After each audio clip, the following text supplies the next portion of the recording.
Story 1. During my wedding reception, I noticed my brother's wheelchair was missing from our family table. When I asked my new in-laws where he was, my mother-in-law whispered, "We had the venue staff move him outside, his wheelchair doesn't fit the aesthetic we're going for." I found him sitting alone in the rain, his suit soaked through. I didn't make a scene or ruin my wedding day, I just helped him inside, dried him off, and placed him at my table. That was last Saturday. Within a week, their perfect reputation started crumbling after I did this. And now, I'm writing this from my apartment in Portland, 18 months and a whole lifetime away from the wreckage I left behind in Charlotte. My phone still buzzes occasionally with messages from that old life, distant acquaintances who just heard the story, people asking if it's really true, a few journalists who never got their follow-up pieces. Everyone wants to know the same thing: did I really do what they're saying I did? Was it worth destroying my marriage over? Yes to the first question. I'm still figuring out the answer to the second. Let me take you back to May of last year, to what should have been the happiest day of my life. The happiest day of my life, or so I thought it would be. The venue was perfect, a restored barn on the outskirts of Charlotte, all exposed beams and Edison bulbs hanging from the ceiling. Emma had chosen every detail with excruciating care. White roses everywhere. Gold-rimmed chargers at each place setting. A 17-piece band instead of a DJ because her mother insisted live music was more refined. I should have seen the warning signs during the planning process. The way Patricia, my mother-in-law, would purse her lips whenever my family was mentioned. How she'd rearrange the seating chart 3 times to push my relatives further from the head table. The pointed comments about keeping things elegant and maintaining a certain standard. But I was in love with Emma, and Emma swore her mother was just particular about details. My brother Marcus has been in a wheelchair since he was 19. A construction accident on a summer job between college semesters. He's 31 now, same as me, and he's the strongest person I know. He runs a non-profit that provides adaptive sports equipment to kids with disabilities. He's dated more people than I have. He lives alone, drives himself everywhere, and regularly beats me at basketball using his sports chair. His wheelchair is part of who he is. It's sleek, black, and he's covered it in stickers from every place he's traveled. There's one from Iceland, another from Tokyo, a faded one from our road trip through Montana when we were 23. I never thought twice about it being at my wedding. Why would I? The ceremony itself was flawless. Emma looked stunning in her lace gown, and I barely kept it together when she walked down the aisle. We exchanged vows under an arch covered in white hydrangeas. My best man, Tyler, had the rings exactly when he needed them. Everything went according to Patricia's meticulously planned schedule. The reception started at 6. Golden hour light streamed through the barn's tall windows, making everything glow. I was caught up in the whirlwind, greeting guests, taking photos, cutting the cake. Emma and I had our first dance to a song her father had suggested, something classical I didn't recognize but moved to anyway. It was around 7:30 when I noticed Marcus wasn't at our family table. My parents were there, looking slightly uncomfortable in their formal wear. My Aunt Linda was chatting with my cousin Sarah.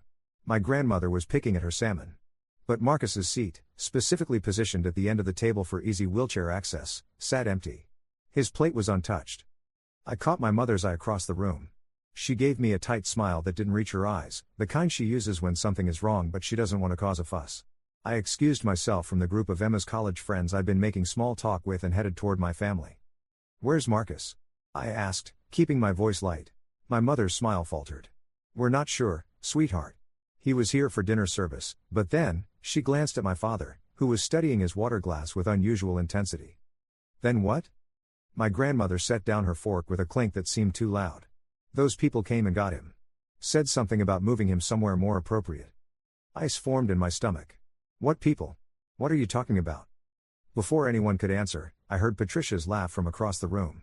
She was holding court near the bar, surrounded by her country club friends, all of them dressed in jewel tones and pearls.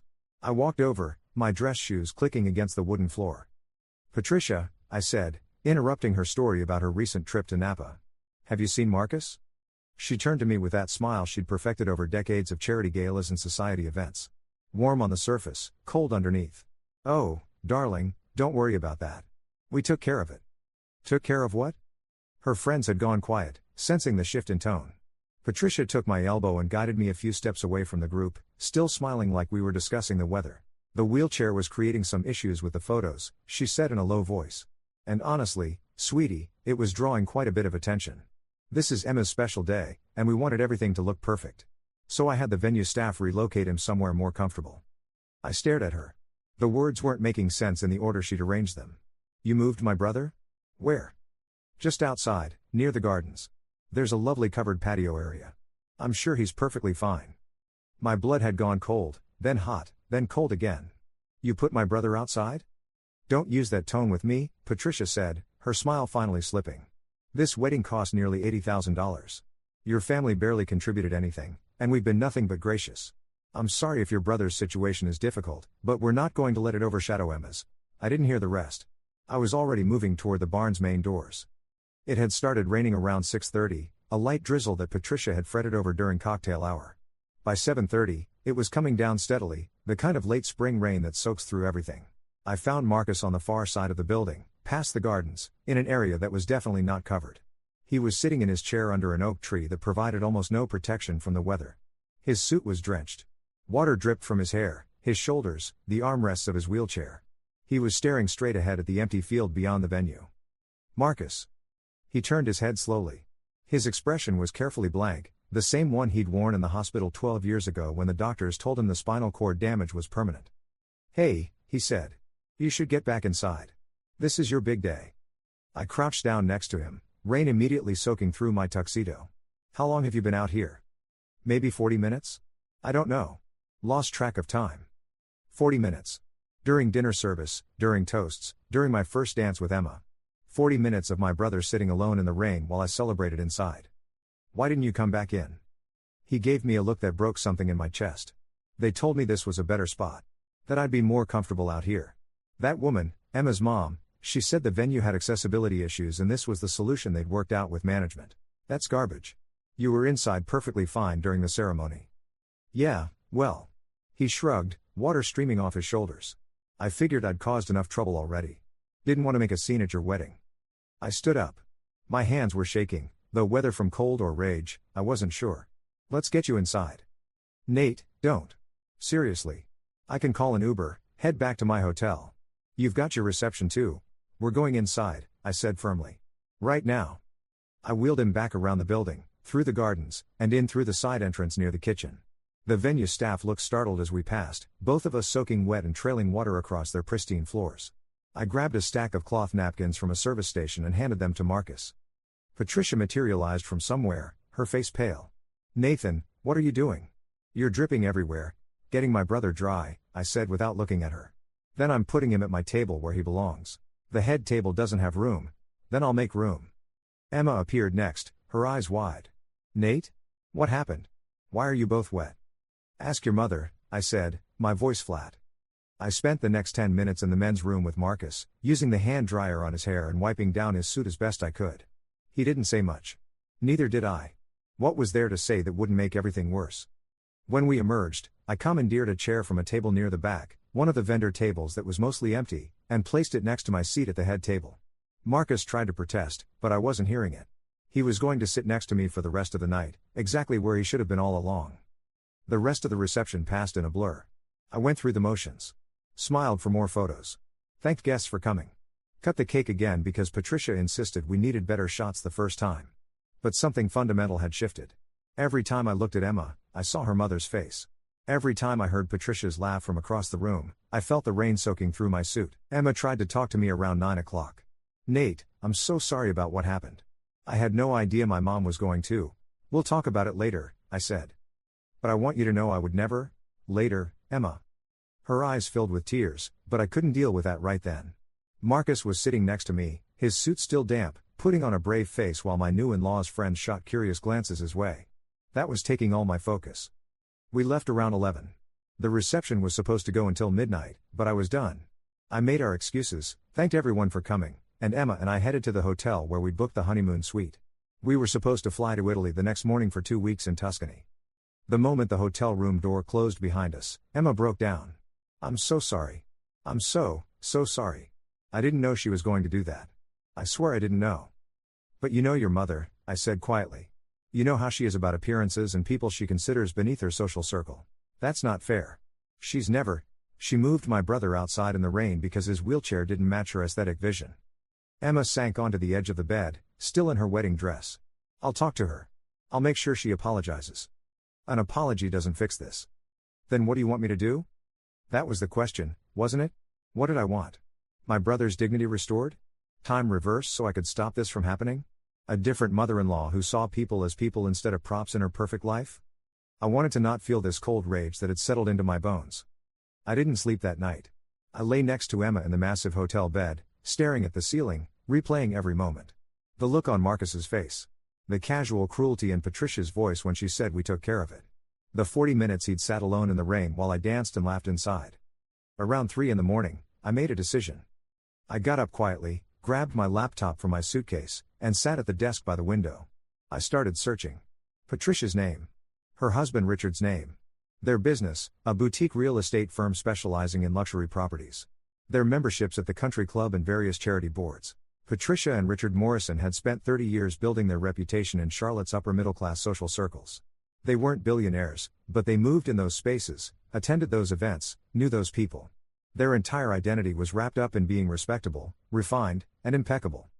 That reputation was built on a foundation of carefully curated appearances. And I'd just spent 10 months watching them work, learning their patterns, understanding what mattered to them.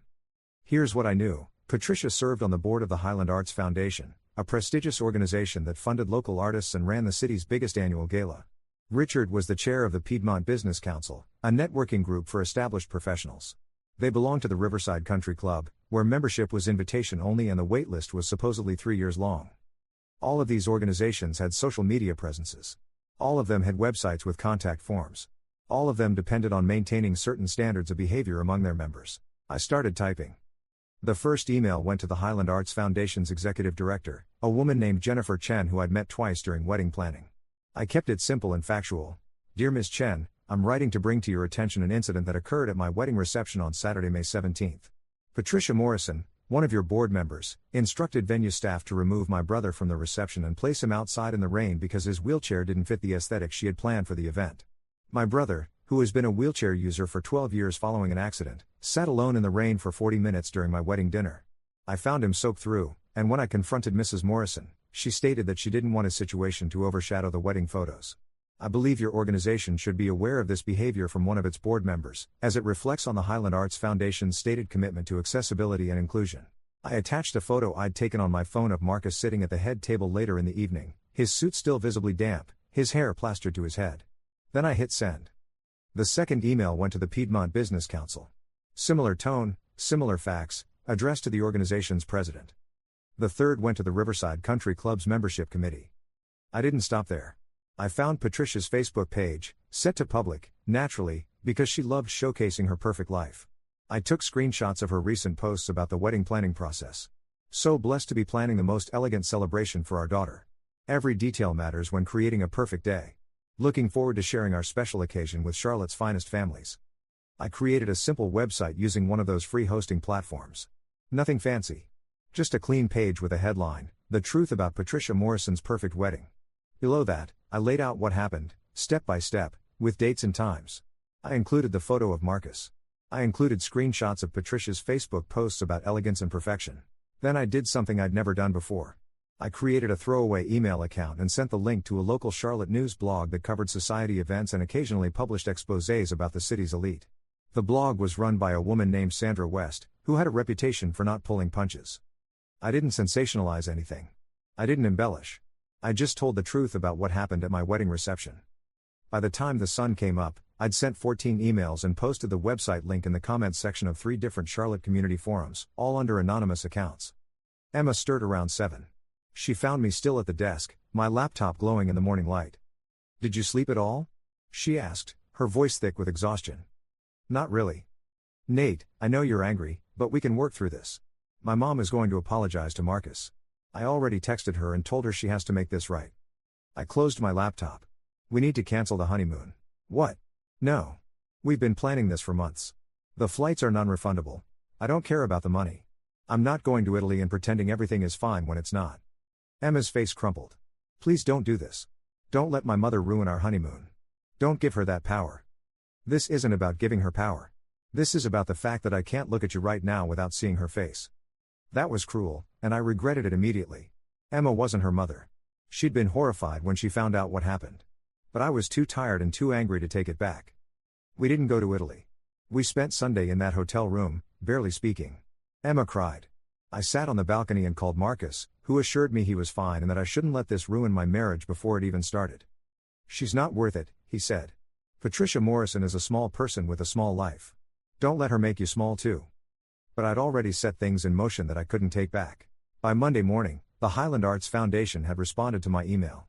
They thanked me for bringing this matter to their attention and assured me they took accessibility and inclusion very seriously.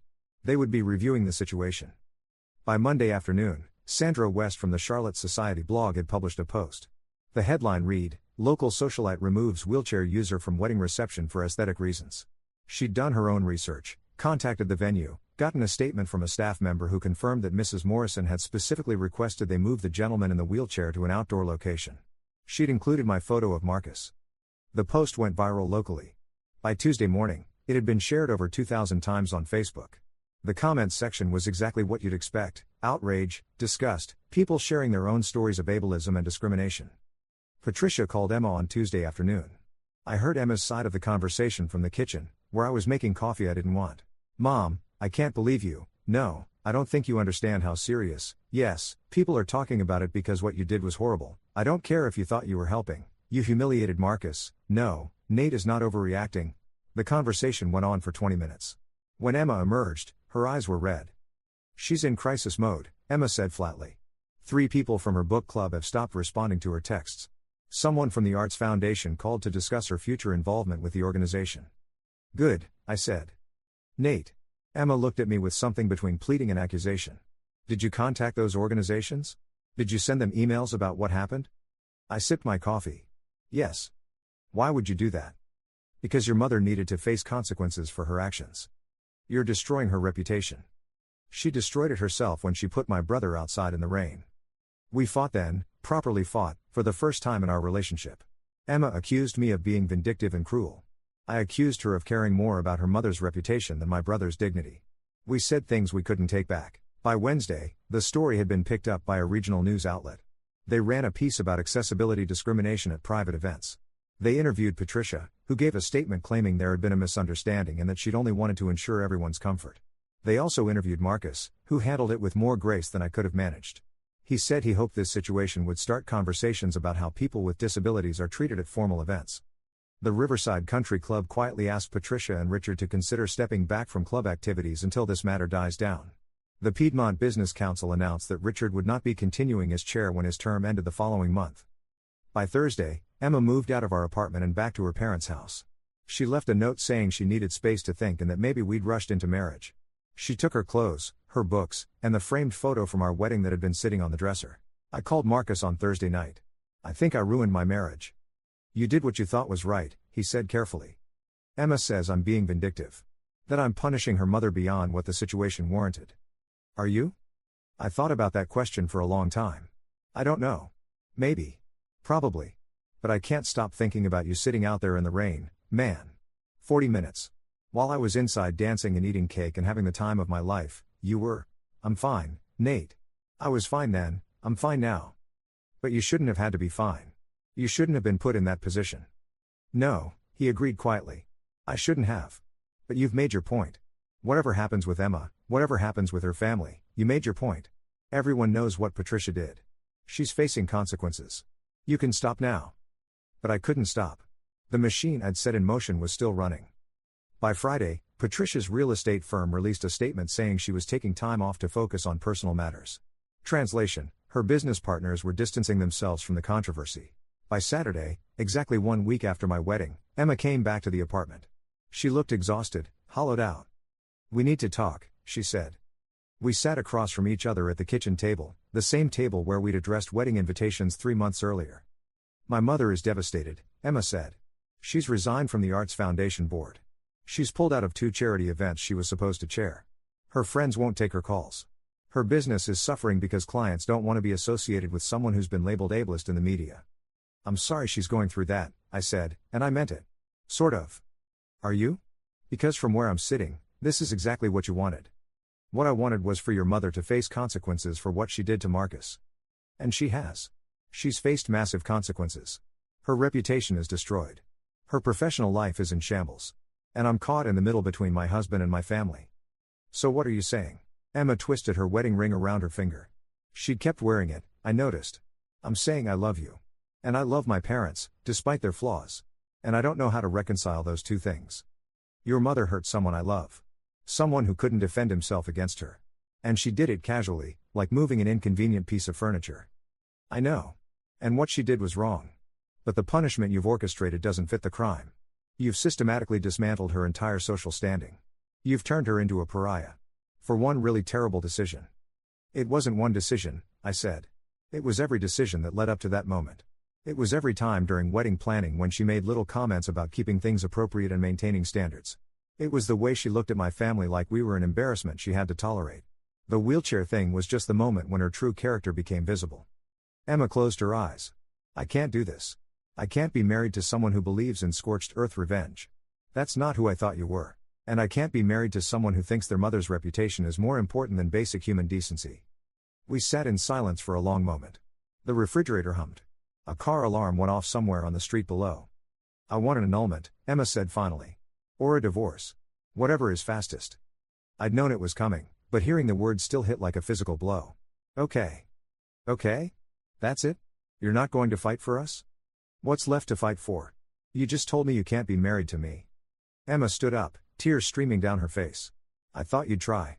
I thought you'd say we could work through this, go to counseling, find a way forward. But you're so consumed with what my mother did that you can't see what you're doing to us. Maybe she was right. Maybe I had become consumed. But I couldn't unsee Marcus sitting in the rain. I couldn't unhear Patricia's voice saying his wheelchair didn't fit her aesthetic. I'm sorry, I said. I'm sorry it ended like this. Emma left. She took the rest of her things over the following week, coordinating times when I wasn't home so we wouldn't have to see each other. Her father came to pick up the larger items. He didn't look at me, just loaded boxes into his truck with mechanical efficiency. The divorce papers arrived 2 weeks later. Emma was seeking an annulment on the grounds that the marriage was entered into under false pretenses. She claimed I'd misrepresented my character and capacity for forgiveness. I didn't contest it. What would be the point? It's been 3 months now since the wedding.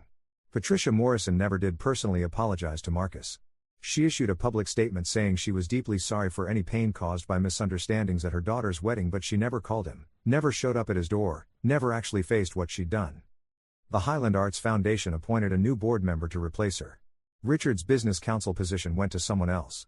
They still belong to the country club, technically, but they don't attend events anymore. Emma and I are officially divorced as of last week. The annulment didn't go through, turned out there weren't sufficient legal grounds, so we went the traditional route. It took longer than the marriage did. I've had a lot of time to think about whether I went too far. Whether Marcus was right when he said I'd made my point and should have stopped. Whether I destroyed my marriage over something that could have been resolved with a stern conversation and an apology. Here's what I keep coming back to. Patricia Morrison treated my brother as less than human because his wheelchair disrupted her perfect aesthetic. She made a calculated decision that her wedding photos mattered more than his basic dignity. And she would have gotten away with it, would have continued treating people that way, would have faced zero consequences if I hadn't forced the issue. Did she deserve to lose her social standing? Her board positions? Her reputation? I don't know. Maybe not to the extent that it happened. But she definitely deserved more consequences than Emma's promised conversation and a private apology that never materialized. Did I destroy my marriage in the process? Absolutely. Was it worth it? I'm still figuring that out. Marcus calls me every few days. He worries about me, which is typical of him, worried about me when I should be worried about him. He says I need to move forward, find a way to let go of the anger. He's probably right. But here's the thing about anger, it's clarifying. It burns away all the social niceties and polite fictions we tell ourselves about people. It reveals what really matters. And what matters to me is this: nobody gets to treat my brother like trash just because his body works differently than theirs. Nobody gets to decide that some people's comfort matters less than perfect wedding photos. Nobody gets to casually inflict cruelty and hide behind etiquette and social expectations. Patricia Morrison learned that lesson. It cost her dearly, and I'm not entirely comfortable with how far things went. But she learned it. Emma's right that I became someone she didn't recognize. Someone capable of systematic revenge, of cold calculation, of pursuing consequences beyond what might have been appropriate. Maybe I always had that in me and the wedding just brought it out. Or maybe watching my brother sit in the rain while I celebrated inside broke something fundamental in how I see the world. I'm in Portland now because I needed distance from Charlotte, from the memories, from the wreckage. I got a job with a tech company out here, something completely different from my old marketing position. New city, new life, new start. Marcus is planning to visit next month. He wants to see the Pacific Northwest, try some of the hiking trails that are wheelchair accessible. He's already researched 3 different routes and sent me links with characteristic enthusiasm. I asked him on the phone last week if he's forgiven Patricia Morrison. He was quiet for a moment. Forgiveness isn't really mine to give or withhold. She didn't wrong me personally as much as she revealed something about how she sees the world. But I hope she's learned something from all this. I hope the next time she encounters someone with a disability, she treats them better. That's Marcus, always hoping people will be better, will learn, will grow. I'm not that generous. I hope Patricia lies awake at night remembering what she did. I hope every time she sees someone in a wheelchair, she feels the shame she should have felt that day. I hope the consequences I engineered follow her for years. Maybe that makes me a bad person. Maybe I should be more like Marcus, focused on education and growth and positive change. But I'm not Marcus. I'm the brother who found him sitting in the rain and decided that particular injustice wouldn't stand, no matter what it cost. And it cost me almost everything. Would I do it again, knowing how it would end? Knowing I'd lose Emma, blow up my life in Charlotte, spend these months replaying everything and questioning myself? Yeah, I would. Because here's what I learned from my wedding day: reputation is fragile, marriage is complicated, but standing up for the people you love, that's the only thing that really matters. Patricia Morrison's perfect reputation crumbled in a week because it was built on nothing but appearances and social climbing. My marriage crumbled because Emma couldn't reconcile loving me with what I'd done to her family. Both of those things hurt, and I'm still processing the loss. But Marcus's dignity? That was worth protecting, even at great personal cost.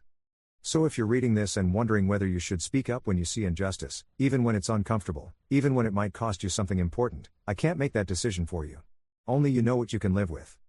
But I can tell you this: I sleep better now than I did on my wedding night, when I was pretending everything was fine while my brother dried off from the rain. That has to count for something. The aftermath rippled out further than I expected. About 6 weeks after the wedding, I got a call from Jennifer Chen, the executive director of the Highland Arts Foundation. She asked if I'd be willing to meet for coffee. I almost said no. I was done with Charlotte's social circles and everything connected to them. But curiosity got the better of me. We met at a cafe downtown, far from the neighborhoods where Patricia's crowd congregated. Jennifer was younger than I'd expected, maybe late 30s, with sharp eyes that missed nothing. "I wanted to thank you," she said after we'd ordered, "for bringing Patricia Morrison's behavior to our attention." I stirred sugar into my coffee. I wasn't looking for thanks. I just wanted her to face consequences. "Well, you accomplished that. But you also did something more important." Jennifer leaned forward.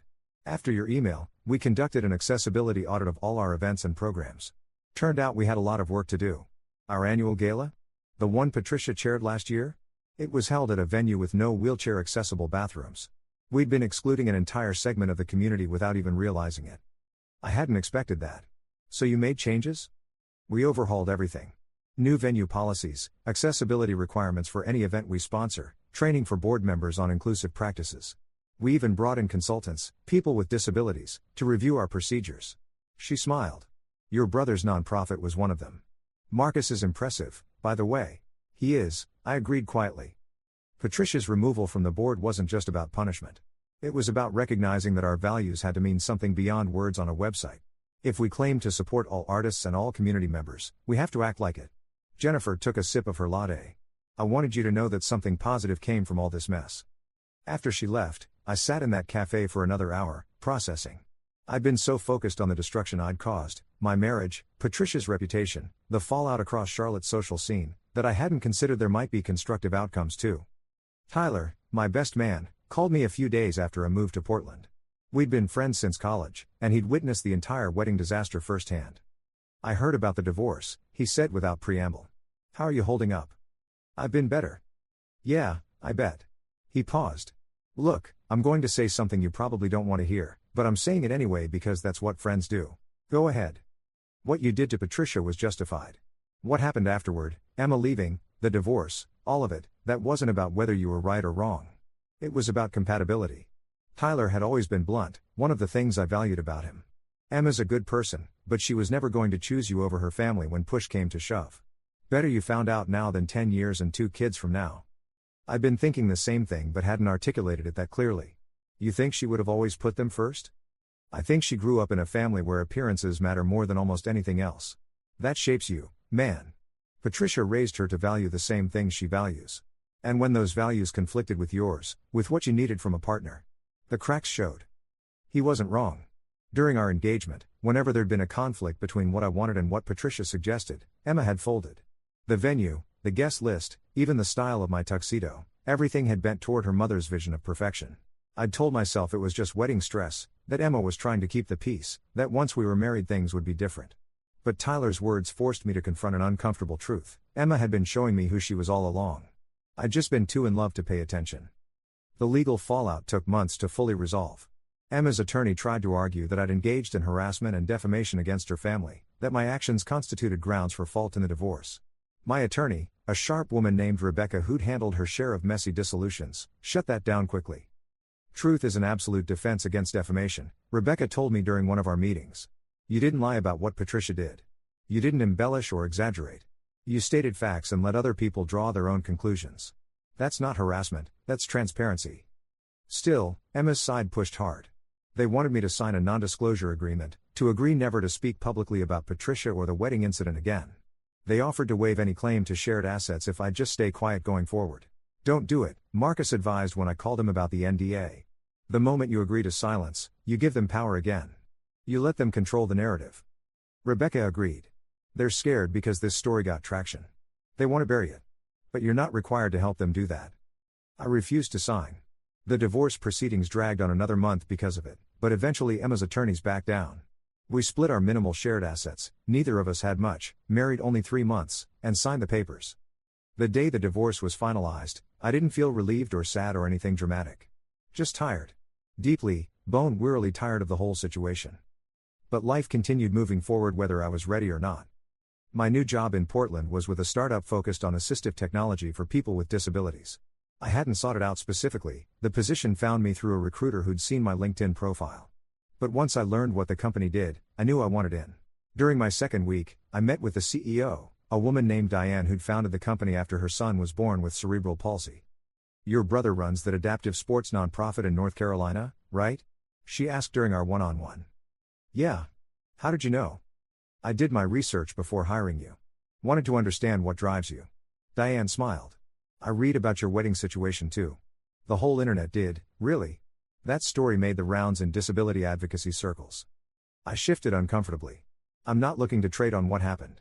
I just want to do good work. I know. That's why I hired you. People who really get it, who understand that disability isn't about inspiration or tragedy but just about living life with a different set of circumstances, those people are invaluable to a company like ours. She pulled up something on her computer screen. I wanted to show you this. It came in last week. It was an email from a woman named Teresa. She'd written to the company about their products, but at the end she'd added a personal note. I just wanted to say thank you to Nathan Pierce if he works there. My daughter uses a wheelchair, and we attended a family wedding last month. When we arrived, I overheard the bride's mother complaining about the wheelchair problem. I was about to pack up and leave, but then the bride herself, who'd apparently read about the Marcus Pierce incident online, shut her mother down immediately. She said if my daughter wasn't welcome, none of us were staying. It changed the whole tone of the event. Sometimes standing up in one situation creates ripples you never see. I read it 3 times, something tight in my chest loosening slightly. That's the thing about doing the right thing publicly, Diane said. You never know who's watching, who might be empowered to do the same when their moment comes. Marcus visited in October, just as the leaves were starting to turn in Portland's parks. We'd planned a weekend of accessible trails and good food, a chance to reconnect away from all the wedding drama. The first night, over dinner at a Vietnamese restaurant near my apartment, he finally asked the question I'd been expecting. Do you regret it? Any of it? I considered my answer carefully.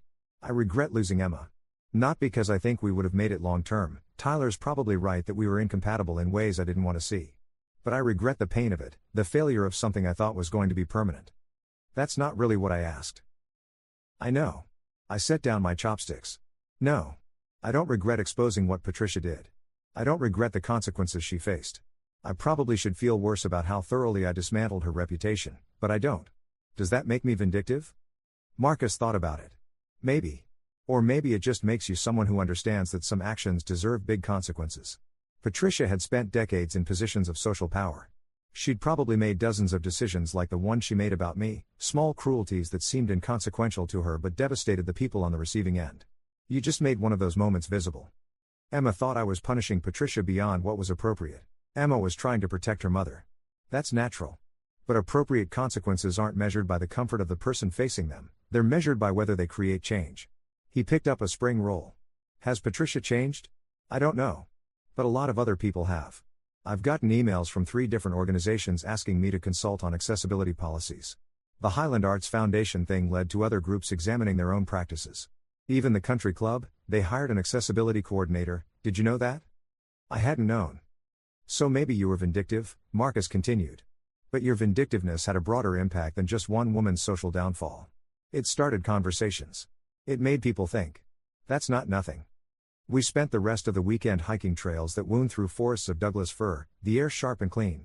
Marcus's sports chair handled the terrain easily, and we fell into the old rhythm we'd always had, comfortable silences punctuated by dumb jokes and observations about the people we passed. On his last day, before his flight back to Charlotte, Marcus said something that stuck with me. You know what the worst part of that night was? Not sitting in the rain. Not the cold or the wet suit or even the humiliation. He looked out my apartment window at the Portland skyline. It was thinking that this was just how things were going to be. That I'd spend my whole life having people make decisions about my worth based on how I looked in their perfect pictures. That I'd always be the person who got moved aside when I became inconvenient. And now? Now I know that at least one person will burn the whole place down rather than let that stand. He grinned. It's oddly comforting. After Marcus left, I threw myself into work. The assistive technology startup was developing a new app that would help wheelchair users find accessible routes in unfamiliar cities, rating not just whether ramps existed but the quality of sidewalks, the availability of accessible bathrooms, the attitudes of local businesses. It was ambitious and complicated and exactly the kind of challenge I needed. 3 months in, Diane asked me to lead a team focused on user research. I need someone who's going to push back when we make assumptions about what users need, she said. Someone who understands that we can't design for people with disabilities without actually listening to them. The promotion came with a significant raise and more responsibility. For the first time since the wedding, I felt like I was building something instead of just destroying what came before. I started dating again in January, almost a year after the wedding that never should have been. Her name was Lauren, and she was a physical therapist who worked with patients recovering from spinal injuries. We met at a coffee shop near my office. She'd spilled her latte, I'd offered napkins, we'd started talking. She knew about Marcus before our first date because I'd mentioned him in conversation. She didn't know about the wedding disaster until our third date, when she Googled me and found the articles. So you're the guy who took down Charlotte's Queen Bee, she said over sushi. I read about that. I braced myself for judgment. And I think she had it coming. Lauren shrugged. I work with wheelchair users every day. The discrimination they face is real and constant and exhausting. Most of it is subtle, buildings that claim to be accessible but have broken elevators, people who talk to them like children, employers who assume they can't do the job. What your ex-mother-in-law did was blatant and cruel, but it's part of a much bigger pattern. Emma thought I took it too far. Did you? Lauren asked. Or did you just make visible consequences that should have existed all along? We dated for 6 months before she met Marcus. I'd been nervous about it, worried that she'd treat him differently, that the professional boundary between physical therapist and actual person might blur in weird ways. But Lauren and Marcus hit it off immediately, bonding over their shared love of terrible action movies and increasingly complicated board games. She's good, Marcus told me after that first meeting. Don't screw this up. I'm trying not to. I'm serious, Nate. You've spent the last year and a half proving you'll fight for the people you love. Now you need to prove you can build something that lasts. He was right, as usual. Lauren and I moved in together this past spring. We got a place with wide doorways and an accessible bathroom, not because Lauren needed it, but because we wanted Marcus to be comfortable when he visited. We wanted anyone who came to our home to feel welcome without caveat or compromise. Last month, I got an unexpected message through LinkedIn. It was from Emma. I wanted you to know that my mother finally apologized to Marcus. Really apologized, not just a public statement. She called him and talked for over an hour. I don't know if it changes anything for you, but I thought you should know. I hope you're doing well. I heard you're in Portland. I'm glad you found somewhere that makes you happy. I showed the message to Lauren. Should I respond? Do you want to? I thought about it. Emma was part of my past now, a chapter that had closed. Whatever peace she'd made with what happened, whatever growth her mother had managed, it didn't change the fundamental truth that we'd been wrong for each other. No, I decided. But I'm glad Patricia finally did the right thing. Marcus confirmed it when I called him. Yeah, she reached out. It was awkward as heck, but she seemed genuine. Talked about how much she'd lost, how it made her examine her priorities. I don't know if I believe she's really changed, but at least she tried. Did you forgive her? I told her I appreciated the apology. That's about as far as I can get right now. He paused. Nate, you know you don't need her apology to validate what you did, right? You don't need her redemption arc to make your choices okay. I know. Do you? Because you sound like you're looking for proof that it all meant something. Maybe I am. Then look at your life. Look at the work you're doing, the relationship you're building, the fact that you're in a city that fits you better than Charlotte ever did. Look at the policies that changed and the conversations that started. That's your proof. Patricia Morrison's personal growth journey is irrelevant. He was right. The story wasn't about whether Patricia learned her lesson or whether Emma eventually understood why I'd done what I'd done. The story was about choosing to stand up for someone who couldn't defend themselves against institutional cruelty, and accepting the cost that came with that choice. Would I do it all again, knowing everything I know now? Yes. Without hesitation, yes. Because the alternative, staying silent, accepting Patricia's actions, prioritizing my marriage over Marcus's dignity, would have cost me something far more valuable than my relationship with Emma. It would have cost me my ability to look at myself in the mirror and respect what I saw. Some prices are worth paying. Some battles are worth fighting even when you know you'll lose things you care about in the process. That's the lesson I learned from my wedding day, and it's one I carry with me every single day since. Story 2. You don't belong here, my mother announced as I took my place at my sister's wedding. You'll never be good enough for this family. Guests turned in their seats, some nodding and whispering their agreement at the black sheep who'd been estranged for years. I just continued standing, head high, as my sister gripped my hand tightly. That was when the wedding planner cleared her throat and said, "Before we continue, I feel it's important to mention that the anonymous donor who funded this entire $150,000 wedding, from the venue to the catering to the flowers, is standing right here." All eyes followed her gesture to me, the not good enough daughter who'd paid for everything without telling anyone. Faces went pale. Let me back up, because the story actually starts 6 months earlier, in a coffee shop where I hadn't expected to run into anyone from my past. The latte burned my tongue, but I barely noticed. Across the small table, my sister Rachel looked older than her 28 years. Dark circles shadowed her eyes, and her engagement ring, a modest solitaire that caught the afternoon light, seemed to weigh down her entire hand. "I can't ask you for money," she said, staring into her untouched cappuccino. "After everything that happened, after the way Mom and Dad treated you, I have no right." 5 years had passed since I'd last attended a family gathering. 5 years since my mother had stood in the middle of Thanksgiving dinner and declared that my career choice, starting my own tech consulting firm instead of becoming a doctor like my father, proved I'd never amount to anything. 5 years since my father had nodded along, since my uncle had laughed, since Rachel had sat there in silence. "Tell me about the wedding," I said instead of addressing the elephant crushing both of us under its weight. Rachel's eyes filled. "Marcus proposed 3 months ago. We want something simple, but Mom." She trailed off, twisting her ring. "Mom has taken over everything. She's planning this massive event we can't afford, inviting everyone from the country club, ordering monogrammed napkins and a 7-tier cake. The venue alone is $40,000. And Marcus's family? His parents died in a car accident when he was 19. He has an aunt in Oregon, but they're not close." Rachel finally looked at me. "We've tried to tell Mom we can't pay for her vision. We suggested a backyard ceremony, maybe 50 people. She said if we couldn't do it properly, we'd embarrass the family. Then she offered to pay for half, if we agreed to her terms." The familiar anger started building in my chest, that old heat I'd spent years learning to control. "What terms?" "Everything has to be her way. Guest list, menu, even my dress. And she wants to give a speech about how she single-handedly raised Marcus and me to have good values and strong work ethic." Rachel's laugh came out bitter.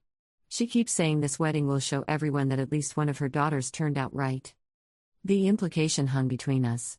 I'd heard it my whole life: Rachel, the golden child who followed every rule, versus me, the disappointment who questioned everything. "How much do you actually need?" I asked. Rachel shook her head quickly. "No. I didn't come here to ask for money. I came because..." She paused, gathering courage I could see cost her. "I came because you're my sister, and I want you at my wedding. Even if Mom throws a fit. Even if it causes problems. I should have stood up for you years ago, and I didn't, and I'm sorry." Something in my chest loosened, just slightly. "Tell me the real number." "Melissa." "The number, Rachel." She pulled out her phone with shaking hands and showed me a spreadsheet. The figures made me wince, not because I couldn't afford them, but because I could see exactly how my mother had orchestrated this. The most expensive options for everything, the guilt-laden offers, the help that came with strings attached, the deliberate creation of a situation where Rachel would be trapped. My company had done well. Better than well, actually. 3 years ago, a major corporation had licensed our software, and I'd made enough to be comfortable for life. My parents didn't know this. As far as they were concerned, I was still struggling, still paying the price for my foolish decisions. "I'll pay for it," I said. Rachel's cup clattered against her saucer. "What?" "No. I can't let you." "Not all of it," I interrupted, my mind already working through the possibilities. "But enough to give you options. Enough that you can make choices based on what you and Marcus actually want, not what Mom's holding over your head. She'll know. She'll figure it out." I smiled then, and Rachel must have recognized something in my expression because she sat back. "No," I said slowly. "She won't. Not if we're smart about it." Over the next hour, sprawled across that tiny coffee shop table with notebooks and phones and the beginnings of a plan, I felt closer to my sister than I had in a decade. We mapped out vendors, timelines, payments. I'd handle everything through a shell company, anonymous transactions that couldn't be traced back to me. Rachel would tell our mother that she'd been putting aside money from her nursing salary, that Marcus's aunt had contributed more than expected, that they'd found surprisingly affordable vendors. "Why are you doing this?" Rachel asked as we gathered our things. "After everything." "Because you're my sister," I said simply. "And because someone should get to have the wedding they actually want, not the performance our mother demands." But that wasn't entirely true, and I think we both knew it. There was something else brewing in my mind, something I couldn't quite articulate yet. A sense that this wedding might become more than just a celebration, it might become a reckoning. The next few months disappeared into spreadsheets and secret meetings. I worked with vendors who understood discretion, who could keep projects compartmentalized. The venue, a restored historic mansion with gardens that made Rachel cry when she first saw the photos, went under contract through my LLC.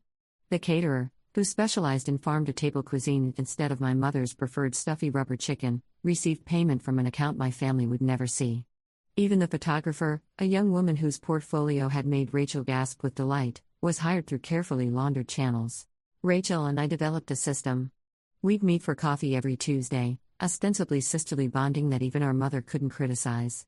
During these meetings, Rachel would update me on our mother's demands and expectations, and I'd find ways to quietly fulfill the requests that mattered while circumventing the ones that didn't. "She wants the wedding party to arrive in vintage cars," Rachel said one afternoon, scrolling through yet another email from our mother. "She's found a company that charges $3,000 for 2 hours." I made a note. "Tell her you found a local classic car club that does it for community service. I'll arrange something. The flowers need to be all white roses. Nothing else. She says color is tacky." "What do you actually want?" Rachel's eyes lit up. "There's this wildflower meadow near where Marcus proposed. Purple and yellow and white, all mixed together." "But Mom would never." "Tell her you're following her advice," I interrupted. "Tell her you're doing white roses for the ceremony. I'll make sure the reception has what you want." It became a game, in a way.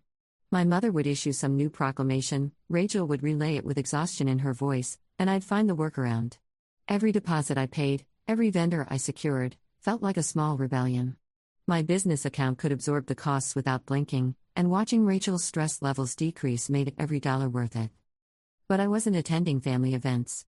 My mother had made it clear I wasn't welcome at engagement parties or dress shopping trips. Fine by me. I got updates through Rachel and occasional texts from my cousin Jennifer, who'd always been quietly sympathetic to my situation. 3 months before the wedding, Jennifer called me at midnight. "You need to hear this," she said without preamble. "I was at your parents' house for dinner tonight. Your mom spent an hour talking about the wedding. Let me guess. How perfect everything will be." "Worse." Jennifer's voice dropped. "She's planning a surprise for Rachel. During the reception, she's going to announce that she paid for everything. She's having the DJ pause the music so she can take the microphone and tell everyone about her gift to her daughter. She even showed us the speech she's writing." My hand tightened around the phone. "Rachel doesn't know?" "Your mom made everyone promise not to tell her. She wants it to be a beautiful surprise." "But Melissa..." Jennifer hesitated. "The speech isn't really about Rachel. It's about your mom. About what an amazing mother she is. How she sacrificed everything, how she raised such a successful daughter despite challenges. And then there's a whole section about how important it is to make good choices in life, to listen to your parents' wisdom, to not throw away opportunities. She's going to use Rachel's wedding to take another shot at me." "She's been doing it for weeks," Jennifer confirmed. "Whenever anyone asks about you, she sighs and says something about how she tried her best with both daughters, but some people just can't be helped. She told Aunt Patricia last week that you're barely scraping by, that you never call, that she worries you'll show up at the wedding asking for handouts. I sat in my silent apartment, overlooking the city lights, and felt something crystallize. The plan I hadn't quite articulated before suddenly became clear and sharp and absolutely necessary. Is she planning to give this speech before or after the first dance? After dinner, before cake. She wants everyone's full attention. Jennifer paused. What are you thinking? I'm thinking, I said slowly, that Mom's about to get exactly the surprise she deserves. Planning the revelation required precision. I couldn't just announce that I'd paid for everything, that would make me look petty, like I was buying my way back into the family. No, it needed to come from someone else, someone whose word couldn't be questioned, in a context that felt organic rather than staged. I found my opportunity through the wedding planner. Sarah Chen had been recommended by 3 different vendors. Professional, discreet, with a reputation for managing difficult family dynamics. When I met with her under the guise of being a concerned family friend helping to coordinate details, she sized me up within 5 minutes. You're the one actually paying, she said, not a question. I need you to keep that confidential. From everyone? From everyone except my sister. She knows. But our mother believes she's funding this wedding, and I need her to continue believing that until a very specific moment. Sarah leaned back in her chair, studying me. This is about more than just a nice surprise. This is about making sure the truth comes out in a way that can't be disputed or twisted. I pulled out a folder containing copies of every payment, every contract, every receipt. Everything's been paid through my company. On the day of the wedding, my mother is planning to announce that she funded everything. She's written a speech. She's going to take credit in front of 200 guests. And you want me to correct her? I want you to simply state the facts. I pushed the folder across the desk. Before she can give her speech, I want you to acknowledge the anonymous donor who actually made this wedding possible. Not as a confrontation, but as a sincere thank you. The wedding industry does that sometimes, right? Acknowledging sponsors or donors? Sarah flipped through the documents, her expression carefully neutral. This is a lot of money. It's my sister's wedding. She deserves to have the day she wants without strings attached. And your mother? My mother deserves to hear the truth for once. I met Sarah's gaze steadily. I'm not doing this to humiliate her. I'm doing this so she can't rewrite history. So she can't stand up there and claim credit for generosity she didn't provide while taking shots at the daughter who actually made this happen. Sarah was quiet for a long moment. Then she nodded. I'll need the timing to be perfect. If your mother suspects anything beforehand, she won't. As far as she knows, I'm barely invited to this wedding. I certainly couldn't afford to fund it. When do you want me to do this? She's planning her speech for after dinner. Do it right before. During that transition moment when people are finishing dessert but before the formal toasts begin. Make it seem natural, like you're just acknowledging everyone who contributed to making the day special. We spent the next hour working out the exact phrasing, the precise moment, the backup plans if anything went wrong. Sarah was thorough, and I appreciated that. This couldn't look rehearsed or vindictive. It had to appear as simple fact, delivered by a neutral professional who had no stake in family drama. One question, Sarah said as we wrapped up. What if your sister objects? What if she doesn't want this confrontation at her wedding? I've discussed it with Rachel. She knows what I'm planning, and she's approved it. This isn't a surprise for her, just for everyone else. That was mostly true. Rachel knew I was planning something, knew I wanted the truth to come out. We talked about it during one of our Tuesday coffee meetings, her hands wrapped around her mug as she wrestled with complicated emotions. Part of me wants to protect Mom, she'd admitted. Part of me is still that little girl who needed her approval. But another part. She looked up at me with something fierce in her eyes. Another part of me is tired of watching her rewrite reality. Tired of her taking credit for things she didn't do while dismissing things that matter. If you're willing to do this, if you're willing to be the one who speaks up, then yes. I want the truth to come out. The week before the wedding, my mother called me for the first time in 11 months. Melissa. Her voice came through clipped and cold. Rachel tells me you plan to attend the wedding. That's right. I think you should reconsider. This is a significant event for our family, and your presence might cause unnecessary tension. I kept my voice level. Rachel invited me. I'm her sister. You're also someone who walked away from this family years ago. Someone who chose to cut ties rather than accept guidance and support. I chose to set boundaries, I corrected. There's a difference. You chose to throw away every opportunity your father and I provided. You chose to be stubborn and foolish rather than listening to people who knew better. She paused, and I could almost see her standing in her pristine kitchen, shoulders rigid with righteous certainty. This wedding is going to be a beautiful celebration of family and tradition. I've worked very hard to make it perfect for Rachel. I don't want you there making it about yourself. I don't plan to make it about myself. Your very presence makes it about you. People will whisper. They'll ask questions. They'll wonder why the daughter who abandoned her family suddenly shows up when there's a party. The irony was so thick I almost laughed. I'll be there, I said simply. Rachel wants me there, and that's what matters. Fine. The word came out sharp. But you'll sit in the back. You won't be in any family photos. And if you cause any kind of scene, if you do anything to disrupt Rachel's special day, you'll prove exactly what I've always said about you. She hung up before I could respond. I sat there holding my silent phone, thinking about the fact that my mother had no idea I'd been intrinsically involved in every aspect of this wedding for months. She had no clue that the beautiful celebration she'd worked hard on consisted almost entirely of things I'd paid for and arranged. The disconnect was almost absurd. Rachel texted me an hour later, "Mom called you, didn't she?" "She wants me in the back row," I replied. "Screw that. You're sitting with me and Marcus." "It's okay. I don't need to be up front." "Yes, you do." Three dots appeared, disappeared, appeared again. I let her walk all over me for too long. Including walking all over you. Not anymore. The morning of the wedding dawned clear and warm, the kind of perfect June day that makes you believe in possibilities.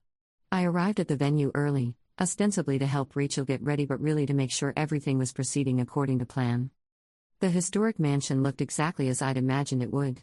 White columns, sprawling gardens, the kind of elegant setting that photographs beautifully without feeling pretentious. Rachel had chosen well, even if she'd initially been terrified by the cost. "Stop hovering," Rachel said, catching me peeking into the bridal suite for the third time. "Everything's fine. My hair looks fine. The dress looks fine. You need to go sit down before you give yourself an anxiety attack." "I'm not anxious." "You've checked your phone 14 times in the last 5 minutes." She pulled me into the room, closing the door behind us. The bridesmaids, 3 of Rachel's nursing school friends, were occupied with their own preparations, giving us a bubble of privacy. "Talk to me." "I'm worried Mom will figure it out early," I admitted. "Or that something will go wrong with the timing, or that you'll be revealed as the actually generous, caring sister you are." Rachel squeezed my hands. "Melissa, listen to me. Whatever happens today, I'm grateful. Not just for the money, though that's been life-changing. But for showing up. For caring enough to do all of this. That matters more than any of the other stuff." She called me a disappointment for years. I know. She made me feel like I'd never be good enough, like every choice I made proved her right about me being a failure. "I know," Rachel repeated, softer this time. "And today, everyone's going to see the truth. But even if they didn't, even if none of this comes out, I'd still know. Marcus would still know. The people who actually matter already see who you really are." A knock interrupted us. One of the bridesmaids poked her head in. 5 minutes until we start lining up." Rachel took a deep breath, checked her reflection one final time, and turned to face her wedding day. I found my seat in the 3rd row, close enough to see everything but not conspicuous. My mother hadn't arrived yet, which was typical. She'd want to make an entrance, perfectly timed to draw maximum attention. My father sat in the front row, looking uncomfortable in his tuxedo, checking his watch periodically. The guests filed in. I recognized some of them, my parents' country club friends, distant relatives I hadn't seen in years, colleagues from my father's medical practice. Many glanced at me with poorly concealed curiosity. The prodigal daughter, back after all this time. What would happen? Would there be drama? Then my mother arrived. She wore a champagne-colored gown that probably cost more than most guests' monthly rent, her hair styled in elaborate curls, diamonds at her throat and wrists. She moved down the aisle with the bearing of a queen granting an audience, pausing to air-kiss cheeks and accept compliments. When her gaze landed on me, sitting in the 3rd row where I didn't belong, her expression froze. She made her way to me with deliberate steps. "You don't belong here," she announced, her voice pitched just loud enough for surrounding guests to hear clearly. "You'll never be good enough for this family." Gasps rippled through the nearby rows. Several heads turned. I saw my father's shoulders stiffen. The guests who'd been watching with curiosity now stared with naked interest. This was it. The moment I'd anticipated, even planned for. My mother, unable to resist putting me in my place even at Rachel's wedding. Proving yet again that she valued appearances and control more than her own daughter's feelings. I stood slowly, meeting her gaze. I'm here because Rachel invited me. Rachel doesn't understand what your presence represents.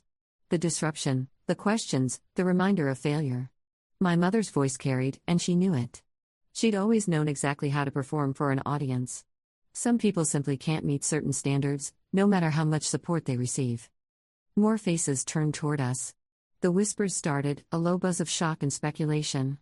I remained standing, head high, even as heat crawled up my neck. Years of therapy had taught me not to internalize her words, but standing here in front of 200 people while my mother publicly humiliated me brought a very old wound rushing back. Then Rachel was there, appearing at my side seemingly from nowhere. She wasn't supposed to be visible yet, the ceremony hadn't started, but there she was in her wedding gown, grabbing my hand tightly.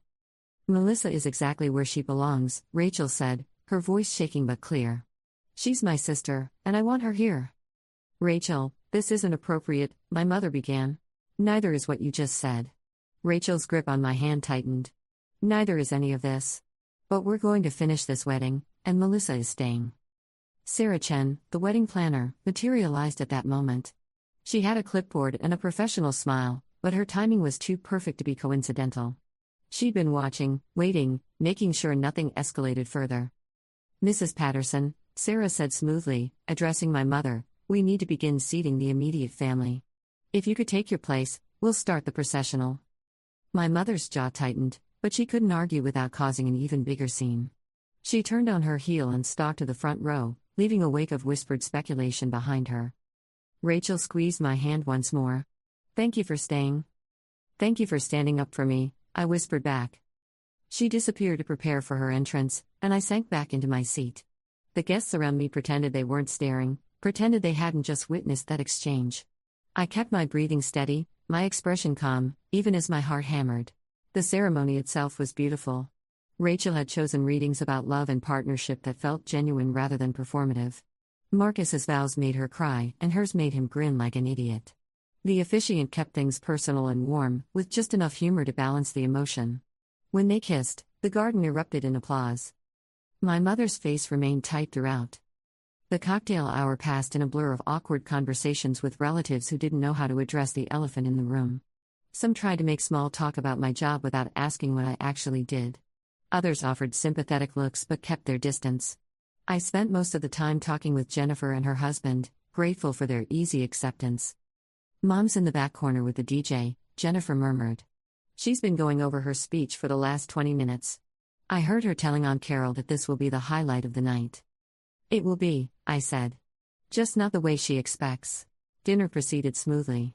The food, locally sourced, beautifully prepared, earned compliments from every table. My mother took credit whenever someone praised the menu, explaining how carefully she'd selected everything. I bit my tongue and said nothing. Rachel and Marcus circulated through the tables, greeting guests. When they reached mine, Marcus pulled me aside. I know what you did, he said quietly. All of it? Rachel told me a few weeks ago. I don't have the words to thank you properly. Take care of my sister. That's all the thanks I need. Always. He glanced toward where my mother held court at the head table. What's about to happen? Are you ready for it? Ready as I'll ever be. Dessert concluded. Plates were cleared. The DJ announced that we'd be moving into the toasts and special presentations shortly. I saw my mother stand, smoothing her gown, preparing for her moment. Sarah approached the DJ booth with casual confidence. She exchanged a few words with the DJ, who nodded and handed her the microphone. My mother's expression shifted from pleased anticipation to confusion to alarm in rapid succession. Good evening, everyone, Sarah said, her voice warm and professional through the sound system. For those who don't know me, I'm Sarah Chen, the wedding planner who's had the absolute pleasure of working on this beautiful celebration. Before we move into our formal toasts, I wanted to take a moment to acknowledge something important. My mother had frozen halfway to the microphone. Guests turned their attention to Sarah, sensing something significant was about to happen. Weddings of this scale require enormous resources, coordination, and yes, financial investment. This particular celebration, From the venue to the catering to every beautiful detail you've enjoyed tonight, was made possible by an anonymous donor who wanted nothing more than to give Rachel and Marcus the wedding of their dreams. Murmurs rippled through the crowd. My mother's face had gone pale, then flushed red. She looked around as if searching for an explanation. This donor asked for complete confidentiality, Sarah continued. They wanted no recognition, no fanfare, no public thanks. They simply wanted Rachel and Marcus to have a perfect day without financial stress or obligations. However, I feel it's important, especially given some comments I've overheard this evening, to clarify exactly who made this wedding possible. She paused, letting the anticipation build. Every eye was fixed on her. The person who funded this entire $150,000 wedding, who spent months working with me and vendors to create exactly what Rachel and Marcus envisioned, who asked for nothing in return except her sister's happiness. Sarah turned, extending her hand directly toward me. Is Melissa Patterson? The silence that followed felt physical, like the air had been sucked from the room. 200 faces turned to stare at me. My mother stood frozen, her mouth slightly open, her prepared speech forgotten. My father's expression cycled through confusion, disbelief, and something that might have been shame. I stood slowly, heart pounding but head high. Melissa has been working behind the scenes for 6 months, Sarah explained, her voice filling the shocked silence. Every detail, every payment, every decision was made with her support. She specifically requested anonymity because she wanted this day to be about Rachel and Marcus, not about recognition or credit. But given tonight's earlier events, I felt the truth needed to be acknowledged. Rachel appeared beside me again, tears streaming down her face. She pulled me into a fierce hug. "Thank you," she whispered against my shoulder. "Thank you for all of it." The guests began to react. Some applauded. Others whispered frantically to their neighbors. I saw several people looking between my mother and me with dawning understanding, realizing exactly what had just been revealed. My mother found her voice. "This is ridiculous. I don't know what kind of scheme." "There's no scheme, Mrs. Patterson," Sarah interrupted smoothly. "I have all the documentation if you'd like to review it. Contracts, receipts, payment records. Everything was handled through Melissa's company, Meridian Consulting Solutions. The LLC she founded 4 years ago that's been quite successful, I understand." The final piece clicked into place for those who'd been following along. Not only had I paid for everything, but I'd been successful enough to afford it. Every assumption my mother had made about my failure, every dismissive comment about my poor life choices, was being publicly disproven. "I knew she'd invested in some kind of business," my father said slowly, his voice carrying in the still silent room. "But I didn't realize." "You didn't ask," I said quietly. "Neither of you ever asked how I was actually doing. You just assumed I was struggling because that fit your narrative better." My mother's carefully constructed composure was cracking. "We tried to help you. We offered guidance. You offered control," I corrected. "There's a difference. You wanted me to follow your plan, make your choices, become your version of success. When I chose a different path, you decided I'd failed before I'd even started." "This is not the time or place," my mother began. "You made it the time and place," Rachel interjected, her voice stronger now. "You're the one who decided to insult Melissa in front of everyone. You're the one who was planning to take credit for a wedding you didn't pay for. This is exactly the time and place to hear the truth." Jennifer stood up from her table. "For what it's worth, Aunt Patricia, some of us always knew Melissa was doing fine. She just stopped trying to prove it to people who refused to see it." More heads nodded. The tide of public opinion was shifting visibly, guests reassessing everything they'd heard or assumed about the family dynamics. My mother looked around, seeming to register for the first time how badly she'd miscalculated. "I think," Marcus said, stepping forward to stand with Rachel and me, "that we should all take a moment to appreciate what this really means. Melissa didn't have to do any of this. After years of being dismissed and disrespected, she could have stayed away entirely. Instead, she spent 6 months and a significant amount of money making sure my wife had the wedding she deserved. That's not something I'll ever forget." He started applauding. Slowly, table by table, the guests joined in. The sound built until it filled the space, genuine appreciation mixing with the awkward awareness that they'd all just witnessed something profound and uncomfortable. My mother remained standing in her place, looking smaller somehow despite her elaborate gown and jewelry. My father had his head in his hands. The perfect family image they'd worked so hard to maintain had just shattered in front of everyone who mattered to them. Sarah smoothly transitioned back into wedding planner mode, directing the DJ to start the music for the first dance. The crowd's attention shifted, grateful for the escape from tension. Rachel and Marcus moved to the dance floor and life resumed its forward motion. But my mother wasn't done. She approached me as I tried to slip outside for some air, catching my arm with surprising strength. Up close, I could see her carefully applied makeup starting to crack, stress lines showing through the foundation. "How dare you," she hissed. "How dare you embarrass me like this?" "I didn't embarrass you," I said, gently removing my arm from her grip. "You embarrassed yourself. I paid for my sister's wedding because I love her and because I could afford to. You're the one who decided to make assumptions and public declarations. You let me think, you deliberately let me believe. I let you believe what you wanted to believe. You never asked if I needed money. You never asked how my business was doing. You just assumed I was failing because that made it easier to dismiss me." I met her eyes steadily. "I'm not angry, Mom. I'm just done pretending your version of reality is the truth. Everything we did was to help you. Everything you did was to control me. To make me fit your vision of what I should be rather than accepting who I actually am." I took a breath, choosing my next words carefully. "I'm successful. I'm happy. I have a life I built on my own terms. And tonight, I made sure Rachel had the wedding she wanted. Those are facts, not attacks." My mother's face twisted. "You think you've won something here? You think making me look bad in front of everyone proves you were right?" "I don't think I've won anything. This isn't a competition." I glanced back toward the reception, where Rachel was dancing with Marcus, her face radiant. "But I do think the truth matters. And I'm done being quiet about it." I walked away before she could respond, heading into the garden where fairy lights were starting to twinkle as evening fell.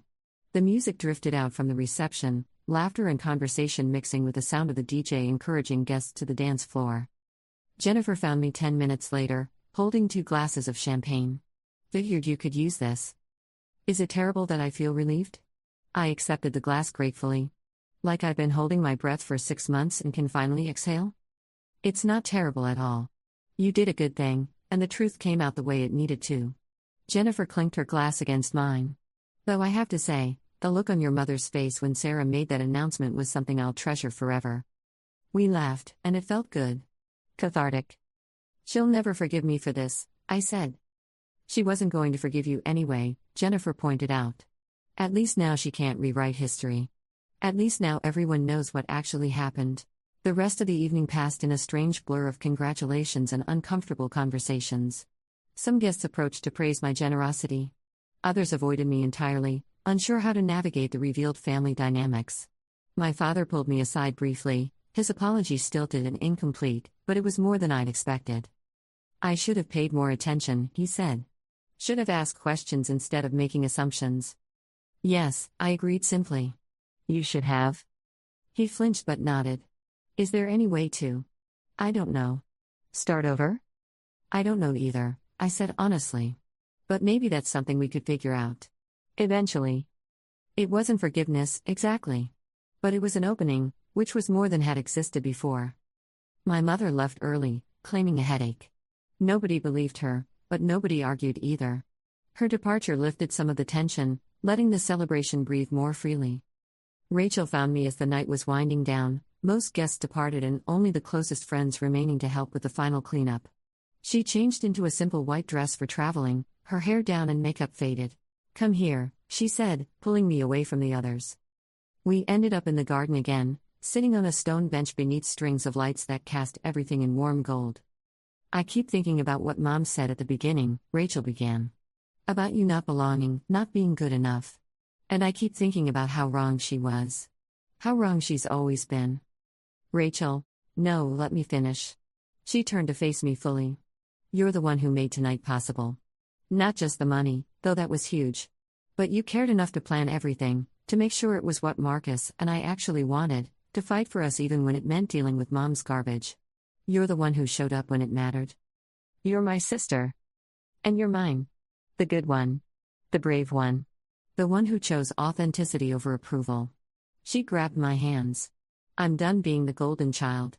I'm done accepting scraps of love that come with conditions. If Mom can't see what an amazing person you are, that's her loss. But it's not going to be mine. Not anymore." I felt tears building and didn't try to stop them. "I missed you." "I missed you too." Rachel pulled me into a hug. "No more 5-year gaps, okay? No more letting other people's issues keep us apart. We're family, for real this time. No qualifications. We sat there for a while, sisters reunited, until Marcus came looking for his bride to whisk her away to their hotel. They were leaving for their honeymoon, a 2-week trip to New Zealand that I'd also quietly arranged, in the morning. "Thank you," Marcus said, shaking my hand firmly. "For everything. But mostly for giving me such an incredible wife." "Take care of her," I replied. "Always." I watched them drive away, Rachel waving from the passenger window like a delighted kid, and felt something settle in my chest. Peace, maybe. Or just the relief of truth finally spoken. 3 days later, I received an email from my mother. Subject line: "We need to talk." The email itself was brief, formal, and utterly lacking in self-awareness. "Melissa, your behavior at Rachel's wedding was inappropriate and attention-seeking. We need to have a family meeting to discuss how we can move forward without these kinds of public spectacles. Please call me to arrange a time." Mother. I read it twice, feeling the familiar mixture of frustration and resignation. Even now, even after everything, she couldn't acknowledge her part. Couldn't admit that she'd been wrong about me, about the wedding, about any of it. For a moment, I considered responding. Crafting a careful message that outlined exactly how her version of events didn't match reality. But then I realized, I didn't know her that. I'd spent years trying to explain myself, justify my choices, prove my worth. I was done. I archived the email without responding. Instead, I called Rachel. "Want to grab coffee? I have some photos from the wedding I thought you'd like to see." "Absolutely. Tuesday?" "Tuesday works." We fell into a new rhythm after that. Regular coffee dates that weren't about wedding planning but about actual sisterhood. Dinners with Rachel and Marcus at their new apartment. Holidays celebrated on our own terms rather than according to our mother's rigid expectations. My father reached out occasionally, awkward but trying. We'd meet for lunch every few months, conversations gradually becoming less stilted. He'd never fully apologize or acknowledge the years of damage, but he was making an effort. It was something. My mother didn't contact me again directly.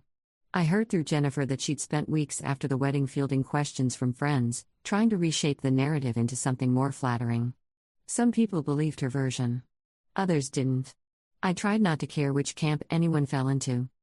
6 months after the wedding, Rachel called me at work. "You need to come over tonight. Emergency sister summit." I arrived at her apartment to find her and Marcus sitting on the couch, grinning like idiots. Between them sat an ultrasound image. "You're kidding," I said. "We're having a baby." Rachel launched herself at me, hugging me so tightly I could barely breathe. "And we want you to be the aunt. The real one, not the title-only kind. The person who shows up and matters and makes sure our kid knows they're loved." I looked at the tiny blob on the ultrasound image and felt my eyes water. "I'd be honored." "Mom doesn't know yet," Rachel added. "We're waiting until the 2nd trimester to tell her. But we wanted you to know first." That night, we talked about names and nursery colors and all the wild hopes that come with pending parenthood. I watched my sister glow with happiness, saw Marcus looking at her with absolute adoration, and thought about family, not the version defined by blood and obligation, but the one built through choice and love and showing up when it matters. Later, driving home through the city lights, I thought about my mother's pronouncement at the wedding. "You'll never be good enough for this family." She'd been right, in a way. I'd never be good enough for the family she wanted, the one built on appearances and control and conditional love. But I'd become exactly enough for the family that actually mattered, the one Rachel and I were building on our own terms. My phone buzzed with a text from Jennifer. "Heard about the baby news. So happy for you all. Also, your mom is already planning a gender reveal party and trying to take over. Fair warning." I laughed and typed back, "Rachel knows she can say no, right? She's learning from the best." Smile. The past didn't disappear. The hurt didn't vanish overnight. But standing there at the wedding, watching my mother's certainty crack as truth replaced her carefully constructed narrative, something had shifted. Not revenge, exactly. Just a refusal to participate in the lie anymore. I'd paid for the wedding because I loved my sister. The revelation had been necessary because silence had protected the wrong people for too long. And now, moving forward, I could build relationships based on reality rather than the roles we'd been assigned. My mother might never see me as good enough. But I'd learned, through therapy, through building my business, through the long, painful process of choosing myself, that her measurement didn't define my worth. I was enough. I'd always been enough. And finally, in the garden of my sister's wedding with truth hanging in the air like champagne bubbles, everyone else had seen it too. That was worth more than any revenge could ever be. It was simply the truth, finally spoken, finally heard. And that made all the difference. Story 3. My husband texted, "Working late again, babe. Don't wait up." I decided to surprise him with his favorite pizza at the office. When I called to confirm delivery, the receptionist said, "Oh, he doesn't work here anymore. He quit 2 weeks ago." My heart stopped. I checked Find My iPhone. He was at a hotel across town. So, I changed the delivery address. I sent the pizza to his hotel room. But I added something extra to the order, an envelope taped to the box. Inside were the divorce papers, screenshots of his location history for the past 2 weeks, and a note that said, "Enjoy your last meal on my dime." The pizza guy texted me a photo when it was delivered. My husband's face in the doorway was priceless. 30 minutes later, my phone exploded with calls and texts. "Please let me explain. It's not what you think. I can fix this." I blocked his number and forwarded everything to my lawyer. 2 days later, he showed up at my mom's house crying, begging her to convince me to talk to him. The text came in at 6:47 p.m., the same time it always did. "Working late again, babe. Don't wait up." I stared at the message on my phone, sitting in our kitchen with the evening light fading through the window. 4 years of marriage, and I'd memorized the rhythm of Daniel's excuses. Tuesday nights were always the worst. He'd started staying late about a month ago, citing a new project at the consulting firm where he worked. Something about restructuring a client's entire operations system. "Poor thing must be exhausted," I told my sister Emma last week over coffee. "He barely eats dinner anymore." Emma had given me a look I didn't understand at the time. Her mouth opened, then closed. "Maybe you should surprise him sometime. Bring him food." The idea hit me with sudden clarity. Daniel loved Giordano's deep dish pizza, the one with Italian sausage and extra cheese. We'd gotten it on our first date, and he still called it the perfect food whenever we drove past the restaurant. I could pick one up, show up at his office, and we could eat together in his conference room like we used to when we were dating. I grabbed my keys and wallet, already imagining his face lighting up when I walked through the door. The drive to Giordano's took 15 minutes. I ordered his favorite and asked them to add breadsticks. While I waited, I called his office to let the receptionist know I'd be stopping by. The phone rang 3 times before someone picked up. "Whitmore and Associates, this is Jennifer speaking." "Hi Jennifer, this is Claire Hutchins. I'm Daniel Hutchins's wife. I'm bringing him dinner and wanted to make sure he's still in the building." Silence stretched on the other end. Not the comfortable kind, but the awkward pause that makes your stomach twist. "Mrs. Hutchins." Jennifer's voice became careful, almost gentle. "I'm not sure what you mean. Daniel doesn't work here anymore." My hand tightened around the phone. "I'm sorry, what?" "He quit 2 weeks ago. Gave his notice and everything. I thought you would have known." The restaurant suddenly felt too bright, too loud. Someone laughed at a nearby table. The smell of melting cheese turned my stomach. "2 weeks ago," I repeated. "Yes, ma'am. Is there something I can help you with?" I ended the call without responding. My fingers moved on autopilot, opening Find My iPhone, the app we'd set up for safety after I got lost hiking 2 years ago. Daniel's location popped up instantly, a little blue dot pulsing on the screen. The Grandview Hotel. Across town, nowhere near his office building. I sat in my car in the Giordano's parking lot for a full minute, watching that blue dot. It didn't move. He was stationary, settled in somewhere. The pizza box sat warm in the passenger seat next to me, condensation forming on the inside of the window. My mind raced through possibilities. Maybe he'd gotten a new job and hadn't told me yet. Maybe he was planning a surprise. Maybe he was meeting a client at the hotel. Maybe I was an idiot. I started the car and drove home.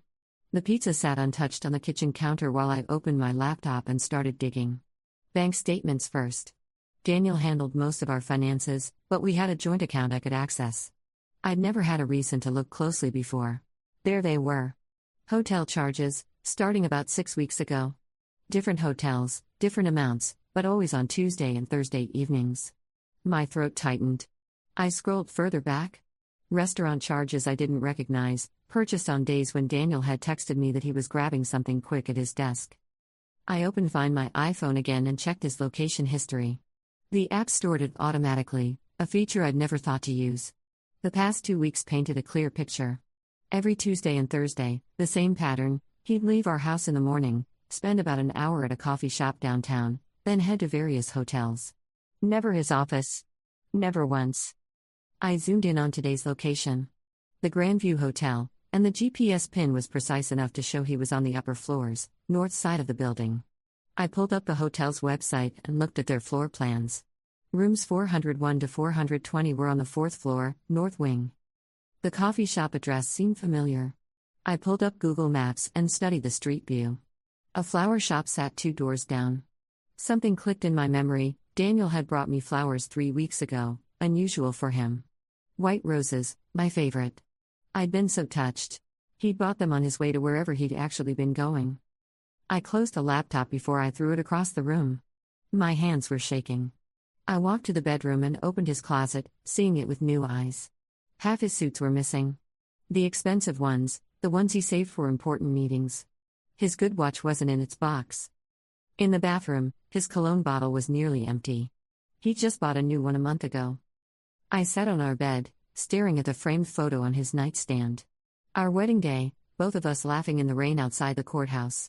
We'd planned something bigger, but then his mom got sick, and we decided to do it quickly so she could be there. She'd passed away 6 months later, and Daniel had cried in my arms for hours. That man felt like a stranger now. My phone buzzed.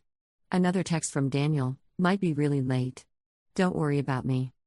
Something cold settled in my chest, pushing out the hurt. I walked back to the kitchen and picked up the pizza box, still warm.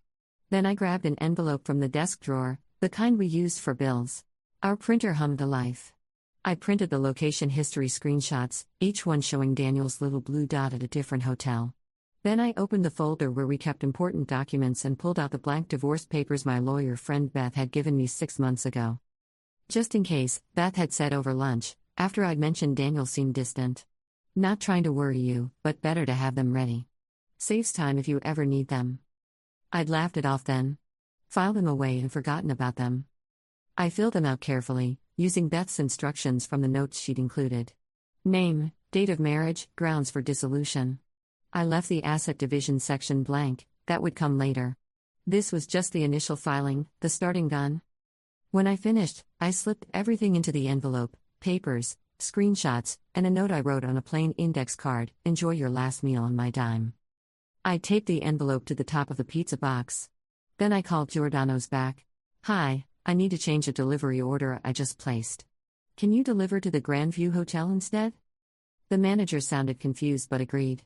I gave him the hotel address and Daniel's full name. "Call me when you arrive, and I'll give you the room number," I said. "Ma'am, that's not really how we..." "I'll tip $200 cash. I'll Venmo it to you right now if you give me your information." Money talks. The manager gave me his Venmo handle. I sat in my car outside the hotel, watching the entrance. The pizza delivery driver arrived 20 minutes later, a college-aged kid with a Giordano's uniform and a confused expression. I'd texted him to meet me in the parking lot first.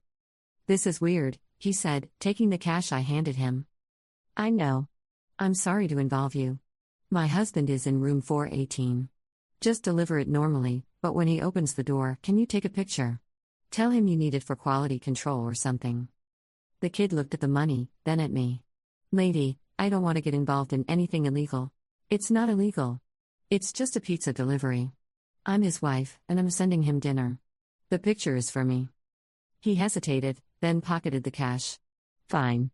But if anything crazy happens, I'm leaving." "That's fair." I watched him disappear into the hotel. My phone was clutched in my hand, heart hammering against my ribs. 5 minutes passed. Then my phone buzzed with a text from an unknown number. The photo showed Daniel in the doorway of room 418, wearing the charcoal suit I'd dry cleaned for him last week. His face was caught mid-expression, confusion shifting toward recognition as he spotted the envelope taped to the pizza box. Behind him, visible through the gap in the door, I could see a woman's jacket draped over a chair. Red leather.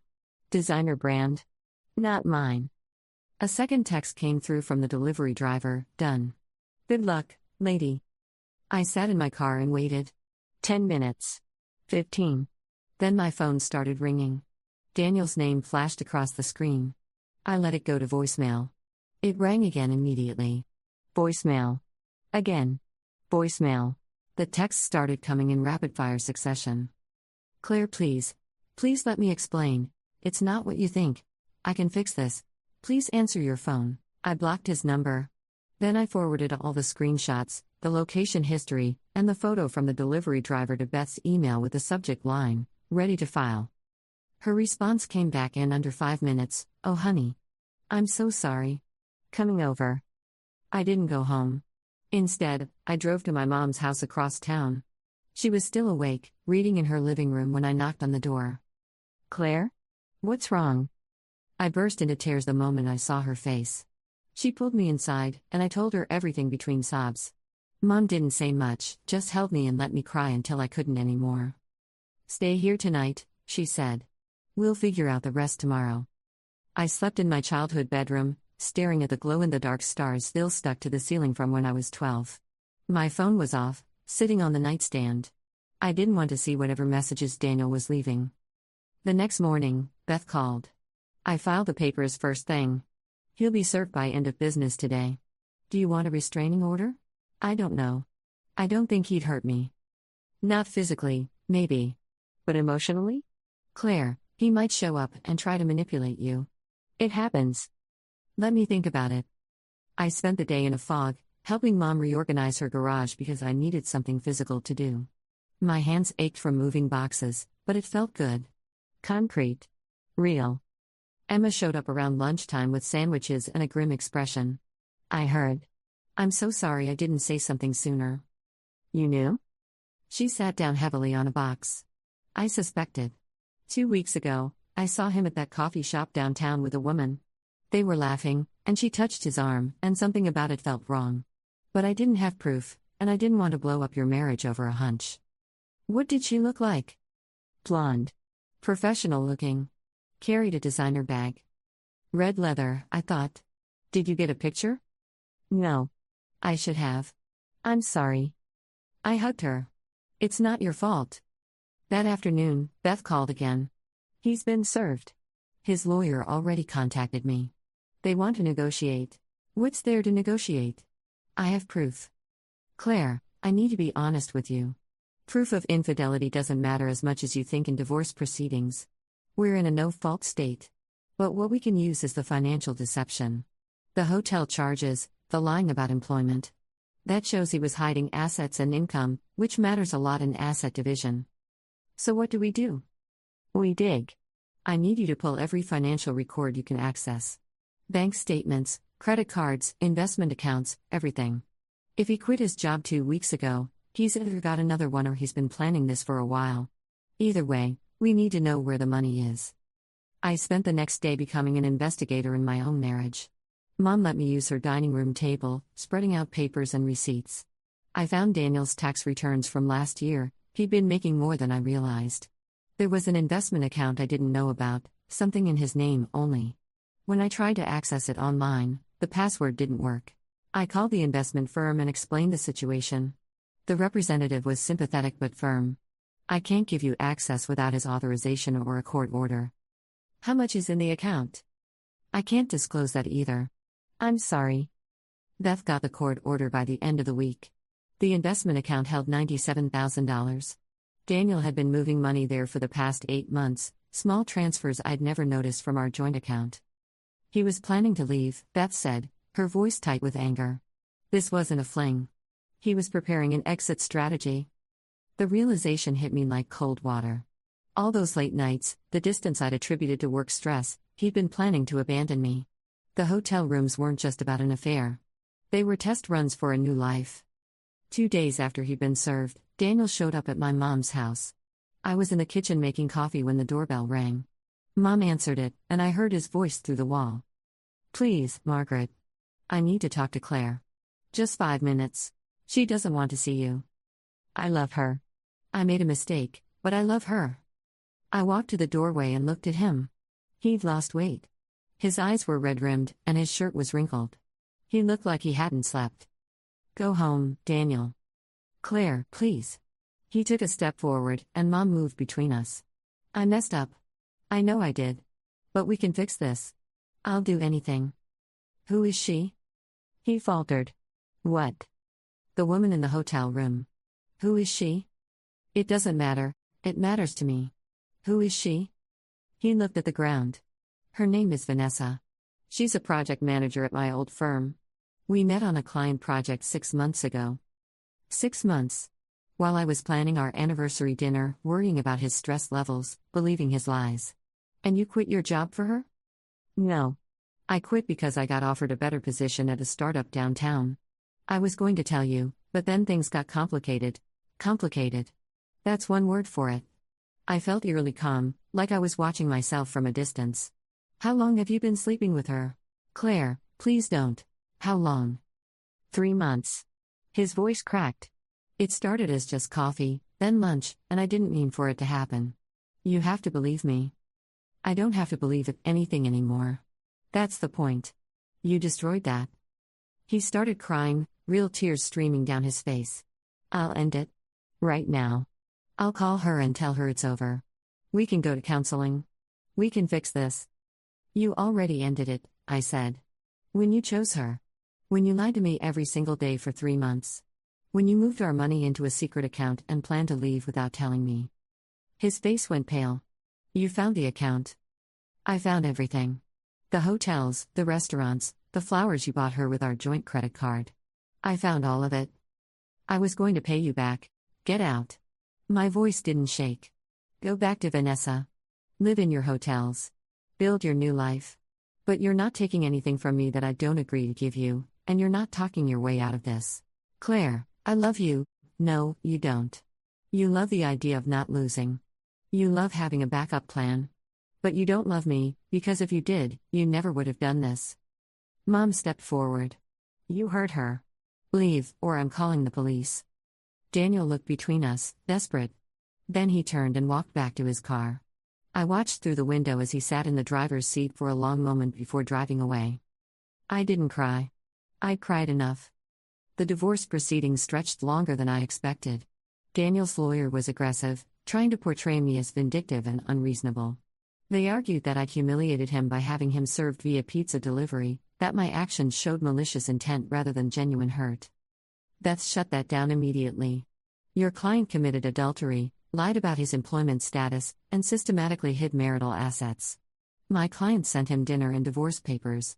If he felt humiliated, perhaps he should have considered that before lying to his wife for months. The judge wasn't amused by Daniel's attorney's tactics.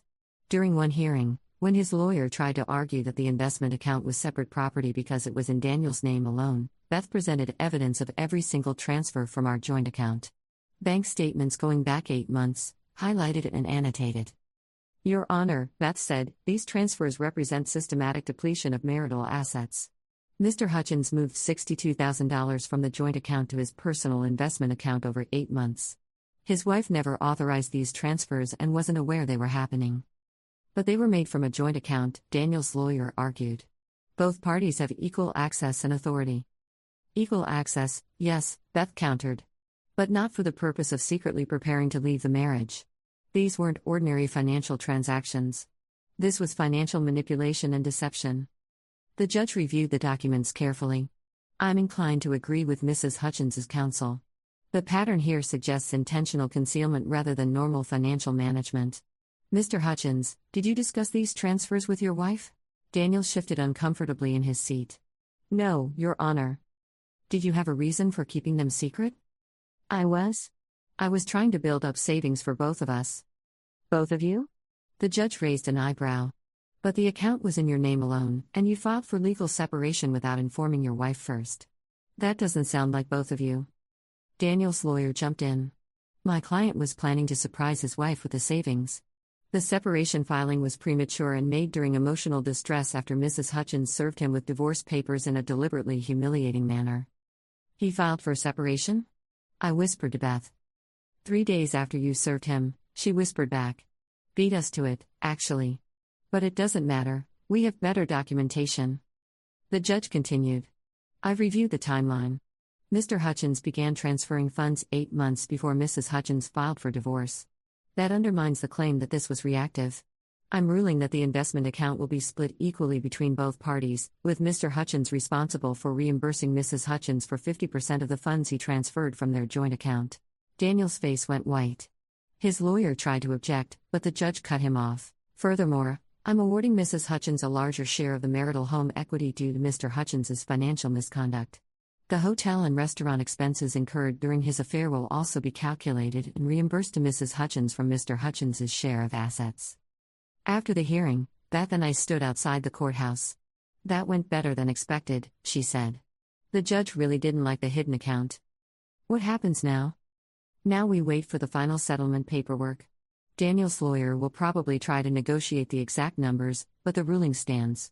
You're going to come out of this in much better shape than you would have if you'd gotten away with the account. How long? Another month, maybe 2. Then it's over. I spent those weeks in a strange limbo. Still married legally, but completely separate from Daniel. I'd moved back into our house, my house, as I was starting to think of it. Daniel had rented a small apartment downtown, closer to his new job. The startup he'd mentioned had been real, at least. He was working as a senior consultant, making decent money. Not as much as he'd made at Whitmore and Associates, but enough to pay his bills, and child support would have been substantial. We didn't have children. That had been a point of tension in the last year of our marriage. I'd wanted to wait until we were more financially stable. Now I was grateful for my caution. Emma helped me redecorate. We painted the bedroom a soft gray instead of the beige Daniel had insisted on. I bought new sheets, new curtains, new everything. Erasing him from the space one purchase at a time. You seem calmer, Emma observed one afternoon while we assembled a new bookshelf. I am. Mostly. Some days are harder than others. Have you heard from him at all? Just through lawyers. He tried to text me once from a different number, but I blocked it. What did he say? That he missed me. That Vanessa wasn't what he thought she'd be. That he'd made the biggest mistake of his life. Emma snorted. Too little, too late. That's what I told Beth. She said it was typical. The affair partner never lives up to the fantasy once reality sets in. Is he still with her? No idea. Don't care. That wasn't entirely true. I did care, in an abstract way. Not because I wanted him back, but because I wanted to know if his choices had been worth it. Had he found happiness with Vanessa? Or had he blown up his life for nothing? I found out a month later, completely by accident. I was at the grocery store, debating between 2 types of pasta sauce, when I heard a familiar voice in the next aisle. I just don't understand why you're being so unreasonable about this. Daniel. My stomach clenched. I should have walked away. Instead, I stayed quiet, listening. I'm being unreasonable? A woman's voice, sharp and angry. You told me you were divorced. You told me the house was almost sold. You told me we'd be moving in together by now. I know. But the proceedings are taking longer than expected. Claire's being difficult about the settlement. I almost laughed out loud. I was being difficult? You said she'd be reasonable, the woman continued. You said she understood it was over. But from what I'm hearing, she's taking you for everything you've got. She's entitled to half. That's how divorce works. Half? Daniel, you told me you'd built up that investment account before you even met her. You said it was your money. Silence. I could picture Daniel's face, that expression he got when he was caught in a lie. It's complicated, he finally said. Everything with you is complicated. I gave up my apartment because you said we'd be living together by September. It's October, and you're still giving me excuses. Vanessa, please, no. I'm done. I'm done waiting, I'm done with the lies, and I'm done being the other woman even though you swore you'd left her. You're not the other woman. We're getting divorced. Are you? Because from where I'm standing, it looks like you're dragging this out on purpose. Maybe you're hoping she'll take you back. Maybe you never really left her at all. That's not true. I don't believe you anymore, Daniel. I don't think I ever should have believed you. I heard footsteps moving away, then Daniel's voice calling after her. Vanessa, wait. Please, let's just talk about this. The footsteps didn't stop. I waited until I was sure they were both gone before I moved. My hands were shaking as I put the pasta sauce back on the shelf. I didn't want it anymore. I didn't want anything except to get out of that store. In my car, I sat for a long moment, processing what I heard. Daniel had lied to Vanessa too. Told her the divorce was almost final, that the house was being sold, that I was being difficult. He'd lied about the investment account, claiming it was money he'd had before we met. The man couldn't help himself. Lying was as natural to him as breathing. I started laughing. I couldn't help it. The absurdity of it all, Daniel losing Vanessa the same way he'd lost me, through his own deception. The poetic justice of it. My phone rang. Beth's name appeared on the screen. "Good news," she said when I answered. "The settlement is finalized. Daniel's lawyer agreed to everything. You'll get your share of the investment account, reimbursement for the affair-related expenses, and 60% of the home equity. He's taking the car and his personal belongings. Papers will be ready to sign next week." That was fast. What changed? No idea. His lawyer called this morning and said they wanted to settle immediately. Maybe Daniel realized he wasn't going to get a better deal. Or maybe he realized he was losing everything else and wanted to salvage something, I thought. So we're done? Almost. One more signature, and you're officially divorced. Thank you, Beth. For everything. You did the hard part. I just filed the paperwork. After we hung up, I sat in my car and tried to feel something. Relief? Sadness? Victory? Instead, I just felt tired. I drove home, parked in the driveway, and looked at the house. My house. In a week, it would be official. Daniel would be out of my life completely, reduced to occasional paperwork and eventually nothing at all. Inside, I made dinner, just for myself, something I was still getting used to. I ate at the kitchen table, scrolling through job postings on my laptop. The freelance graphic design work was steady, but I wanted something more. Something that was mine, built without Daniel's shadow over it. My phone buzzed. A text from an unknown number. "Claire, it's Daniel. Please don't block this number. I need to talk to you." I stared at the message. Deleted it. Block the number? He tried again an hour later from a different number. "Please. 5 minutes. That's all I ask." Deleted. Blocked. A third number, 30 minutes after that. "I know I don't deserve it, but please hear me out. I made a terrible mistake." I turned my phone off completely. The next morning, I went to Beth's office to review the final settlement paperwork. Everything was in order, exactly as she described. I signed my name on 6 different pages, initialing boxes and dating forms. "That's it," Beth said. "The judge will review and sign, probably within a few days. Then you'll get a copy of the final decree. Can he contest it?" Not at this point. He'd have to prove significant procedural errors or fraud, and there aren't any. This is done, Claire. I walked out of Beth's office feeling lighter. Not happy, exactly, but unburdened. Emma met me for lunch. She took one look at my face and smiled. "You signed?" I signed. "How do you feel?" "Like I can finally breathe." We ordered sandwiches and sat by the window, watching people walk past on the street. Normal people doing normal things, unaware that my life was splitting in two, before Daniel and after. "What are you going to do now?" Emma asked. "I have no idea. Keep working? Maybe travel. I've always wanted to see Seattle." "You should. Take some time for yourself." "What about dating?" I laughed. "Not even thinking about that right now." "Good. You deserve time to heal." My phone buzzed. I turned it back on that morning, after blocking 3 more of Daniel's numbers. This time it was a text from Beth. "Judge signed. It's official. Congratulations or condolences, depending on how you're feeling about it. It's done," I told Emma. "Judge just signed." She raised her water glass. "To new beginnings." I clinked my glass against hers. "To new beginnings." That night, alone in my house, I opened a bottle of sparkling cider and sat on the back porch. The evening air was cool, autumn settling in. Leaves were starting to turn orange and red against the darkening sky. 4 years ago, I'd stood in a courthouse and married Daniel, believing we'd build a life together. Now I sat in a house that was entirely mine, legally separated from him in every way that mattered. I thought about the pizza delivery, that moment of calculated revenge. It had felt satisfying at the time, but now it seemed small. The real revenge hadn't been humiliating him. It had been surviving him. Building a life he couldn't touch. Finding strength I didn't know I had. Refusing to let his betrayal define me. My phone buzzed again. Another unknown number. I almost blocked it automatically, then saw the preview of the message. "Claire, this is Vanessa. I know you have no reason to talk to me, but I need you to know something. Daniel has been lying to both of us. He told me you two were separated before we started seeing each other. He told me he was leaving you anyway. I'm not making excuses for what I did, but I thought you should know he lied to me about everything. I'm sorry for my part in hurting you. You deserved better. B. I read the message 3 times. Then I typed a response, thank you for telling me. I hope you find someone who treats you honestly. C. I almost didn't send it. Then I pressed send and turned my phone off again. Vanessa had been part of the betrayal, but she'd also been a victim of Daniel's deception.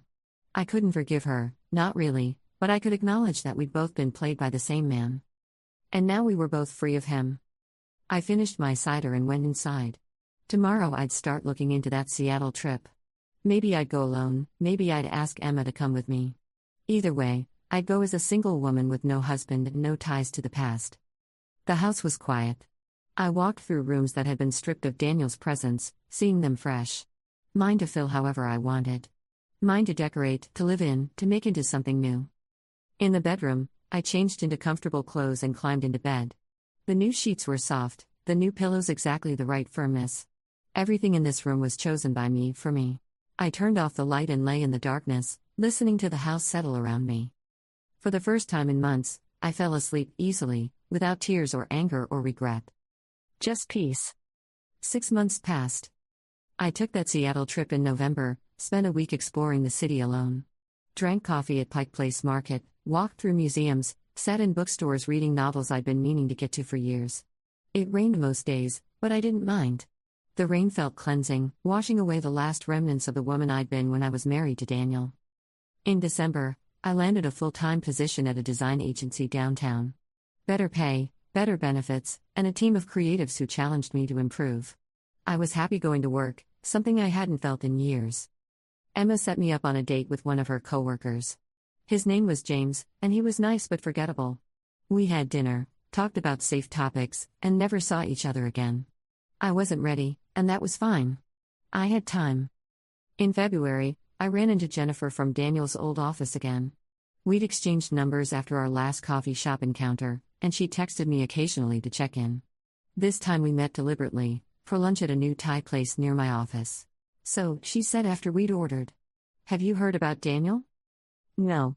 Should I have? He's back at Whitmore. Started last week. I paused with my fork halfway to my mouth. They took him back? New management.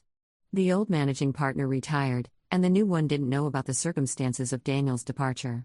HR flagged it, but the new partner overrode them. Said everyone deserves a second chance. How's that going? Jennifer made a face. Awkward. Everyone knows what happened. People are professional, but cold. He sits alone at lunch. Nobody invites him to happy hours. He brought that on himself. Absolutely. The thing is, I heard he's already having issues. Missed a deadline last week, blamed it on unclear instructions. Got into an argument with a project lead about resource allocation. The new partner is starting to wonder if they made a mistake. I should have felt satisfaction. Instead, I just felt distant from it all. Daniel was living his life, dealing with his consequences. I was living mine. What about Vanessa? I asked. Haven't seen her around. I think she moved to a different city. Someone said she got a job in Denver, but I don't know if that's true. We finished lunch and said goodbye. Walking back to my office, I thought about Daniel sitting alone in the break room, eating lunch while his former colleagues avoided him. A year ago, that image would have filled me with vindictive pleasure. Now it just made me sad. Not for him, but for the waste of it all. 4 years of marriage, gone. 2 careers damaged. 1 woman driven out of the city. All because Daniel couldn't be honest about what he wanted. At work, my manager called me into her office. Claire, I want to talk to you about the senior designer position. My heart jumped. Okay? Marcus is leaving next month to start his own firm. We need someone to step up, and everyone agrees you're the right choice. It's a significant raise and more responsibility, but I think you can handle it. I'd love to. Thank you. Don't thank me yet. It's going to be a lot of work. I'm ready for it. And I was. More ready than I'd been for anything in a long time. That evening, I celebrated alone with takeout and a movie. No big party, no champagne. Just quiet satisfaction and a good day and a better future. My phone buzzed. A text from an unknown number. I almost ignored it, then saw the preview. Congratulations on the promotion. I heard through Emma. You deserve it. D. I stared at the message. Daniel had gotten my promotion news through Emma, which meant Emma was still in contact with him somehow. That stung a little, but I understood. They worked in related industries. Their paths would cross. I typed and deleted 3 different responses. Finally settled on, "Thank you." Simple. Polite. Final. He responded immediately, "Can we talk sometime? I'd like to apologize properly." I put my phone down and finished my movie. When it ended, I picked the phone back up and typed, "I appreciate the thought, but I don't think that would be helpful for either of us. I hope you're doing well." I waited for a response. None came. I blocked the number anyway. A year after the divorce was finalized, I bought out the last of Daniel's equity in the house. Beth handled the paperwork, and Daniel signed everything remotely. We never had to be in the same room. The house was mine, fully and completely. I celebrated by ripping up the carpet in the living room and refinishing the hardwood floors underneath. Emma helped, and we spent a weekend covered in sawdust, laughing at our lack of experience but pleased with the results. "You're really settling in," Emma observed, stepping back to admire our work. "I am. This place finally feels like mine." "Have you thought about what comes next?" "What do you mean?" "Dating. Relationships. The future." I considered the question. "Sometimes. But I'm not in a hurry. I like my life right now. I like coming home to a space that's entirely mine, making decisions without consulting anyone, being responsible only for myself." "That's healthy. I'm glad you're happy." "I am. I really am." And I meant it. The hurt from Daniel's betrayal had faded to a dull ache, something I barely noticed anymore. I'd built a life I was proud of, filled it with work I enjoyed and people I loved. The future was mine to shape, and that felt powerful. In March, Marcus invited me to the launch party for his new firm. I went, not as a date but as a colleague and friend. The party was small, held in the converted warehouse space Marcus had rented for his office. Exposed brick walls, industrial lighting, the smell of fresh paint mixing with catered appetizers. "Thanks for coming," he said, handing me a glass of something sparkling. "Wouldn't miss it. The space looks great." "Thanks. It's been a lot of work, but I'm excited." He gestured around the room. 3 months ago, this was just an empty building. Now it's actually happening. I recognized the feeling in his voice, that mix of terror and exhilaration that comes from building something entirely your own. "You're going to do amazing things here." "I hope so. The first client meetings start next week, and I keep having nightmares about forgetting how to use design software." I laughed. "That's normal. I had those dreams for months after I started at the agency." We talked about design trends, upcoming projects, mutual friends in the industry. Easy conversation, comfortable. Marcus introduced me to his business partner, a woman named Sarah who specialized in web development. She was sharp, funny, and clearly the organized half of their partnership. "Marcus tells me you're the best designer at your agency," Sarah said. "He's being generous." "He really isn't," Marcus interjected. "Claire's work is exceptional. If I could steal her away, I would." "Don't tempt me," I said, half joking. "I'm pretty happy where I am." Can't blame a guy for trying. The party continued around us. People mingled, admired the space, talked about projects and possibilities. At some point during the evening, I found myself standing by the windows overlooking the street, watching headlights stream past. Marcus joined me, carrying 2 fresh glasses. "Penny for your thoughts?" "Just thinking about fresh starts. How brave it is to build something new." "Like you did with your house?" "Like that, yeah. Taking something that existed before and making it yours." Marcus was quiet for a moment. Then he said, "I know this might be terrible timing, and feel free to say no, but would you want to grab dinner sometime? Not as colleagues. As something else." I looked at him, really looked at him. Marcus had kind eyes, the type that crinkled when he smiled. He'd never been anything but straightforward with me, never played games or hidden his intentions. The opposite of Daniel in every way that mattered. "Maybe," I said carefully. "Let me think about it?" "Take your time. I'll still be here." He smiled. "No pressure. I value our friendship too much to mess it up by pushing." That made the decision easier somehow. "Actually, you know what? Yes. Let's do dinner next week." His face lit up. "Yeah? Yeah. I think I'm ready." "Great. I mean, good. I'll text you about details." "Sounds perfect." I left the party feeling lighter.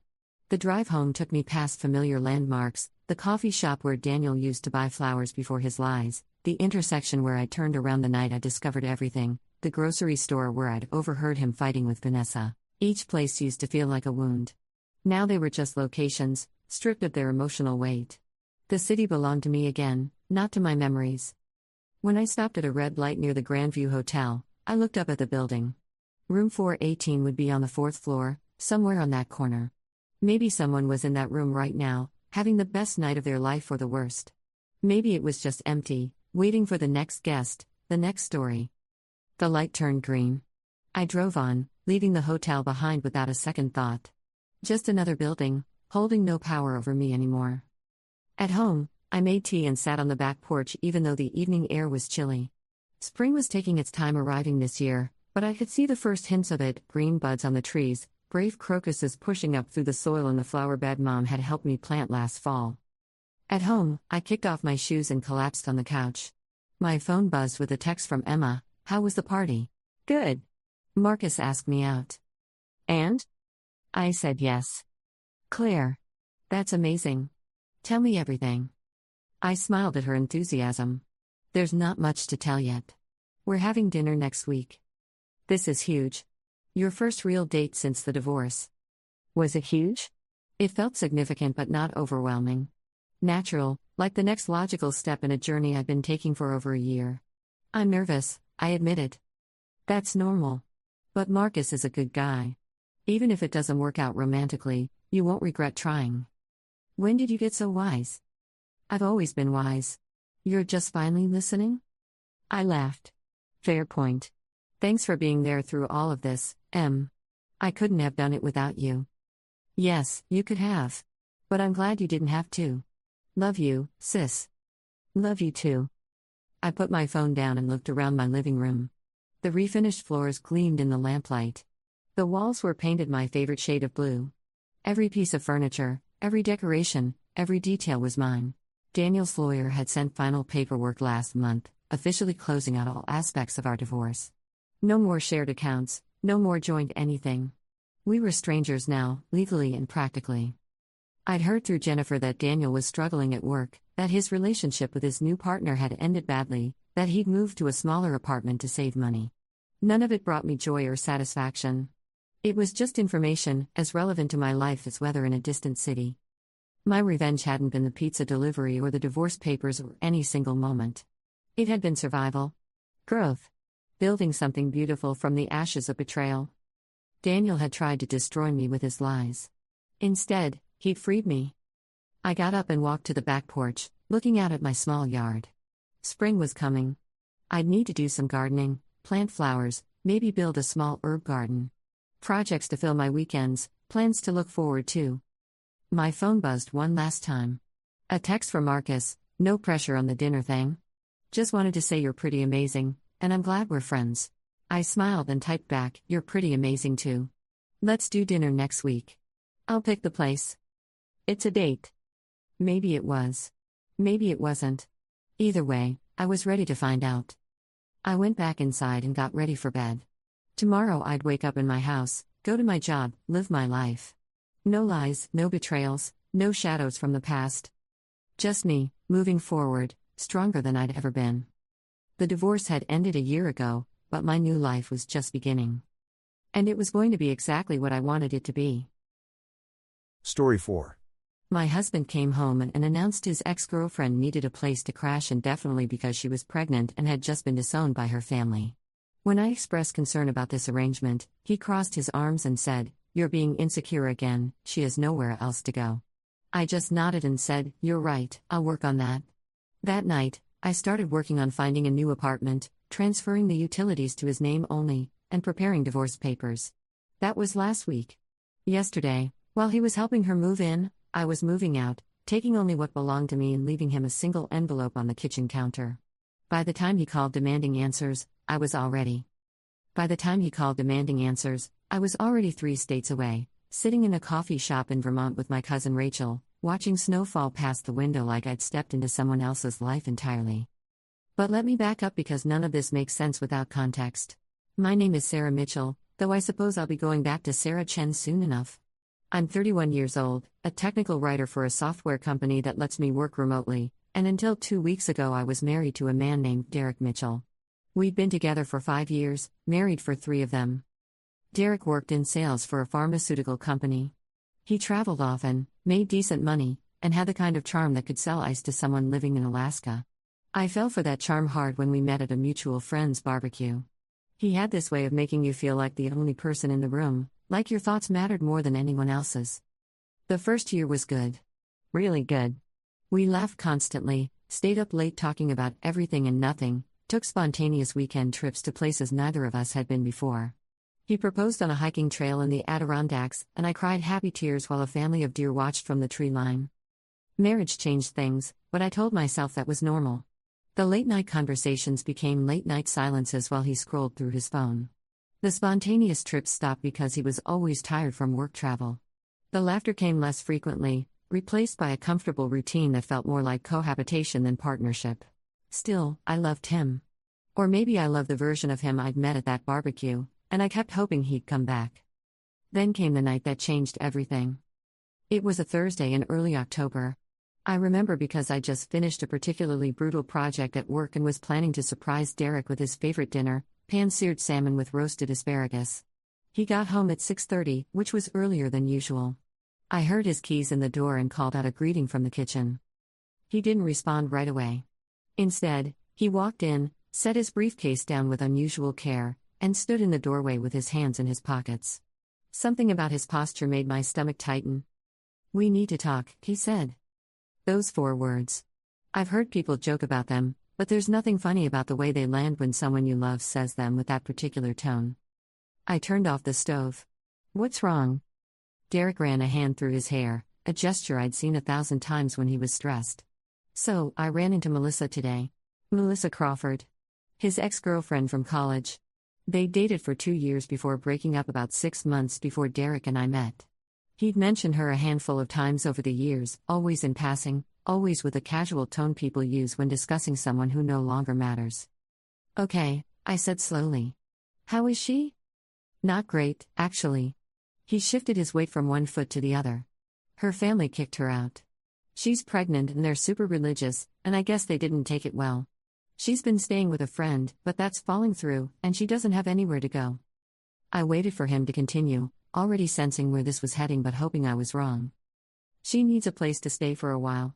Just until she gets back on her feet." The kitchen suddenly felt too small. "For a while," I repeated. "Temporarily. She's looking for her own place, but with the pregnancy and everything, it's been hard. She doesn't have much money saved up." I set down the spatula I'd been holding. "And you want her to stay here? We have the spare bedroom." He said it like the logistics made it reasonable, like square footage was the only consideration that mattered. "Derek, this is your ex-girlfriend. From college." As if the passage of time erased history. "Sarah, she has nobody else. Her family disowned her. She's pregnant and scared and has nowhere to go." "What about the father?" "Long gone. He took off the second she told him about the baby." I leaned against the counter, trying to organize my thoughts. "This feels like something we should have discussed before you made any promises." "I didn't promise anything. I told her I'd talk to you." But his tone carried an edge of defensiveness that suggested otherwise. "How long would she stay?" "I don't know. A few months, maybe. Just until she finds work and saves enough for a deposit on an apartment." "A few months." I looked around our kitchen, the space we'd picked out together, the home we built. The idea of sharing it with Derek's pregnant ex-girlfriend felt surreal. "I need to think about this," I said. His expression hardened. "There's nothing to think about. She needs help, and we have the space to give it." "Derek, this is a huge decision. You can't just expect me to what? To show basic human compassion?" He crossed his arms. "You're being insecure again, Sarah. She has nowhere else to go." Those words hit differently than anything he'd said before. Not the request itself, but the way he framed my hesitation. Insecure. Again. Like my concerns were a character flaw rather than a legitimate response to an impossible situation. I stood there, salmon cooling on the stove, asparagus going limp, and something inside me went quiet. Not angry. Not hurt. Just quiet. You're right, I said. I'll work on that. Derek's shoulders relaxed. Thank you. I knew you'd understand. She'll be here tomorrow around 2. He kissed my forehead and walked upstairs to change. I stayed in the kitchen, staring at the dinner I'd made, and that quietness inside me began to solidify into something else entirely. I didn't sleep that night. Instead, I lay beside Derek in our bed and did calculations in my head. Our apartment was in my name. I'd had it before we met, before we married, and we'd never bothered to add him to the lease. The furniture was a mix, some mine, some his, some bought together. The utilities were in my name. The internet. The electricity. Everything. Around 3 in the morning, I got up and went to my office. I opened my laptop and started making lists. Not angry, vindictive lists. Just practical ones. What belonged to me? What belonged to him? What we'd bought together that would need to be divided. How much notice I needed to give my landlord. Where I could go on short notice. I thought about Rachel, my cousin who lived in Vermont and ran a bed and breakfast. We'd always been close, and she'd been telling me for months that I could visit any time. I opened a chat window and typed a message, knowing she wouldn't see it until morning. Hey Rach. Strange question, but do you have a room available for an extended stay? I'll explain later, but I might need a place to crash for a while. Would pay, of course. Then I opened another browser tab and searched for divorce attorneys in our area. The next morning, Derek left for work early. Before he walked out the door, he reminded me that Melissa would arrive at 2. I'll try to get home early to help her settle in, he said, grabbing his keys. Can you make sure the spare bedroom is ready? Of course, I said. The door closed behind him. I finished my coffee, opened my laptop, and saw that Rachel had already responded. Room's yours as long as you need it. What's going on? I'll call you later, I typed back. But yes, I need it. Can I come as soon as next week? Absolutely. Doors always open. I spent the rest of the morning researching divorce attorneys. I made a list of 5, called each of them, and scheduled consultations. 3 could see me that week. I booked all 3 appointments. Then I went through the apartment and made an inventory. The couch was mine. The coffee table was Derek's. The dining table we'd bought together, but the chairs were from my previous apartment. My grandmother's china in the cabinet. Derek's collection of vintage records. The TV we bought together last year. I took photos of everything, documenting the apartment as it currently existed. Then I pulled out our marriage certificate, our joint bank account statements, and every other piece of documentation I could find. By noon, I had 3 file folders organized on my desk. 1 for the attorney consultations. 1 for the apartment logistics. 1 for the divorce paperwork. I made myself lunch, a sandwich I barely tasted, and went back to the spare bedroom. Derek had asked me to make it ready for Melissa. I stripped the bed and put on fresh sheets, but they were sheets I'd bought. I looked at the dresser, which was mine. The nightstand, which was also mine. The lamp, the rug, the hangers in the closet. Almost everything in this room belonged to me. I left it made up and clean. I wasn't cruel, and Melissa's situation genuinely seemed difficult. But I also wasn't going to be a supporting character in whatever narrative Derek had constructed in his head. At 1:30, I left the apartment. I didn't want to be there when Melissa arrived. I drove to the library and spent 2 hours reading through Vermont rental listings, making notes about areas close to Rachel's bed and breakfast. My phone rang at 4:15. Derek's name flashed on the screen. I let it go to voicemail. He called again at 4:30. Then at 5. I turned off my phone. I got home at 7.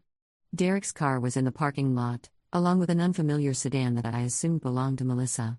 I sat in my car for a long moment, gathering myself, then headed inside. They were in the living room. Melissa sat on my couch, and I got my first good look at her. She was pretty in an understated way, dark hair pulled into a ponytail, tired eyes, barely showing yet under her loose sweater. She looked exhausted and fragile and genuinely scared.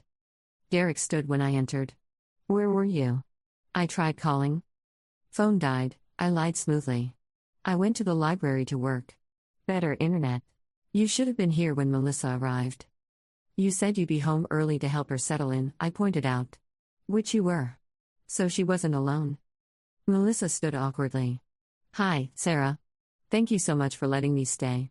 I know this is weird, and I promise I'll be out of your hair as soon as possible. She seemed sincere.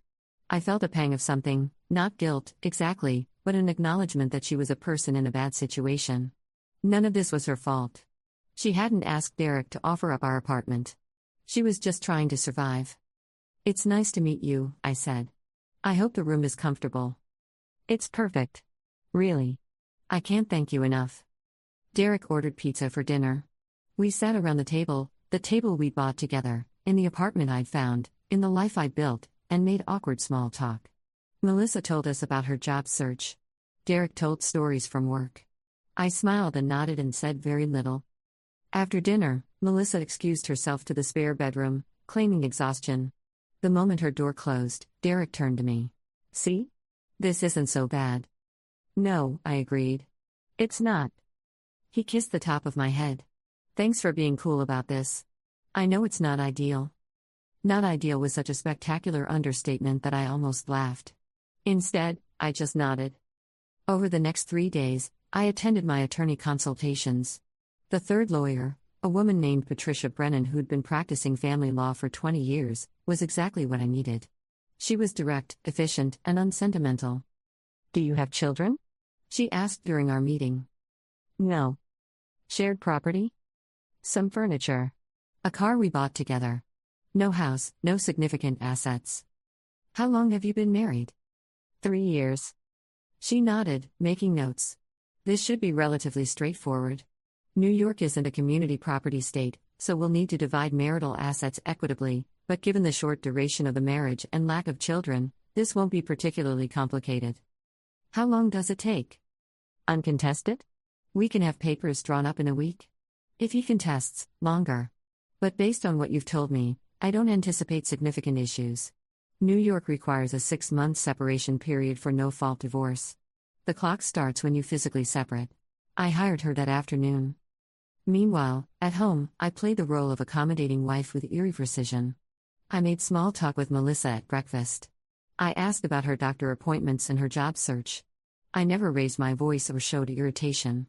I was unfailingly pleasant. Derek seemed relieved. He probably expected drama, tears, accusations. Instead, I gave him nothing to push back against. One evening, he found me in the office working on my laptop. "Hey," he said, leaning against the doorframe. "I just wanted to say I appreciate how mature you're being about all this." "I'm working on my insecurity," I said without looking up. "Like you suggested." If he caught the edge in my tone, he didn't show it. He just kissed my temple and wandered off to watch television. That weekend, I drove up to Vermont to see Rachel's place. The bed and breakfast was exactly as she described, a converted farmhouse with 6 guest rooms, all decorated in cozy, rustic style. Rachel herself was 42, divorced, child-free by choice, and possibly the most grounded person I knew. We sat in her kitchen drinking tea while I explained the situation. "So you're actually leaving him," she said. It wasn't a question. "Yes." "Good. He sounds like a nightmare." "He wasn't always," I said and then paused. Or maybe he was, and I just didn't notice. Rachel studied me over her mug. "What do you need from me?" "A room for a couple months while I figure things out. I can work remotely from here. I'll pay rent, of course. Stay as long as you need. We'll figure out the money part later." She set down her tea. "When are you coming?" "Next week. Maybe the week after." "Why wait?" That was a good question. Maybe because I wanted to give Derek time to realize what he'd done. Maybe because I wanted to feel certain about my decision. Or maybe I just needed a few more days to steel myself for the conversation that would inevitably come. "Because I want to do this right," I said finally. "No loose ends." I spent the next few days methodically preparing. I transferred all the utilities into Derek's name only: electricity, internet, water. I contacted my landlord and explained that I'd be vacating but my husband would remain and take over the lease. Since Derek's name wasn't on the original lease, the landlord would need to approve him as a new tenant or Derek would need to find somewhere else. I opened a new bank account at a different bank and transferred my half of our joint savings. Patricia drew up the divorce papers with remarkable speed. They arrived by courier on Tuesday afternoon. I read through them carefully, signed where indicated, and tucked them into a manila envelope. I packed my belongings in careful stages. A box here, a suitcase there. I told Derek I was doing a thorough cleaning, donating old clothes, organizing. He barely noticed. He was too busy helping Melissa set up doctor appointments and research childcare options. I felt oddly detached from it all, like I was watching someone else dismantle their life. But there was also a strange sense of clarity. Every box I packed, every utility I transferred, every document I signed felt like shedding weight I hadn't realized I'd been carrying. On Wednesday evening, Derek mentioned that he'd be helping Melissa move the last of her belongings from her friend's apartment on Friday afternoon. "We'll probably be gone most of the day," he said. "Her friend lives 2 hours away." "That's fine," I said. "I have a work meeting anyway." Friday morning, I woke before dawn. Derek was still asleep. I got dressed quietly, made coffee, and went through the apartment one last time. The movers arrived at 8:30, 3 guys with a truck I'd hired for the day. They worked efficiently, loading boxes and furniture while I supervised with my checklist. The couch, the desk, the bookshelves. My grandmother's china. The dining room chairs. My clothes, my books, my laptop and work equipment. I left behind anything we bought together that I didn't need. The TV. The kitchen table. Various kitchen appliances. I wasn't trying to strip the place bare. I just took what was mine. By 11, the truck was loaded. I did a final walkthrough of the empty rooms. The spare bedroom still had furniture, Derek's dresser, a lamp we'd bought together. The master bedroom had his nightstand, his side of the closet full of clothes. In the kitchen, I set the manila envelope on the counter where he couldn't miss it. On the front, I'd written his name in clear block letters. Inside were the divorce papers and a short note. "Derek, I'm not insecure. I'm done. You'll find the apartment utilities have been transferred to your name. I've spoken with the landlord about removing me from the lease. Since your name was never added, you'll need to apply as a new tenant if you want to stay, or find somewhere else. The current lease term ends in 2 months. I've taken what belongs to me and left everything else. Our joint account has been divided equally. The divorce papers are straightforward. I don't want anything complicated, just a clean break. My attorney will be in touch. I hope you and Melissa figure things out. I genuinely mean that. But I won't be part of it. Sarah." I left my keys on top of the envelope and walked out. The movers had another job after mine and couldn't make the full trip to Vermont until the following morning, so they'd store everything overnight at their facility. I followed in my car with what I needed immediately. The drive took about 5 hours with traffic and stops. I listened to podcasts and audiobooks, trying not to think too hard about what I'd just done. Derek called at 2:30. I'd been expecting it earlier, but I suppose they'd gotten a late start. I didn't answer. He called again at 2:45, 3 o'clock, 3:15. By 3:30, the calls were coming every few minutes. Then the text started. "Where are you? Sarah, this isn't funny. Call me back right now. Are you seriously doing this? We need to talk about this like adults." I silenced my phone and kept driving. By the time I pulled into Rachel's driveway, it was nearly 8 o'clock. The farmhouse glowed with warm light from the windows. Rachel came out to meet me, took one look at my face, and pulled me into a hug. "You did it," she said. "I did it." We unloaded my car, just the essentials I'd packed separately from the moving truck. Rachel showed me to my room, which overlooked the back garden and had a view of the mountains in the distance. "Do you want to talk about it?" she asked. "Not yet." "Fair enough. There's soup on the stove when you're hungry." She left me alone. I sat on the bed in this unfamiliar room in this unfamiliar place and finally let myself feel everything I'd been holding back for 2 weeks. I cried. Not angry tears or heartbroken sobs, but quiet, relieved tears. The kind that come when you finally set down something heavy you've been carrying for too long. My phone buzzed with another call from Derek. I turned it off completely. That night, I slept better than I had in months. The next morning, I woke to sunlight streaming through unfamiliar curtains. For a moment, I forgot where I was. Then I remembered, and a wave of calm washed over me. Rachel had breakfast ready: scrambled eggs, toast, fresh fruit. 3 other guests were staying at the bed and breakfast, and she introduced me as her cousin visiting for a while. They were friendly in that way strangers can be at breakfast, making small talk about the weather and their plans for the day. After breakfast, the moving truck arrived. Rachel helped me unload boxes into my room and a storage area she'd cleared in the barn. We worked steadily for 2 hours, and by the end my muscles ached, but I felt oddly satisfied. "What's your plan?" Rachel asked as we surveyed the organized chaos of boxes in my room. "Find a job in the area if I can, or keep working remotely. Find my own place eventually. Finalize the divorce. I paused. Figure out who I am without Derek. She nodded. Solid plan. I turned on my phone for the first time since yesterday evening. 43 missed calls from Derek. 27 text messages. 6 voicemails. I deleted the texts without reading them and the voicemails without listening. Then I composed a single text message. My attorney will contact you next week. Please communicate through legal channels only. Do not call or text me again. I blocked his number before he could respond. Over the next few days, I fell into a new routine. I worked from my room, taking video calls and responding to emails as if nothing had changed. My boss didn't need to know the details, just that I'd relocated and remained fully available. In the evenings, I helped Rachel around the bed and breakfast. I learned to bake her famous blueberry scones, helped prepare breakfast for guests, tidied common areas. The work was meditative, requiring just enough attention to keep me present without overwhelming me. Patricia called on Tuesday. He's received the papers. His attorney contacted me this morning. And? He wants to contest. Says you abandoned the marriage without attempting to work things out. I laughed, surprising myself. Does his attorney know about Melissa? I mentioned the circumstances. They're claiming it was temporary housing for a friend in need and that you overreacted. A friend. His pregnant ex-girlfriend is a friend. That's their position. Patricia's tone was dry. Don't worry. This kind of posturing is normal. He's embarrassed and angry, so he's lashing out. Once he calms down and realizes how expensive contesting will be, he'll likely settle. How long? The 6-month separation period is mandatory regardless. That takes us to April. If he settles quickly, we can have everything finalized by then. If he drags it out, maybe a few months longer. So by late spring at the earliest. Yes. But the hardest part is already done. You've separated. Everything else is just paperwork. I hung up feeling lighter. 6 months seemed manageable. I could build a life in 6 months.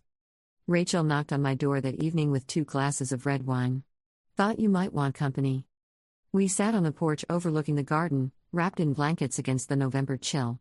She didn't ask questions, just kept me company while the sun set behind the mountains. Can I tell you something? I said eventually. Anything. I don't miss him. I thought I would. I thought I'd feel lonely or regretful or sad. But mostly I just feel relieved. Rachel sipped her wine. That tells you everything you need to know. I think the marriage was over long before Melissa showed up. She was just the catalyst that made me see it clearly. What will you do now? Live, I said simply. Figure out what makes me happy. Maybe travel. Maybe stay here for a while. Maybe find someone who actually values me. Or maybe just be alone and discover that's enough. All good options. We sat in comfortable silence while the stars began to appear. Over the following weeks, I started to rediscover myself. I joined a local yoga class. I explored the small town near Rachel's farmhouse, finding a surprisingly good bookstore and a coffee shop with the best lattes I'd ever tasted. I took long walks in the woods, enjoying the quiet crunch of leaves underfoot. I made friends slowly. There was Beth, who ran the bookstore and recommended novels with uncanny accuracy. There was James, a retired teacher who came to the coffee shop every morning and always had a terrible joke ready. There was Amanda, who taught the yoga class and had a laugh like wind chimes. I wasn't trying to build a new life. I was just living. And somewhere along the way, I realized I was happy. Patricia called in January with an update. He's agreed to settle. We've negotiated the asset division, and he signed off on everything. What changed? Reality set in. His attorney probably explained how expensive a contested divorce would be, especially given the circumstances. Also, she paused. Between you and me, I heard through the grapevine that Melissa moved out. Apparently living with your ex-boyfriend while pregnant and heartbroken wasn't the bonding experience he'd anticipated. I felt a flicker of something, not satisfaction, exactly. Maybe just recognition that actions have consequences. So what now? We finalize everything once the 6-month separation period ends in April.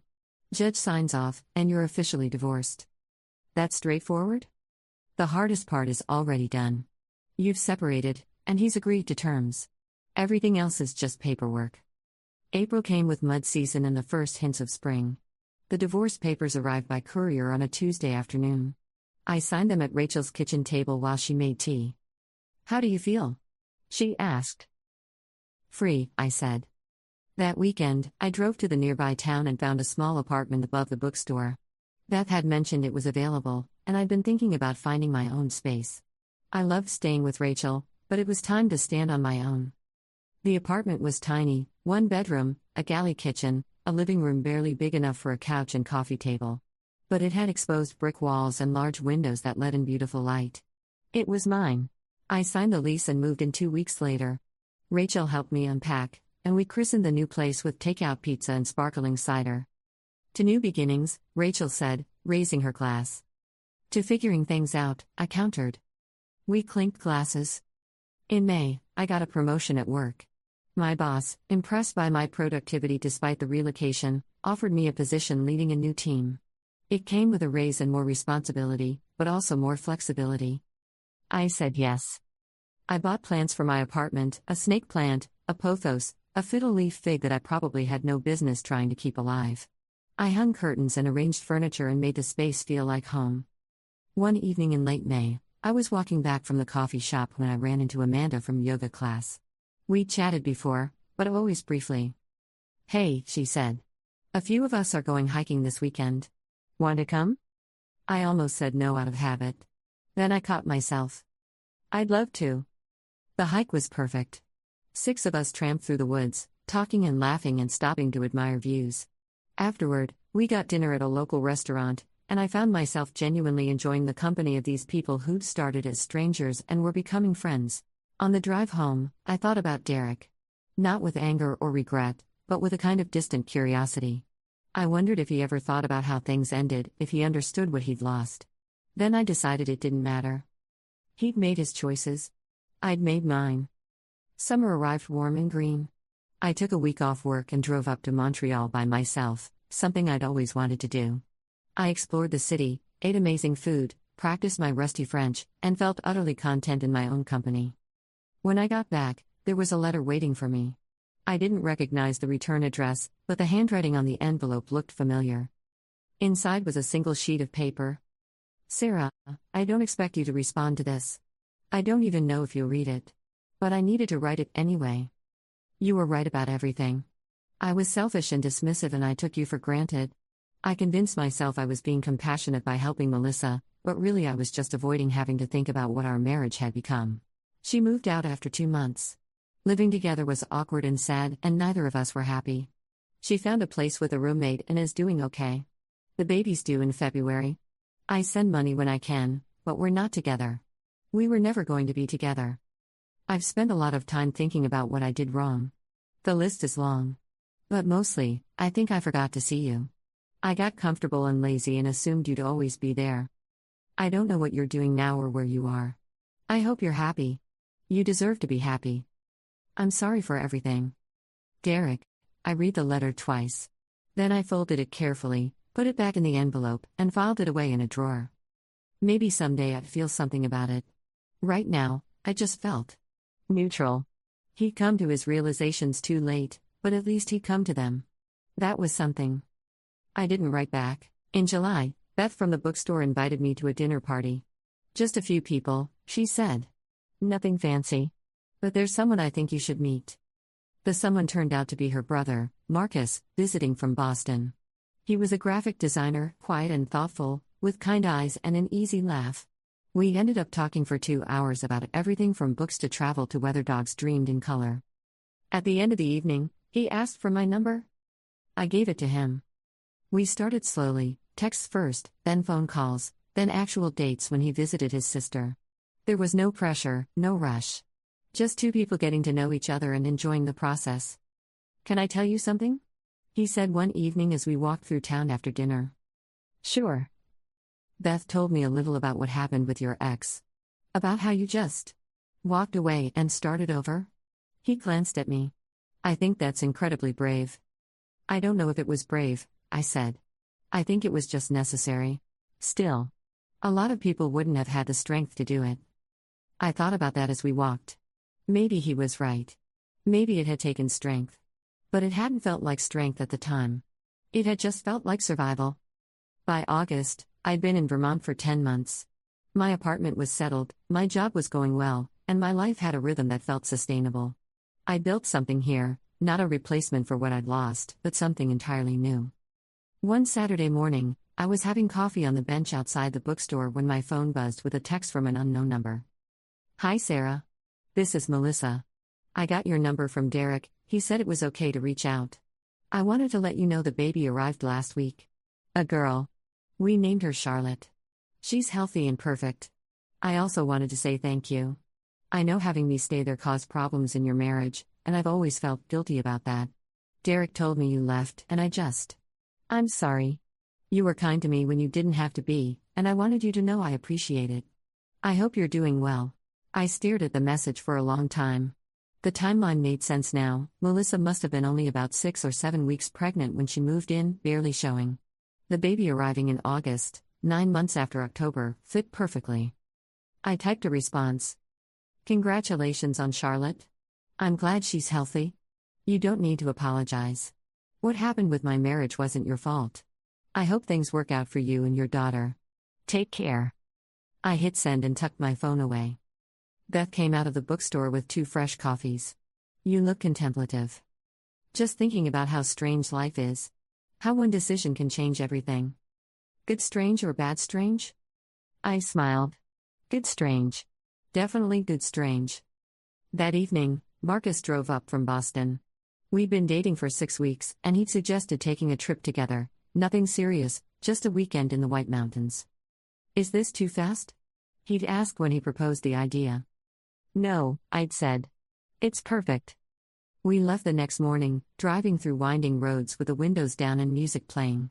We hiked and ate at small diners and stayed in a cabin with a view of the mountains. We talked about everything and nothing, and at no point did I feel the need to be anyone other than exactly who I was.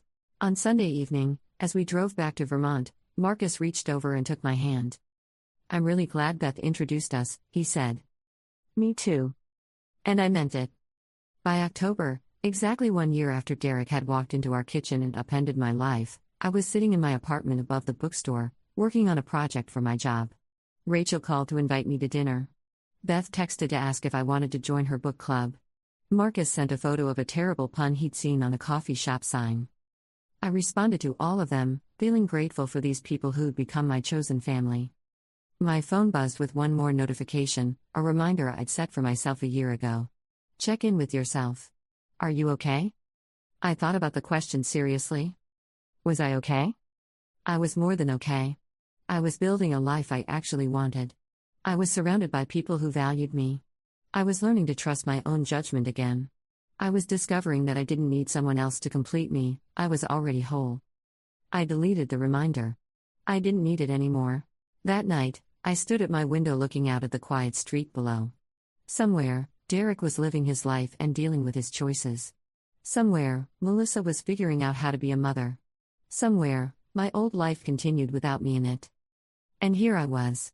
Not bitter or broken, but genuinely, surprisingly happy. I thought about the woman I'd been a year ago, the one who'd nodded and said you're right, I'll work on that while her marriage crumbled around her. I wished I could tell her that everything would turn out better than she imagined. That walking away wasn't giving up, it was choosing herself. But she'd figured that out on her own. And so had I. I closed the curtains, made myself tea, and settled in with a good book. Tomorrow, Marcus was driving up. Next week, I had a work deadline. Next month, Rachel's birthday. Life continued, full of small moments and quiet joys and the steady knowledge that I was exactly where I needed to be. But the story didn't quite end there. November brought the first real snow, the kind that transforms everything into something clean and new. I'd invited Marcus to spend Thanksgiving with me and Rachel, and he'd accepted without hesitation. His parents were traveling abroad, and Beth had her own plans, so it worked out perfectly. The week before Thanksgiving, I was at the coffee shop working when James, the retired teacher with terrible jokes, sat down across from me with his usual morning coffee. "You look different," he said, studying my face with the directness only elderly people can get away with. "Different how?" "Lighter. When you first started coming here, you had this tension in your shoulders. Like you were carrying something heavy. It's gone now." I considered his observation. I guess I put it down. "Good for you. Life's too short to carry other people's baggage." He sipped his coffee. Speaking of which, I have a joke for you. Why don't scientists trust atoms? Why? Because they make up everything. He grinned at my groan. You're welcome. After he left, I thought about what he'd said. He was right. The physical manifestation of stress I carried for so long, the tight shoulders, the clenched jaw, the constant low-level anxiety, had simply evaporated. I hadn't even noticed it happening. That afternoon, Patricia called. We'd stayed in touch occasionally since the divorce finalized. I have news you might find interesting, she said. Do you remember Derek's attorney, Martin Reynolds? Vaguely. He reached out to me last week. Apparently Derek's been sending him lengthy emails about the divorce, about you, about his regrets. Martin wanted to know if you'd be open to any kind of reconciliation conversation. My first instinct was to laugh. What did you tell him? That I'd ask, but I suspected the answer would be no. She paused. Was I right? Completely right. There's nothing to reconcile. We're done, and I've moved on. That's what I figured. I'll let him know. Another pause. How are you doing, Sarah? Really? Really? I'm great. Better than I've been in years. I'm glad. You handled everything with remarkable grace. Not all my clients manage that. After we hung up, I found myself thinking about Derek's emails to his attorney. What could he possibly have to say at this point? We'd been divorced for 6 months. He'd had plenty of time to process everything. Then I realized, it didn't matter. His processing, his regrets, his late-night revelations about where things went wrong, none of it concerned me anymore. He was like a character from a book I'd finished reading and returned to the library. Marcus and I spent Thanksgiving at Rachel's farmhouse. She'd invited several guests who had nowhere else to go for the holiday, turning it into a cheerful gathering of misfits and wanderers. We cooked together, told stories, played board games, and laughed until our sides ached. During dinner, Rachel stood to make a toast. To chosen family, she said, raising her glass. To second chances and new beginnings. To finding out that the life you build for yourself can be better than anything you imagined. Everyone clinked glasses. Marcus squeezed my hand under the table. Later that night, after the guests had retired to their rooms, the three of us sat by the fireplace with wine and leftover pie. Can I say something sappy? Rachel asked. You're asking permission? I teased. When you showed up here last year, you looked like a ghost. Like you were physically present but emotionally absent. I worried about you. I worried about myself, I admitted. But look at you now. You're radiant. You're building this incredible life. You took something awful and turned it into an opportunity. She raised her glass again. I'm proud of you, cousin. Marcus nodded. I'm just grateful I get to be part of it. I felt tears prick my eyes, happy ones. I couldn't have done any of this without you, Rach. You gave me a safe place to land. That's what family does. December arrived with more snow and the frantic energy of the holiday season. The bookstore was busier than ever, and Beth recruited me to help with gift wrapping on weekends. I discovered I enjoyed it, the methodical process of measuring paper, creating crisp folds, tying perfect bows. One Saturday afternoon, a woman came in looking for books for her daughter. As I wrapped her purchases, she said, "You're really good at this." Thanks. It's meditative. Are you from around here? I feel like I've seen you before. I moved here last year from New York. Big change. What brought you to Vermont? I considered how to answer. A year ago, I would have felt embarrassed, would have fumbled for a sanitized version of the truth. Now I just smiled. I needed a fresh start. Turned out to be the best decision I ever made. She nodded knowingly. Fresh starts are underrated. Good for you. After she left, Beth came over with hot chocolate. You handled that well. Handled what? The personal question. You didn't flinch or deflect. You just answered honestly. I guess I'm not ashamed anymore. My marriage ended. I left. I started over. Those are just facts. They're facts you own now, Beth said. That's the difference. Christmas came quietly. Marcus and I exchanged simple gifts, a vintage poster for my apartment, a set of drawing pencils for him. We spent the day cooking together, taking a long walk in the snow, and watching old movies.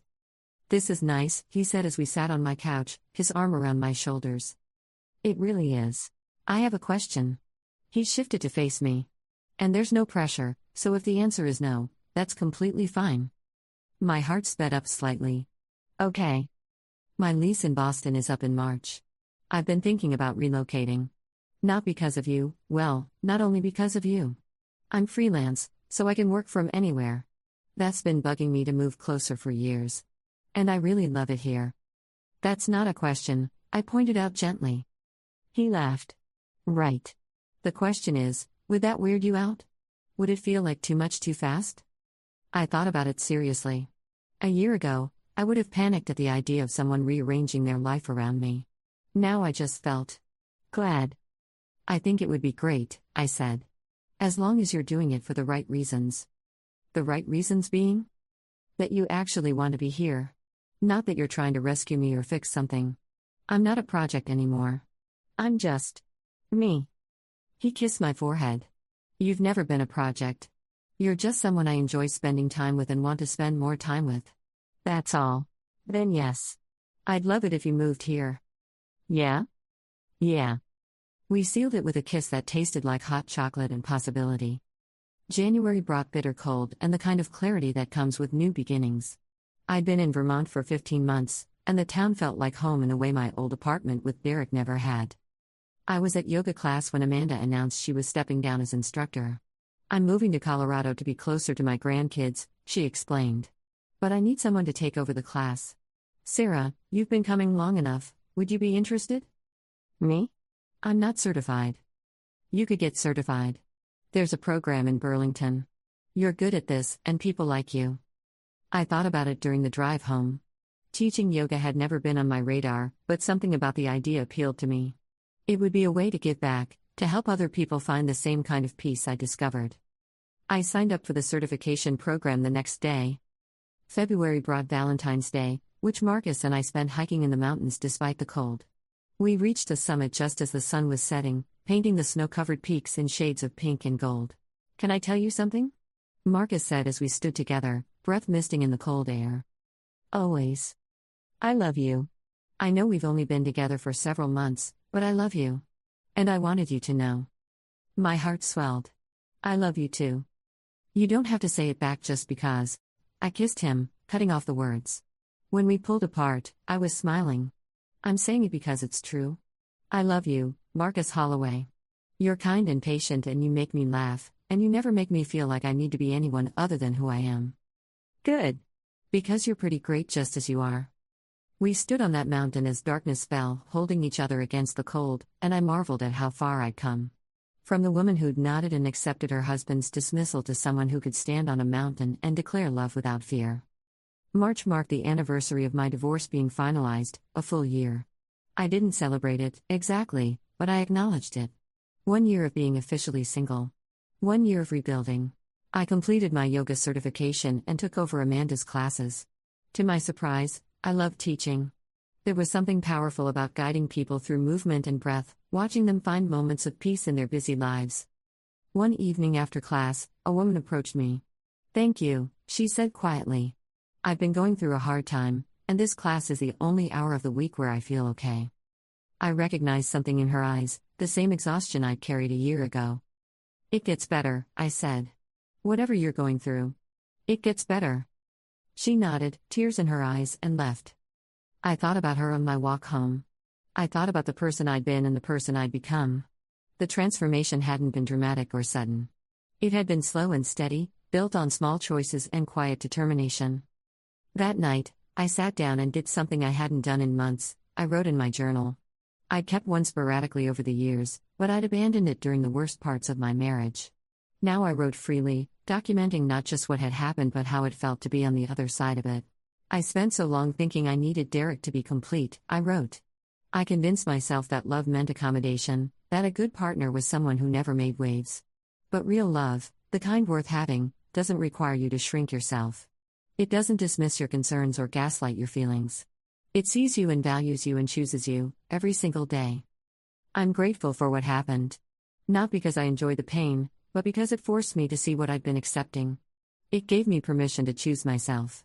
And that choice led me here, to this life, to these people, to this version of myself that I actually like.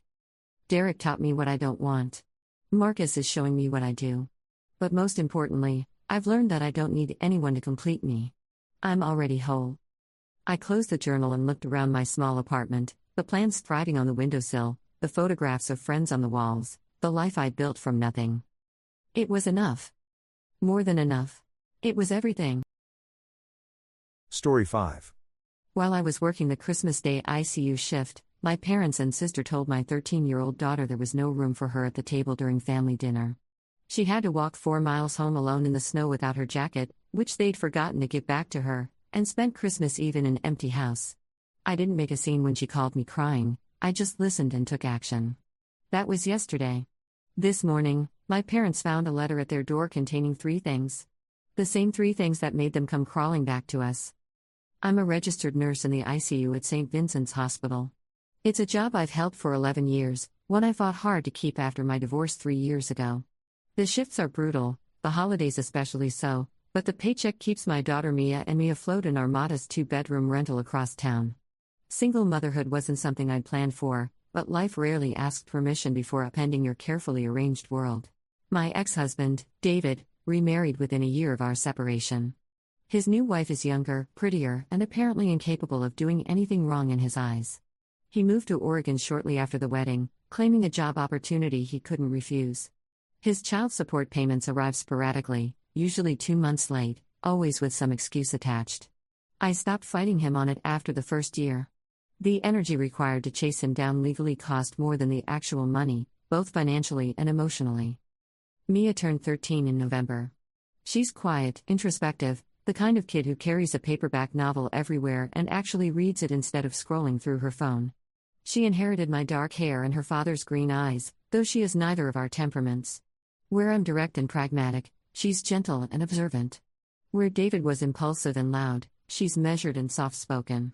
Sometimes I wonder if she became this way as a survival mechanism, learning early to make herself small in a household that was always on the verge of combustion. My parents live in the house I grew up in, a sprawling colonial in the nicer part of town with a circular driveway and a 3-car garage. My father, Richard, retired from his position as a regional bank manager 5 years ago with a pension that would make most people weep with envy. My mother, Patricia, never worked outside the home, though she'll tell anyone who listens that raising 2 daughters was more demanding than in any career. My younger sister, Lauren, is their golden child in every sense that matters. She married a corporate lawyer named Brett, lives in a house even larger than our parents', and has 2 children who are trotted out at every family gathering like show ponies. Lauren's kids are 8 and 6. They're loud, energetic, and have that particular brand of confidence that comes from never hearing the word no. My parents adore them with a fervor that borders on obsessive. Every accomplishment, no matter how minor, is celebrated with the enthusiasm typically reserved for Olympic athletes. When Joshua scored a goal in recreational soccer, my mother posted 17 photos on social media. When Emma learned to write her name, my father had it framed and hung in his study. Mia's accomplishments, by contrast, are met with polite acknowledgement at best. She made honor roll last semester and my mother said, "Well, of course she did. You were always good at school too."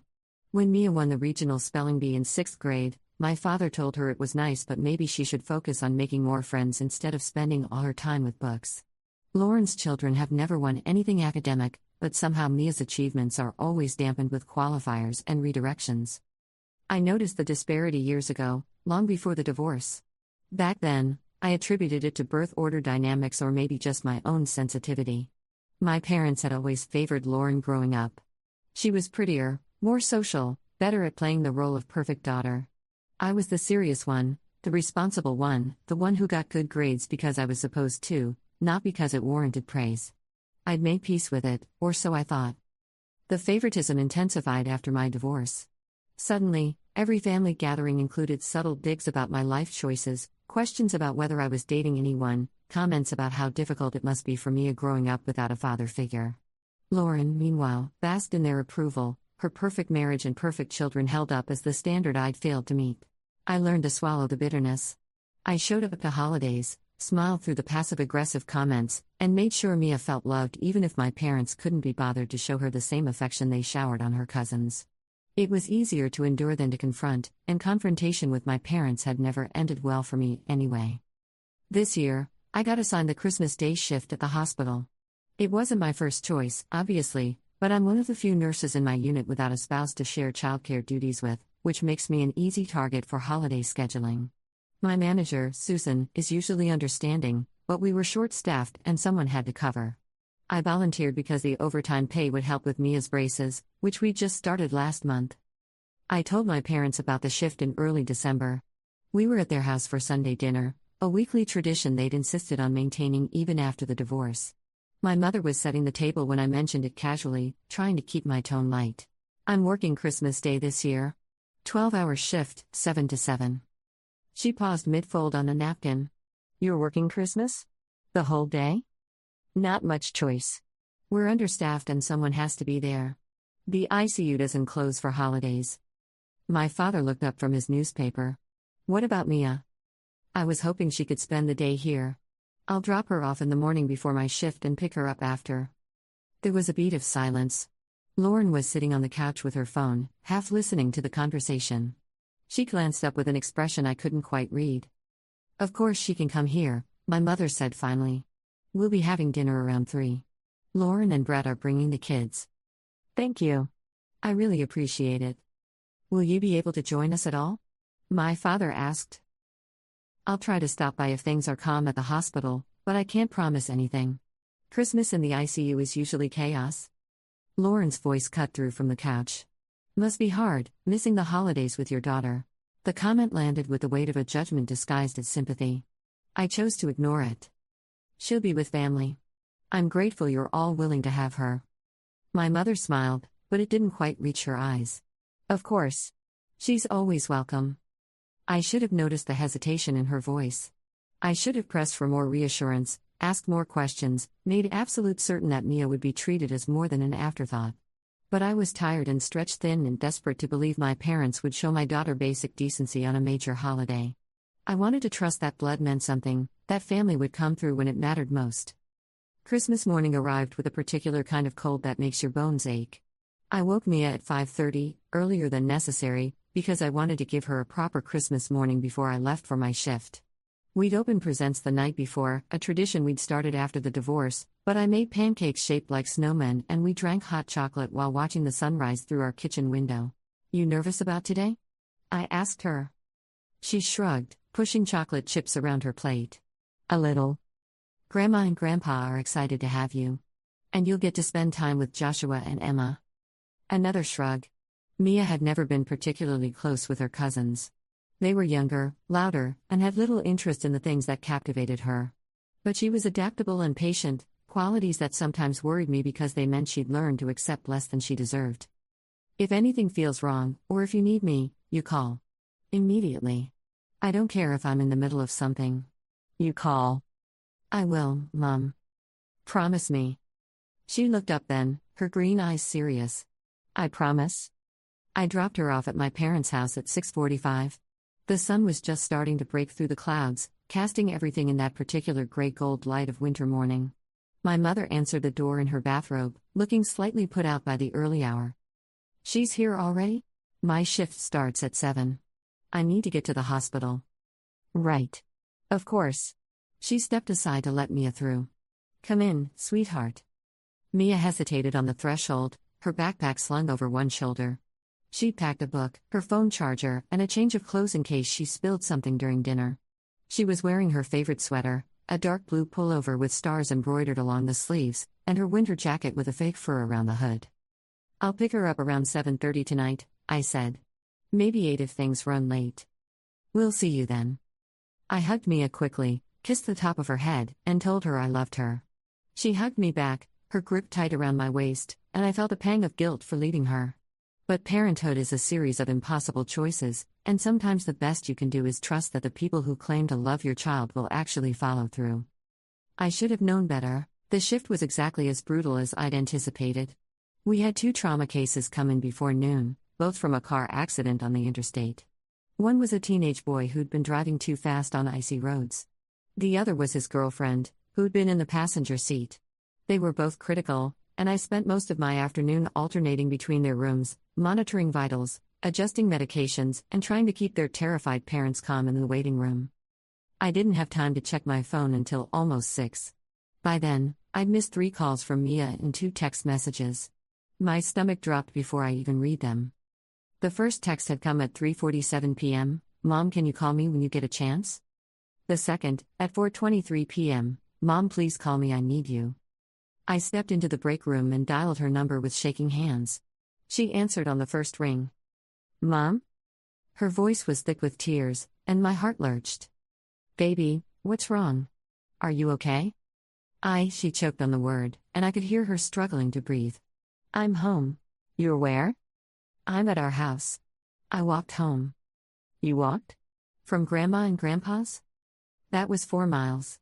4 miles in December and the cold, through neighborhoods that weren't particularly safe even in daylight. Mia, tell me what happened. Right now. She was crying harder now, and I had to strain to make out her words through the sobs. They said there wasn't room for me at the table. They told me to wait in the living room until after dinner. But then everyone finished eating and Aunt Lauren said I should probably just go home because they were going to watch a movie and it was a family thing. And Grandma said she'd drive me, but then she forgot and everyone started watching the movie and I didn't want to bother them, so I just left. My vision blurred red around the edges. You walked 4 miles by yourself? In the cold? I'm sorry. I didn't know what else to do. I tried calling you, but you didn't answer, and I didn't want to make Grandma mad by asking again. Mia, listen to me. You have nothing to apologize for. Nothing. Do you understand? Okay. Are you hurt? Did anyone bother you on the way home? No. I'm okay. Just cold. Where's your jacket? A pause. Mia? I took it off when I got there because the house was warm. I forgot to grab it when I left. They let my 13-year-old daughter walk 4 miles in December without her jacket. They'd sent her out into the cold after excluding her from Christmas dinner, after making her feel so unwelcome that she preferred walking alone through unfamiliar neighborhoods to staying in their house 1 minute longer. I'll be home as soon as I can, I said, forcing my voice to stay steady. Lock the doors. Don't open them for anyone. I'll call you when I'm on my way. Okay. I love you. I love you too, Mom. I hung up and stood in the break room with my phone clutched in my hand, shaking with a rage so consuming I couldn't see straight. Susan found me there 10 minutes later, still frozen in place, my jaw clenched so tight my teeth ached. Everything okay? She asked carefully. I told her what happened. She went pale. Go home. Right now. I'll cover the rest of your shift. I can't leave you short-staffed. Go home to your daughter. We'll manage. I didn't argue. I clocked out, grabbed my things, and drove home through the dark streets with my hands white-knuckled on the steering wheel. The entire drive, I replayed Mia's words in my head, each detail sharpening the blade of my fury. They told her there was no room at the table. They made her wait in the living room like she was an unwanted guest. They forgot to give her back her jacket. They let her leave without a word of concern or care, let her walk into the night without checking if she'd gotten home safely. I found Mia curled up on the couch under 2 blankets, her eyes red and swollen. I sat beside her and pulled her into my arms, and she cried against my shoulder while I stroked her hair and whispered reassurances I wasn't sure I believed. Why don't they like me? She asked eventually, her voice small and broken. This isn't about you, baby. This is about them. This is about their choices and their failures as human beings. But Joshua and Emma were there. They had room for them. I know. Did I do something wrong? No. You didn't do anything wrong. You've never done anything wrong. They're the ones who failed you. Not the other way around. She fell asleep against me around 9. I carried her to her bed, tucked her in, and sat in her doorway watching her breathe for a long time. The rage inside me had crystallized into something cold and precise. I wasn't going to scream or cry or make a scene. I wasn't going to give them the satisfaction of an emotional reaction they could dismiss as overdramatic or unhinged. I was going to make them understand exactly what they'd done, and I was going to make sure they felt every ounce of the pain they'd inflicted on my daughter. I didn't sleep. I spent the night at my kitchen table with my laptop and a notepad, outlining my plan with the methodical precision I usually reserved for patient care plans. By morning, I had everything I needed. 3 things. 3 carefully chosen pieces of information that would shatter their comfortable little world just as thoroughly as they'd shattered my daughter's Christmas. The first was a letter. Not an emotional diatribe, not a tearful plea. Just a clear, factual account of what had happened, written in the kind of clinical language that made the cruelty impossible to dismiss or reframe. I detailed every action, every choice they'd made, every moment they'd failed to show basic human decency to a child in their care. I included timestamps from Mia's texts, the temperature that evening, the exact distance she'd walked alone. I described finding her on our couch, hypothermic and sobbing, asking me why her own family didn't want her. The second was a copy of my parents' Christmas card from this year.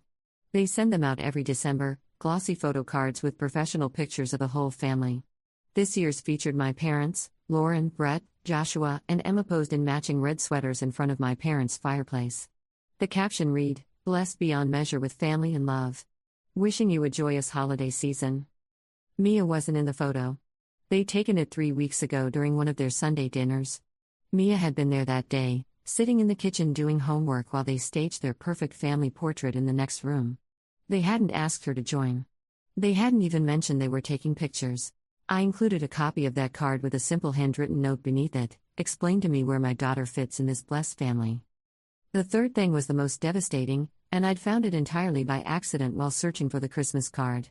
My parents keep a filing cabinet in their home office with meticulous records of everything: insurance policies, tax returns, investment statements. Years ago, my father had given me the combination to the office safe in case of emergency. I'd only used it once before, when my mother was hospitalized for pneumonia and I needed to access her medical directives. Last night, after Mia fell asleep, I drove back to their house. I still had my key from when I lived there, before the divorce, before everything fell apart. I let myself in through the back door and went straight to the office. I wasn't looking for anything specific. I just wanted something, anything, that would give me leverage, that would make them understand they couldn't treat my daughter like garbage without consequences. I found it in a folder labeled Estate Planning. My parents had updated their will 6 months ago. The document was thick, full of legal language and contingency clauses, but the core of it was simple enough. Their entire estate, the house, the investments, the retirement accounts, everything, was being left to Lauren. There was a small trust fund set up for Joshua and Emma's education. A few charitable donations to organizations my parents supported. Mia wasn't mentioned once. Not as a beneficiary, not as a grandchild, not even in the list of surviving family members. My name appeared only once, in a clause that stated I was to receive nothing due to poor life choices and financial irresponsibility. No specifics. No explanation. Just a blanket condemnation that wiped me and my daughter out of their legacy entirely. I photographed the relevant pages with my phone and put everything back exactly as I'd found it. Then I drove home and added those photos to the envelope I was preparing. I didn't include a note with the will excerpts. They spoke for themselves. I delivered the envelope personally on the morning of December 26th. I drove to their house at 6 a.m., before anyone would be awake, and left it wedged in their front door where they couldn't miss it. Then I went home, made me a breakfast, and waited. The call came at 8:47 a.m. My mother's number flashed on my screen. I let it ring through to voicemail. She called again immediately. I ignored it again. The third time, my father called. I declined that one too. The text started around 9. "Mom, we need to talk about this. Call me immediately. Dad, this is completely inappropriate. You had no right to go through our private documents. Mom, you're blowing this out of proportion. Mia is fine. Stop being dramatic. Lauren, you're causing unnecessary drama and making everyone uncomfortable. This is exactly why they're worried about your stability." I didn't respond to any of them. Around 10, my mother showed up at my apartment. I watched through the window as she climbed out of her car and marched up to my door. She knocked sharply, 3 times, then waited. I didn't move. She knocked again, harder, calling my name. "I know you're in there. Open this door right now. We need to discuss this like adults." I stayed silent. After 5 minutes, she left, but I could see her hands shaking as she got back in her car. My phone rang constantly throughout the day. I turned off the ringer and let the calls pile up. By evening, I had 43 missed calls and 62 text messages. Most were from my mother, demanding I answer them immediately, accusing me of being childish and vindictive. Several were from Lauren, calling me unstable and suggesting I needed professional help. A handful were from my father, terse and cold, ordering me to return their property and stop this nonsense. None of them addressed what they'd done to Mia. Not one message included an apology, an acknowledgement of wrongdoing, or even a question about how she was doing. It was exactly the response I'd expected, which made it no less infuriating. The emails started on the 27th. My mother sent a long, rambling message around noon that tried to reframe the entire incident as a misunderstanding. According to her version of events, Mia had been welcome at dinner but had chosen to sit in the living room because she was being antisocial. They'd offered multiple times to drive her home, but she'd insisted on walking. The jacket had been left behind by accident, and they'd assumed she had it with her. Every sentence was a carefully constructed lie designed to absolve them of responsibility. I deleted it without responding. My father's email came that evening. It was shorter, more direct, and significantly angrier. He accused me of stealing private documents, violating their trust, and attempting to manipulate them with emotional blackmail. He demanded I return the will copies and threatened legal action if I shared them with anyone outside the family. I saved that one. Not because I intended to respond, but because the transparent desperation in his threats told me everything I needed to know. They weren't angry because I'd misunderstood the situation. They were angry because I'd found proof of exactly how little they valued us, and they knew that proof was damning. Lauren called on the 28th. I answered, mostly because I was curious what she'd say when forced to actually speak to me instead of hiding behind text messages. "This has gone far enough," she said without preamble. "You need to stop harassing Mom and Dad." I haven't harassed anyone. I delivered some documents and declined to engage with their attempts to gaslight me. If they're upset, maybe they should consider why. Mia's fine. You're making this into something it's not. My daughter walked 4 miles alone in December because your parents couldn't be bothered to include her in a family dinner. She spent Christmas evening crying on our couch asking me why her own family doesn't love her. Explain to me how she's fine. Kids are resilient. She'll get over it. The casual cruelty in that statement stole my breath. Is that what you're teaching your own children? That they should just get over it when adults treat them like they're disposable? Don't you dare bring my kids into this. Why not? You seem perfectly comfortable letting them participate in excluding mine. Nobody excluded anyone. Mia's just sensitive and you're enabling her victim complex. I hung up. There was no point in continuing the conversation. Lauren had made her position clear, and nothing I said would penetrate the wall of denial she'd built around herself and her perfect life. Mia asked me about the calls on the 29th. We were eating dinner, take-out Chinese food because I was too exhausted to cook, when she looked up from her fried rice and said, "Are Grandma and Grandpa mad at you?" "They're upset because I told them their behavior was unacceptable." "Are you in trouble?" "No, baby. I'm not in trouble." "Did you tell them about Christmas?" "I did." She pushed food around her plate, not eating. "Do they feel bad?" I wanted to lie. I wanted to tell her they were devastated, that they'd realized their mistake and were desperate to make it right. But Mia deserved honesty, even when the truth was painful. "I don't think they understand yet how much they hurt you." "Will they apologize?" "I don't know." She nodded slowly, processing this. "It's okay if they don't. I'm used to it." The resignation in her voice broke something inside me. 13 years old and already conditioned to expect the worst from the people who should have protected her most fiercely. I reached across the table and took her hand. "You shouldn't have to be used to it. You deserve better. You've always deserved better." "I have you." "You do. Always." New Year's Eve came and went. We stayed home, watched movies, and ate pizza at midnight while fireworks exploded somewhere in the distance. It was quiet and small, just the two of us, and it was enough. My parents went silent after the 29th. No more calls, no more texts, no more desperate emails. I assumed they decided to cut their losses and pretend none of it had happened. It wouldn't have surprised me. That had always been their preferred method of conflict resolution: ignore it until everyone forgets it happened. But on January 3rd, an envelope arrived in my mailbox. My mother's handwriting on the front, no return address. Inside was a single sheet of paper torn from a legal pad. The handwriting was shaky, the ink smudged in places where tears had fallen. "We need to see you. Both of you. Please. We'll be at home any time you're willing to come. Please, just give us a chance to explain." No apology. No acknowledgement of what they'd done. Just a plea wrapped in the thinnest veneer of humility. I showed Mia the note. She read it twice, then handed it back to me without comment. "What do you want to do?" I asked her. "Do you think they'll actually say they're sorry?" "I think they'll say whatever they need to say to make themselves feel better." "Then I don't want to go." I should have left it at that. I should have honored her wishes and moved on with our lives, building a new normal that didn't include people who'd proven they couldn't be trusted.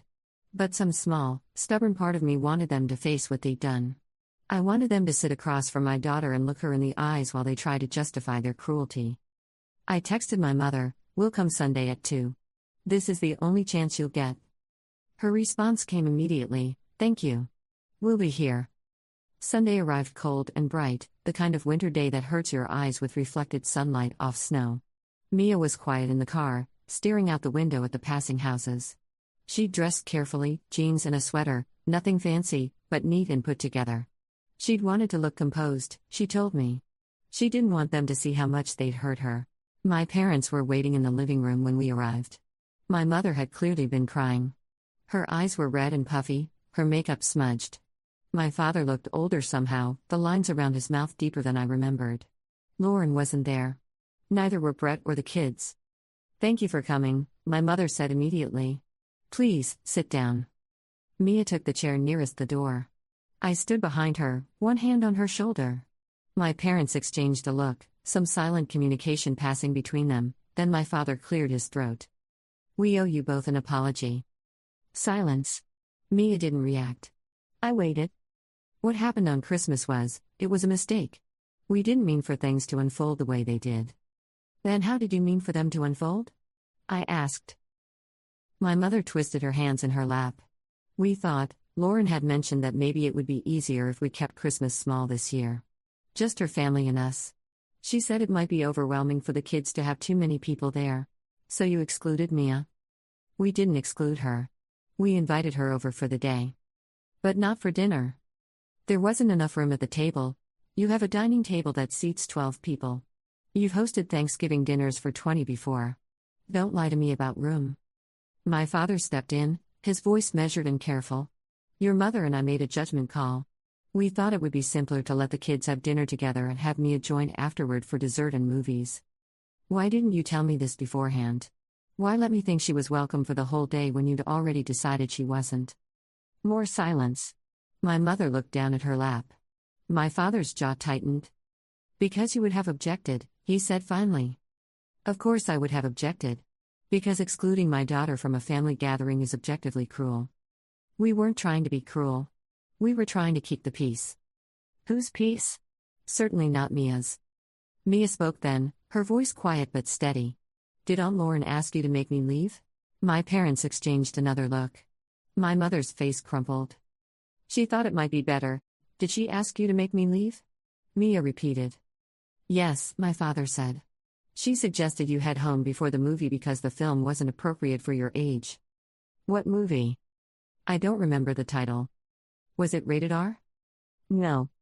"So it was appropriate for an 8-year-old and a 6-year-old but not for me?" They had no answer for that. Mia stood up. "You let Aunt Lauren decide I wasn't worth including. You let her convince you I didn't matter as much as Joshua and Emma. And when I left, nobody checked to make sure I got home okay. Nobody called. Nobody texted. Mom had to find out from me hours later that I'd walked home alone without my jacket because all of you were too busy watching your movie to notice I was gone." "Sweetheart, we're so sorry," my mother started. "I don't care if you're sorry now. I care that you weren't sorry then. I care that it took Mom finding your will and showing you proof that you'd written me out of your life completely before you even considered that maybe you'd done something wrong." My mother's face went white. "You told her about the will? She deserves to know where she stands with you. That's a private family matter. She's family. Or she was supposed to be." My father stood, his hands raised in a placating gesture. "We can change the will. We were planning to update it anyway. It was done at a difficult time, when emotions were high after your divorce. We weren't thinking clearly about the implications." "The implications," I repeated. "You mean the implication that you blame me and my daughter for circumstances largely outside our control? The implication that financial success matters more to you than human decency?" "We don't blame Mia for anything," my mother said desperately. "Please, you have to believe that. We love her. We've always loved her." "You have a strange way of showing love," Mia said. "Love doesn't forget to give back someone's jacket when it's snowing outside. Love doesn't tell someone there's no room at the table. Love doesn't write someone out of a will because their mom got divorced."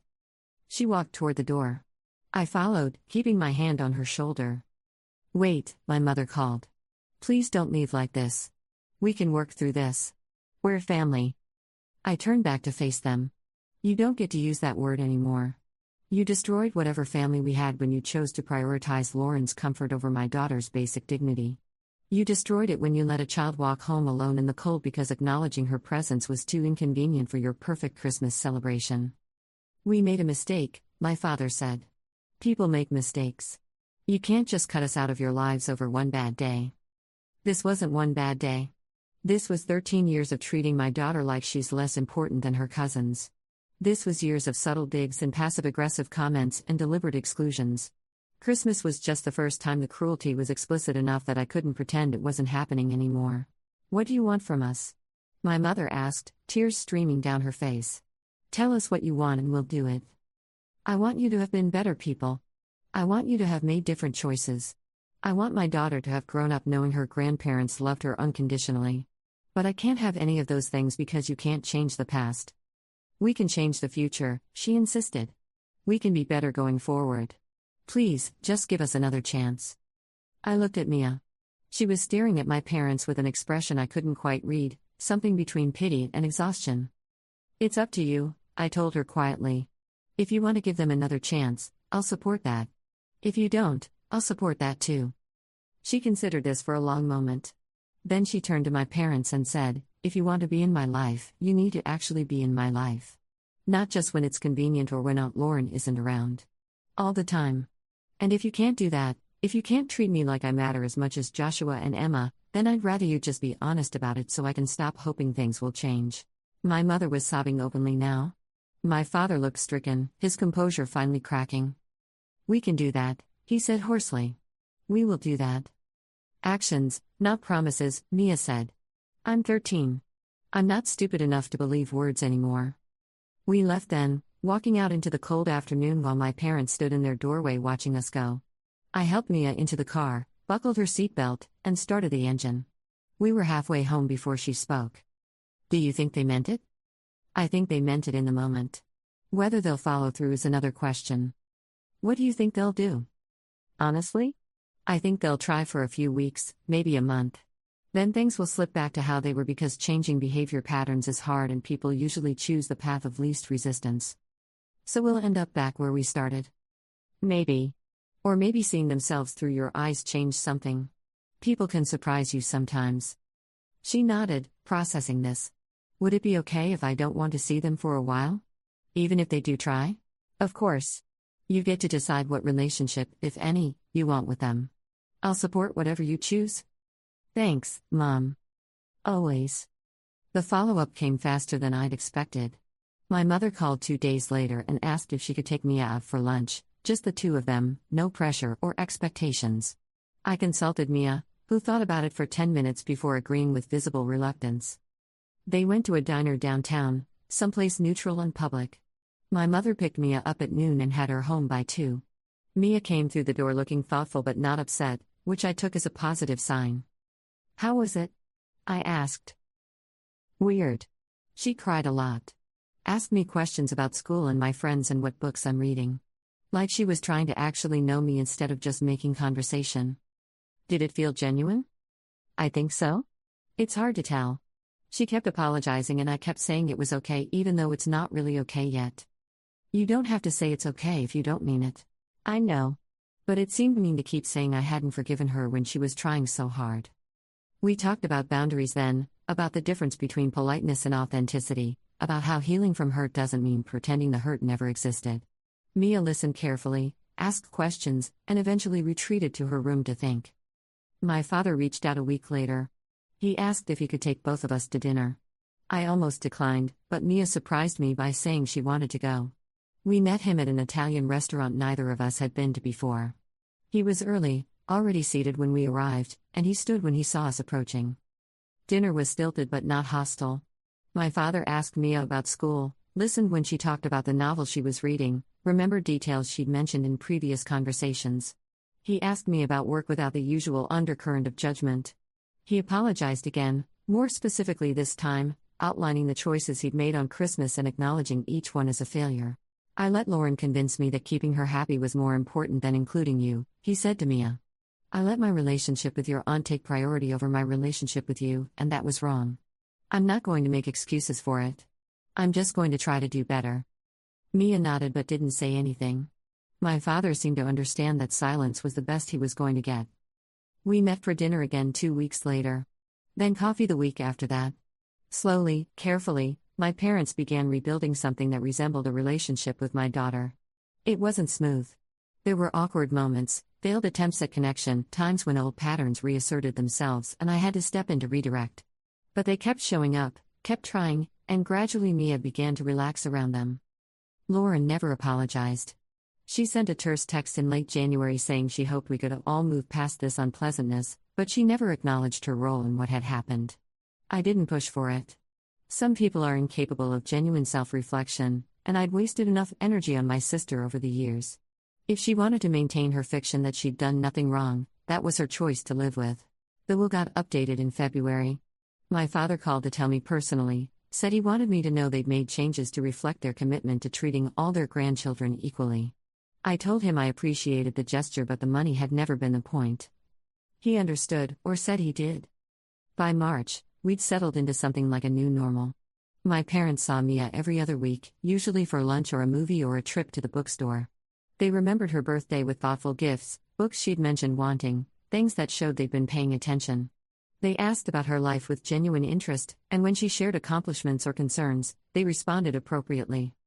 It wasn't perfect. Joshua and Emma were still the favorites, still got more attention and enthusiasm when they were around. But my parents made visible efforts to include Mia, to carve out space for her in family gatherings, to ensure she never felt like an afterthought again. It was the best I could reasonably hope for, given the circumstances. Mia and I talked about it one evening in April while doing dishes together. She was quieter than usual, scrubbing a plate with more focus than it required. "Do you think things are better now?" she asked eventually. "With your grandparents?" "Yeah. I think they're different. Whether different is better depends on what you need from them." "I don't know what I need from them." "You don't have to know right now. You can figure it out as you go." She handed me the plate and reached for another. Part of me wishes I could just forgive them and go back to how things were before. But another part of me knows things were never actually good before. I just didn't realize it yet. Both of those feelings can be true at the same time. It's exhausting. It is. But you're handling it better than most adults would. She smiled a little at that. "Do you think they'll ever really understand why what they did was so bad?" "I think they understand it hurt you. Whether they understand the deeper implications, the message it sent about your worth, the patterns it reflected about how they value different parts of the family, I'm not sure. Some people can't see beyond surface-level regret to the systemic problems underneath. So they might do something like this again? They might. Not on purpose, probably. But old habits are hard to break, especially when they're reinforced by people like Lauren who benefit from the existing dynamics. Would you tell me if they did? Instead of trying to protect me from it? Yes. Always. You deserve to know the truth about how people treat you. Good. We finished the dishes in comfortable silence. Later, before bed, Mia came to find me in the living room where I was reading. "Mom?" "Yeah?" "Thank you for not making me pretend everything was fine. A lot of parents would have just told me to get over it or said family is family no matter what. You deserve better than that." "I know. But not everyone would have agreed with you." She hugged me then, quick and tight, before disappearing back to her room. I sat alone in the quiet aftermath, thinking about the strange, winding path that had brought us here. The Christmas incident, devastating as it was, had forced everything into the open. It had revealed the rot beneath the surface of my family's relationships, the careful pretense we'd all maintained that things were fine when they categorically were not. It had given me a language for experiences she'd internalized as normal, and it had given me permission to demand better on her behalf. My parents hadn't become perfect grandparents overnight. They probably never would be. But they'd been forced to confront the consequences of their choices, to see themselves through their granddaughter's eyes, and that confrontation had changed something fundamental in our dynamic. The letter I'd left on their doorstep, the clinical account of their Christmas cruelty, the photo of their perfect family without Mia, the proof of their intention to write us out of their legacy entirely, those three things had shattered their comfortable narrative. They couldn't dismiss what they'd done as a misunderstanding or an overreaction on my part. They couldn't pretend they'd been doing their best when presented with concrete evidence of their calculated exclusion. The truth, laid bare and undeniable, had forced them to make a choice: change or lose us. They'd chosen change, however imperfect and incomplete. It wasn't the revenge story I'd imagined when I first sat at my kitchen table plotting my response. There was no dramatic public humiliation, no satisfying moment of them begging forgiveness while I stood unmoved. Instead, there was just the slow, unglamorous work of rebuilding trust from ashes, of teaching people to be better than they'd been before, of protecting my daughter while still allowing space for relationship repair. But maybe that's the more honest kind of payback, not the cinematic devastation but the quiet insistence on accountability, the refusal to accept mistreatment as inevitable, the willingness to burn everything down and see what grows in its place. Mia is flourishing now in ways she couldn't before. She's more confident, more willing to advocate for herself, more certain of her worth. She knows I'll believe her when she tells me something is wrong. She knows I'll take action when she needs protection. She knows her value isn't contingent on other people's ability to recognize it.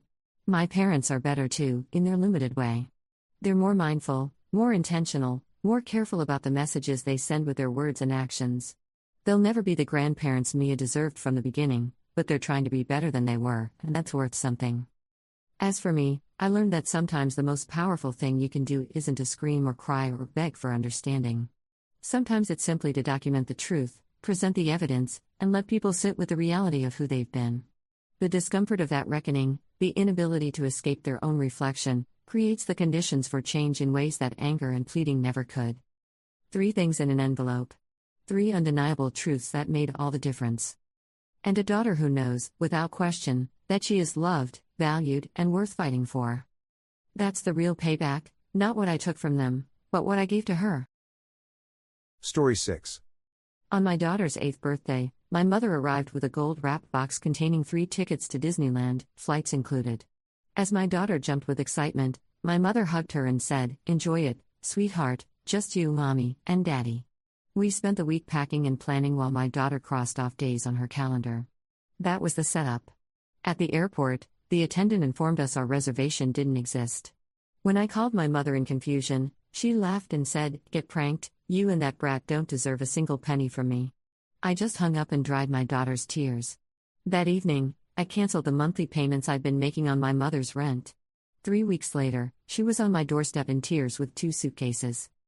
The box arrived on a Tuesday afternoon, 3 days before Maya's 8th birthday. My mother had called ahead to say she was stopping by with something special, which should have been my first warning. We hadn't been on good terms for years, not since my divorce from Derek, when she'd made it abundantly clear whose side she was taking.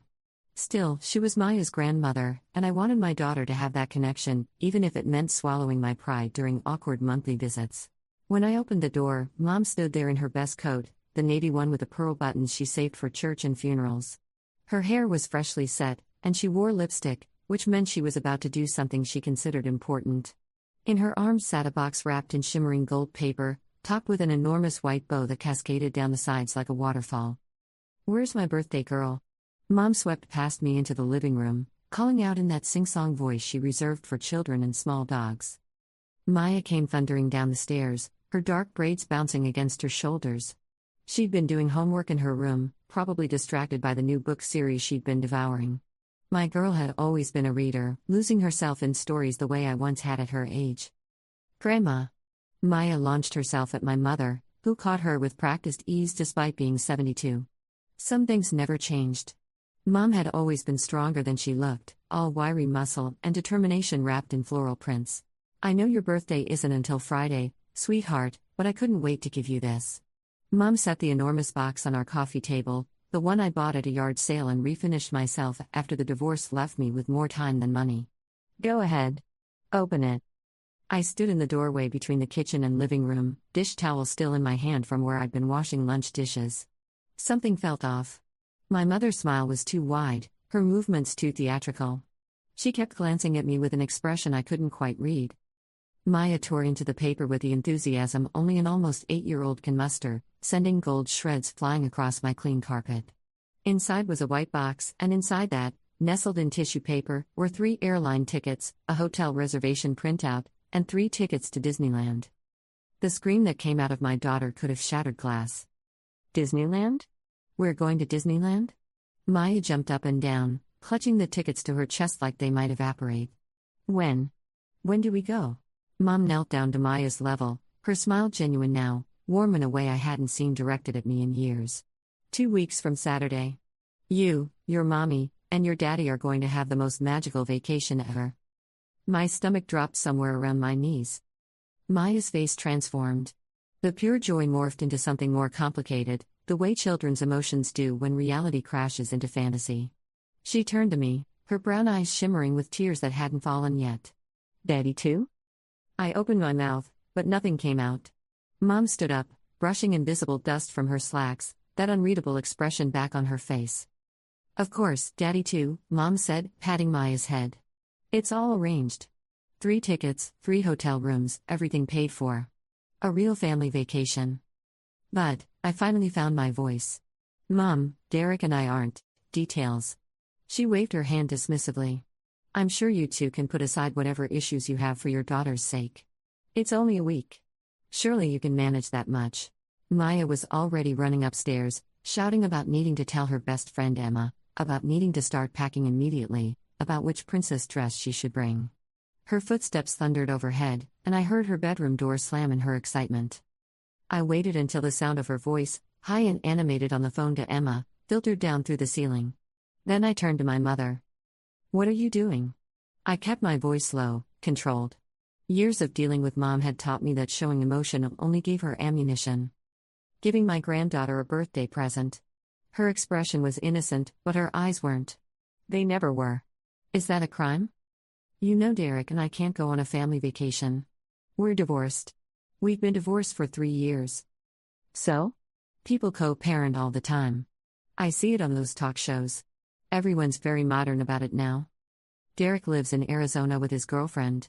He hasn't visited Maya in 6 months. The words tasted bitter. My ex-husband had promised, sworn up and down, that moving for his job wouldn't affect his relationship with our daughter. He'd lasted 4 months before the visits became sporadic, the phone calls less frequent. Now Maya got a birthday card and a Christmas present, usually something expensive to compensate for his absence. Mom adjusted her purse on her shoulder, preparing to leave. Well, maybe this will be a good opportunity for him to reconnect with his daughter. You should be thanking me. You should have asked me first. And ruined the surprise? She moved toward the door, and I followed, my bare feet silent on the hardwood. Maya's so excited. You wouldn't want to disappoint her, would you? That was the hook, and she knew it. I could see it in the set of her mouth, the slight lift at the corners. My mother had always been good at putting me in impossible positions, at making me the villain in scenarios she'd carefully constructed. I'll call Derek, I said finally. But if he can't make it, we can't go. The tickets are non-transferable, right? Oh, I'm sure he'll make it. Mom opened the front door, letting in a gust of October wind that scattered the remaining pieces of gold wrapping paper across the floor. What father would miss a chance to see his daughter's face light up at Disneyland? Unless he's a complete deadbeat, of course. But you wouldn't have married a deadbeat, would you, Jennifer? She left before I could respond, her heels clicking down the driveway to her car. I watched her drive away, then closed the door and leaned against it, listening to Maya's excited chatter upstairs. My daughter's happiness was audible, tangible, filling every corner of our small house. I called Derek that evening after Maya had finally gone to bed, too wound up to sleep without me reading 3 extra chapters of her current book. His phone rang 4 times before going to voicemail. I left a message, brief and to the point, asking him to call me back about an important matter regarding Maya. He called back 2 days later, on Maya's actual birthday, 20 minutes after she'd gone to school. I was getting ready for my shift at the medical office where I worked as a receptionist, pulling my hair into a ponytail and checking that my scrubs didn't have any stains. Hey, Jen. Got your message. What's up? No apology for the delay. No acknowledgement that it was our daughter's birthday, he hadn't called her yet. I pushed down my irritation and explained the situation. Derek was quiet for a long moment. Your mom bought us tickets to Disneyland? She bought them for you, me, and Maya. Some kind of family vacation. He laughed, sharp and disbelieving. That's rich. Your mother can't stand me. She practically threw a party when we got divorced. I know. I sat down on the edge of my bed now, not ours. But Maya's over the moon about it. She thinks we're all going together. When is it? 2 weeks from Saturday. We'd need to leave Friday night to make the hotel check-in. Another long pause. I could hear voices in the background, female laughter. Probably his girlfriend, Chelsea. She was 26, taught yoga, and had never been married. Mom had made sure to mention all of these facts during one of her visits, as if I needed reminders of how I'd been replaced. "I can't make it," Derek said finally. "We've got a major project deadline that week, and Chelsea and I have plans that weekend for her sister's wedding in Colorado." "Derek, your daughter. Look, I know it sucks, but I can't just drop everything. Tell Maya I'll take her to Disneyland next summer, just the two of us. It'll be better that way anyway, more one-on-one time. She's expecting you." Mom specifically said it was for all three of us. "Then your mom shouldn't have made plans without checking with me first." His tone shifted, defensive now. "I'm not the bad guy here, Jen. I didn't ask for this. Call her back and see if you can change the tickets. Take your sister or something. The tickets have our names on them. All three of us." "That's not my problem." The background voices got louder, and I heard Chelsea call his name. "Look, I've got to go. Happy birthday to Maya. I sent a present, it should arrive today or tomorrow." He hung up before I could respond.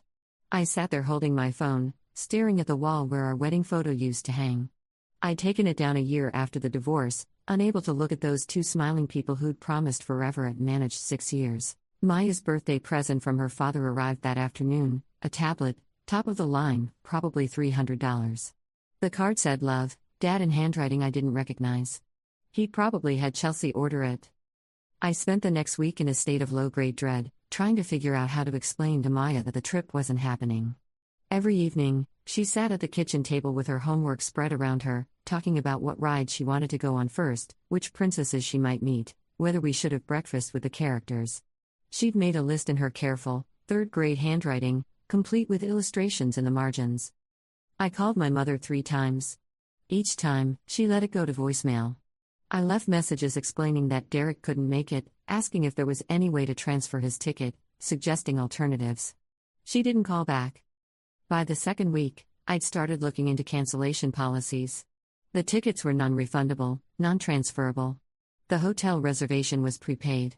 Everything had been carefully arranged so that backing out would mean losing thousands of dollars. Except I hadn't paid for any of it. Mom had. On Wednesday evening, 10 days before the trip, I sat Maya down in the living room. She curled up next to me on the couch, smelling like the strawberry shampoo I'd used on her hair after dinner. Outside, the sun was setting early, the way it does in late October, painting the sky in shades of orange and pink. "Sweetheart, we need to talk about Disneyland." Her whole body went rigid. "What's wrong?" "Nothing's wrong, exactly. It's just, your dad can't make it. He has work stuff that week, and he can't get away." Maya was quiet for a moment, processing. I could see her face working through the emotions, the disappointment settling in around her eyes. "So it'll be just us?" "Well, Grandma got the tickets for all three of us. I'm not sure we can still go if Dad can't come." "But why not?" Her voice climbed higher, edging toward panic. "We have tickets. You and me have tickets. Why can't we just go without him?" "It's complicated, baby. The tickets have specific names on them, and..." "Call Grandma. Ask her. Please." Maya grabbed my hand, squeezing tight. "We can still go, right? It doesn't matter if Dad can't come. We'll have fun, just the two of us. Please, Mom?" I looked at my daughter's face, at the hope fighting with fear there, and made a decision. "Okay. I'll call Grandma and ask if we can still go, just us. No promises, but I'll try." Maya threw her arms around me, squeezing so hard I lost my breath for a second. "Thank you, thank you, thank you." I called Mom that night after Maya had finally fallen asleep. This time, she answered on the second ring. "Jennifer. I was wondering when you'd call. Derek can't make the trip." I kept my voice neutral, professional almost. "He has work obligations. I wanted to see if there's any way Maya and I can still go, just the two of us." "Oh, that's such a shame." Mom's voice dripped with false sympathy. Poor Maya must be so disappointed that her father can't be bothered to spend time with her. I bit back my first response and tried again. "Is there any way to modify the reservation? Maybe transfer Derek's ticket to someone else, or just forfeit it and we go as a pair? The tickets are non-transferable, dear. I made sure of that. It's all three of you or none of you." My fingers tightened around the phone. "Mom, please. Maya's been looking forward to this for weeks. We can't just cancel now." "Well, you should have thought of that before you married a man who puts his job before his daughter." She paused, letting that sink in. But I suppose I could make some calls, see what I can do. These things are so complicated, though. No guarantees. I'd really appreciate it. I'll see what I can manage. Her tone shifted, became almost cheerful. By the way, I've been meaning to ask, you're still handling that little matter we discussed? The monthly arrangement? The monthly arrangement. That's what she called it, as if it were some kind of formal business transaction instead of what it actually was, me paying $500 toward her rent every month because her pension and Social Security didn't quite cover it. I'd started making the payments 2 years ago, after she called me in tears saying she was going to lose her apartment. It was the place she'd lived in for 15 years, since Dad died and she'd downsized from the house. She had friends there, a community. I couldn't let her become homeless, not when I had the means to help, even if it meant stretching my own budget thin. Yes, I said. Same as always. Good, good. Well, let me make those calls about the tickets. I'll be in touch. She hung up, and I sat in the dark living room, phone still in my hand, feeling like I'd just been maneuvered into something I couldn't quite see the shape of yet. Mom called back 2 days later, on Friday evening. Maya and I were making cookies, her favorite chocolate chip recipe that we'd been making together since she was old enough to help stir. The kitchen smelled like vanilla and sugar, and Maya had flour on her nose. Good news, Mom said when I answered. I pulled some strings, called in a few favors. You and Maya can go. Just the two of you. Relief flooded through me so intensely I had to lean against the counter. Really? You're sure? Positive. Everything's all set. Just show up at the airport next Friday at 6 p.m. like planned. Your tickets will be at the counter. Mom, thank you. Really. This means everything to Maya. Well, I wouldn't want to disappoint my granddaughter. She paused. You're a good mother, Jennifer. Despite everything. Despite everything. I let that hang there, not touching it. We'll send you pictures, I said. And Maya will want to call you and tell you all about it. I'm sure she will. Have a wonderful trip, dear. The week that followed was chaos in the best possible way. Maya and I went shopping for new outfits, comfortable shoes, sunscreen. We made lists and checked them 3 times. Maya crossed off each day on her calendar with a big red X, counting down. She could barely focus on homework, barely eat dinner, barely sleep. I took an extra shift at work to help cover the spending money we'd need for meals and souvenirs. My boss, Patricia, was understanding when I requested the week off, even though it left her short-staffed. She'd been there through the divorce, had seen me come to work with red eyes more times than I could count. You deserve this, Patricia said, filing my time-off request.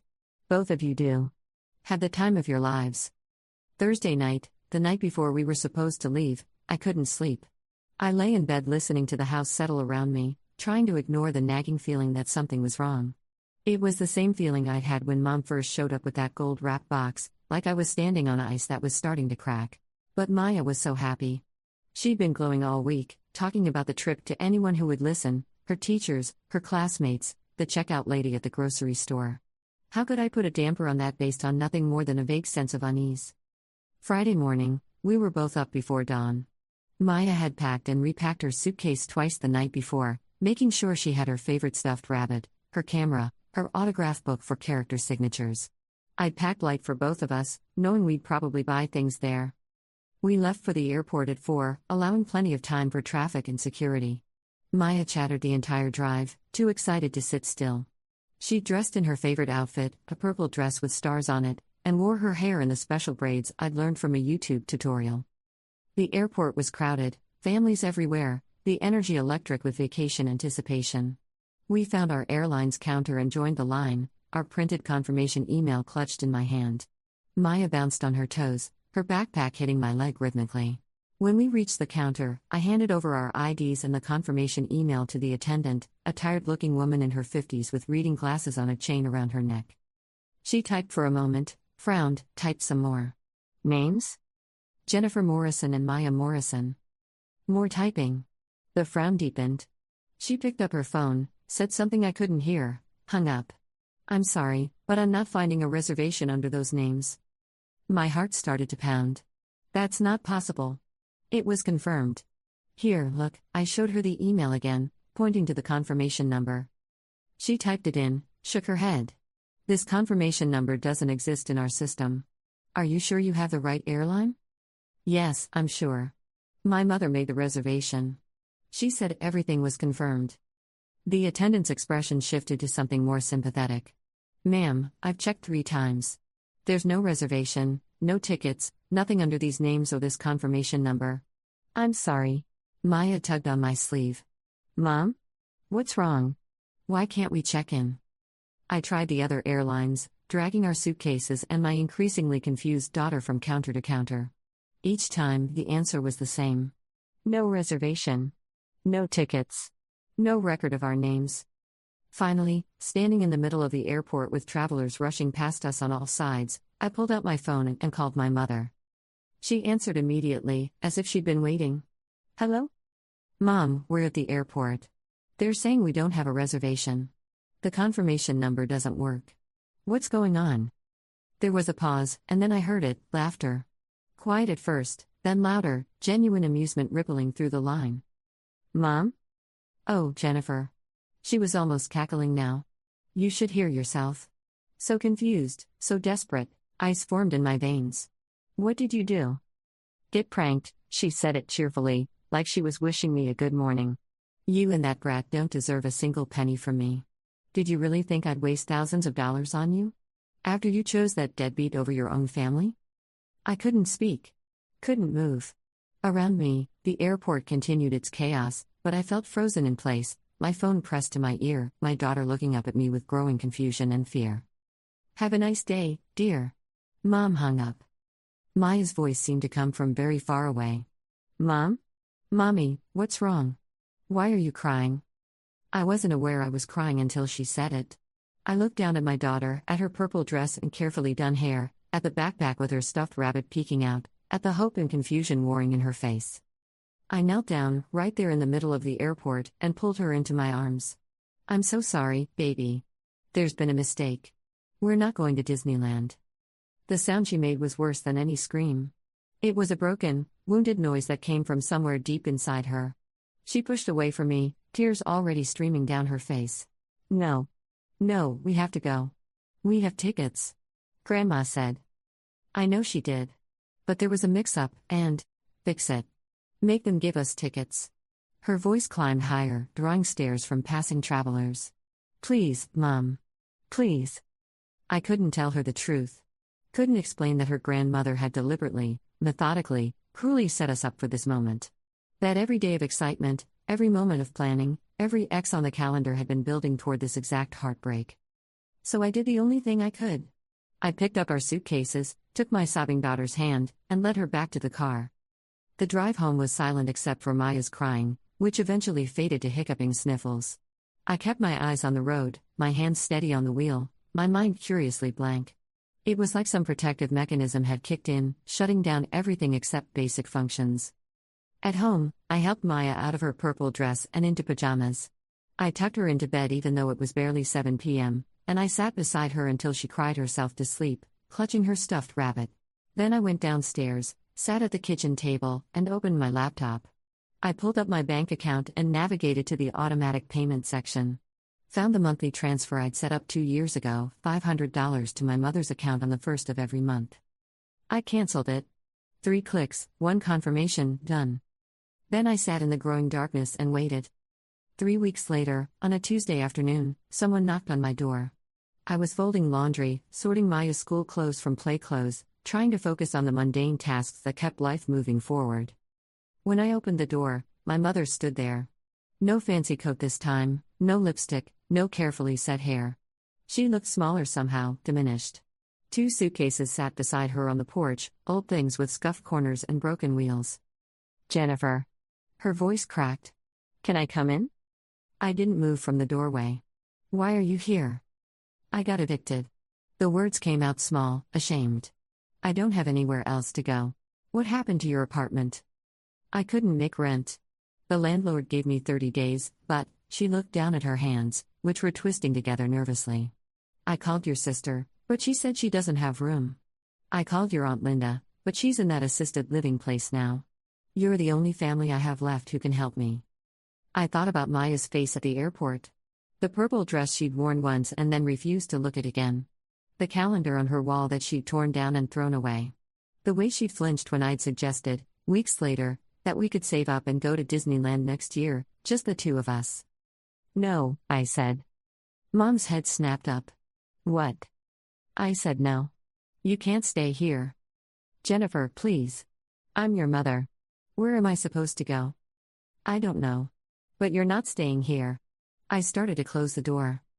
She pushed forward, panic rising in her voice. Wait.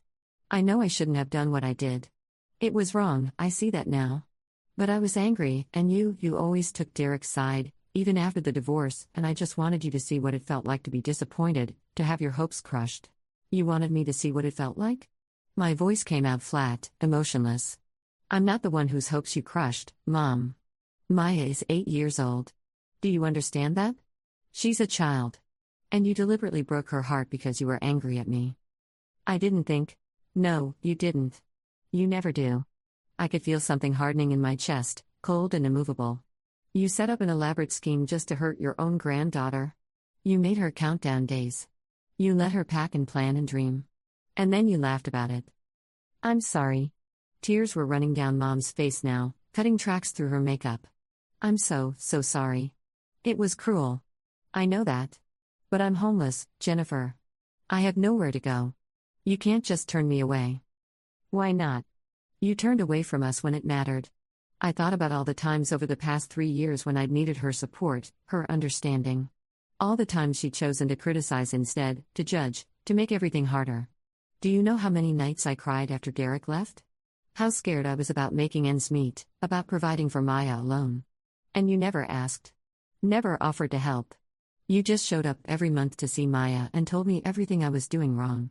That's not fair. You want to talk about fair? Let me tell you what's not fair. I've been paying $500 toward your rent for 2 years. Money I couldn't really afford, money I should have been saving for Maya's college fund or our emergency fund or the million other things single mothers need to save for. But I paid it anyway because you're my mother and I love you. And you repaid me by terrorizing my daughter. Mom's face went white. You stopped the payments.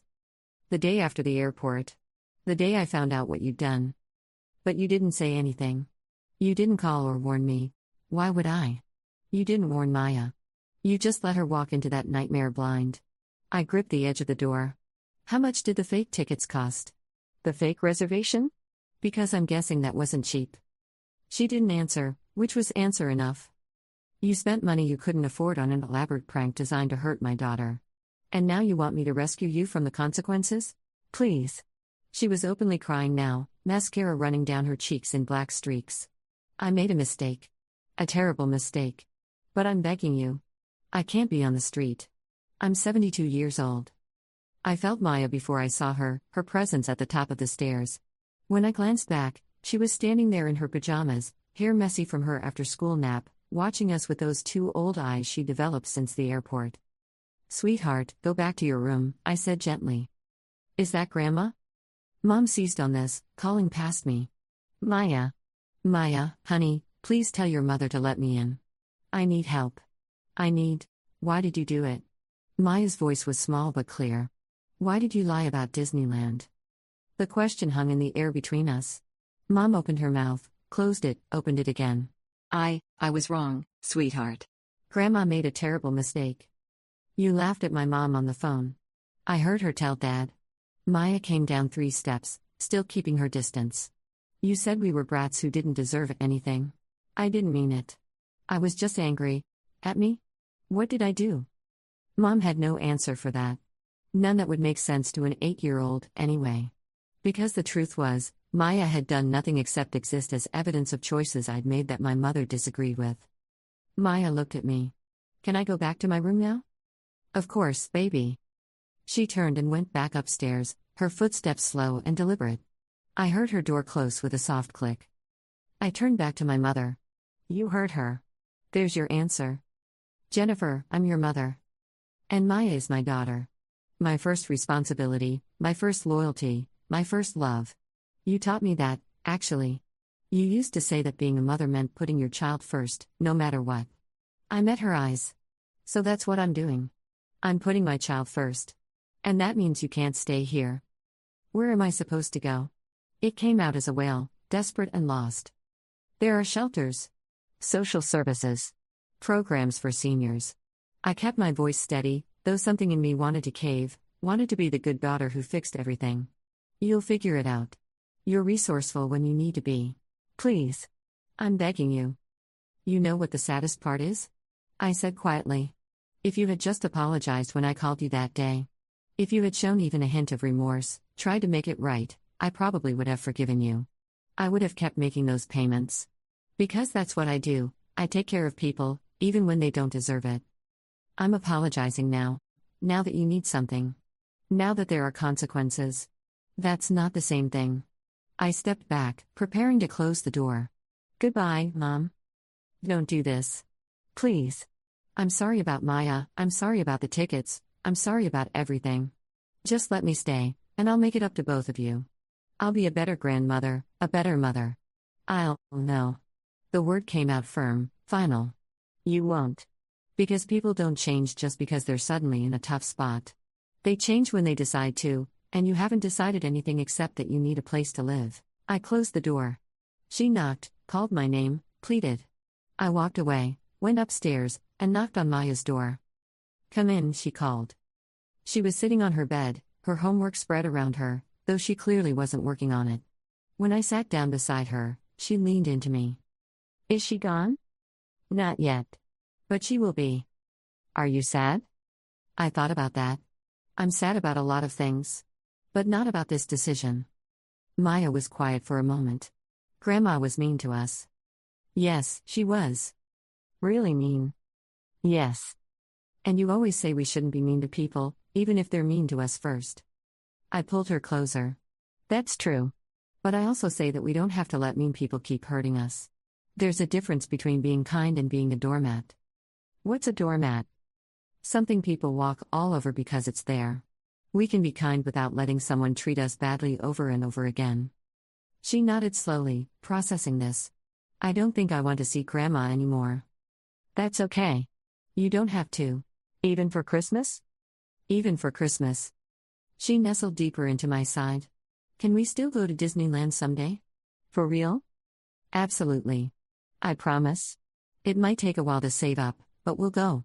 Just you and me. Just us two, she agreed. That's better anyway. I heard my mother's car start outside, the old engine coughing before catching. Heard it pull away down the street, taking her and her suitcases somewhere else, to someone else's doorstep or some shelter or wherever she would land. I didn't get up to look, didn't watch her go.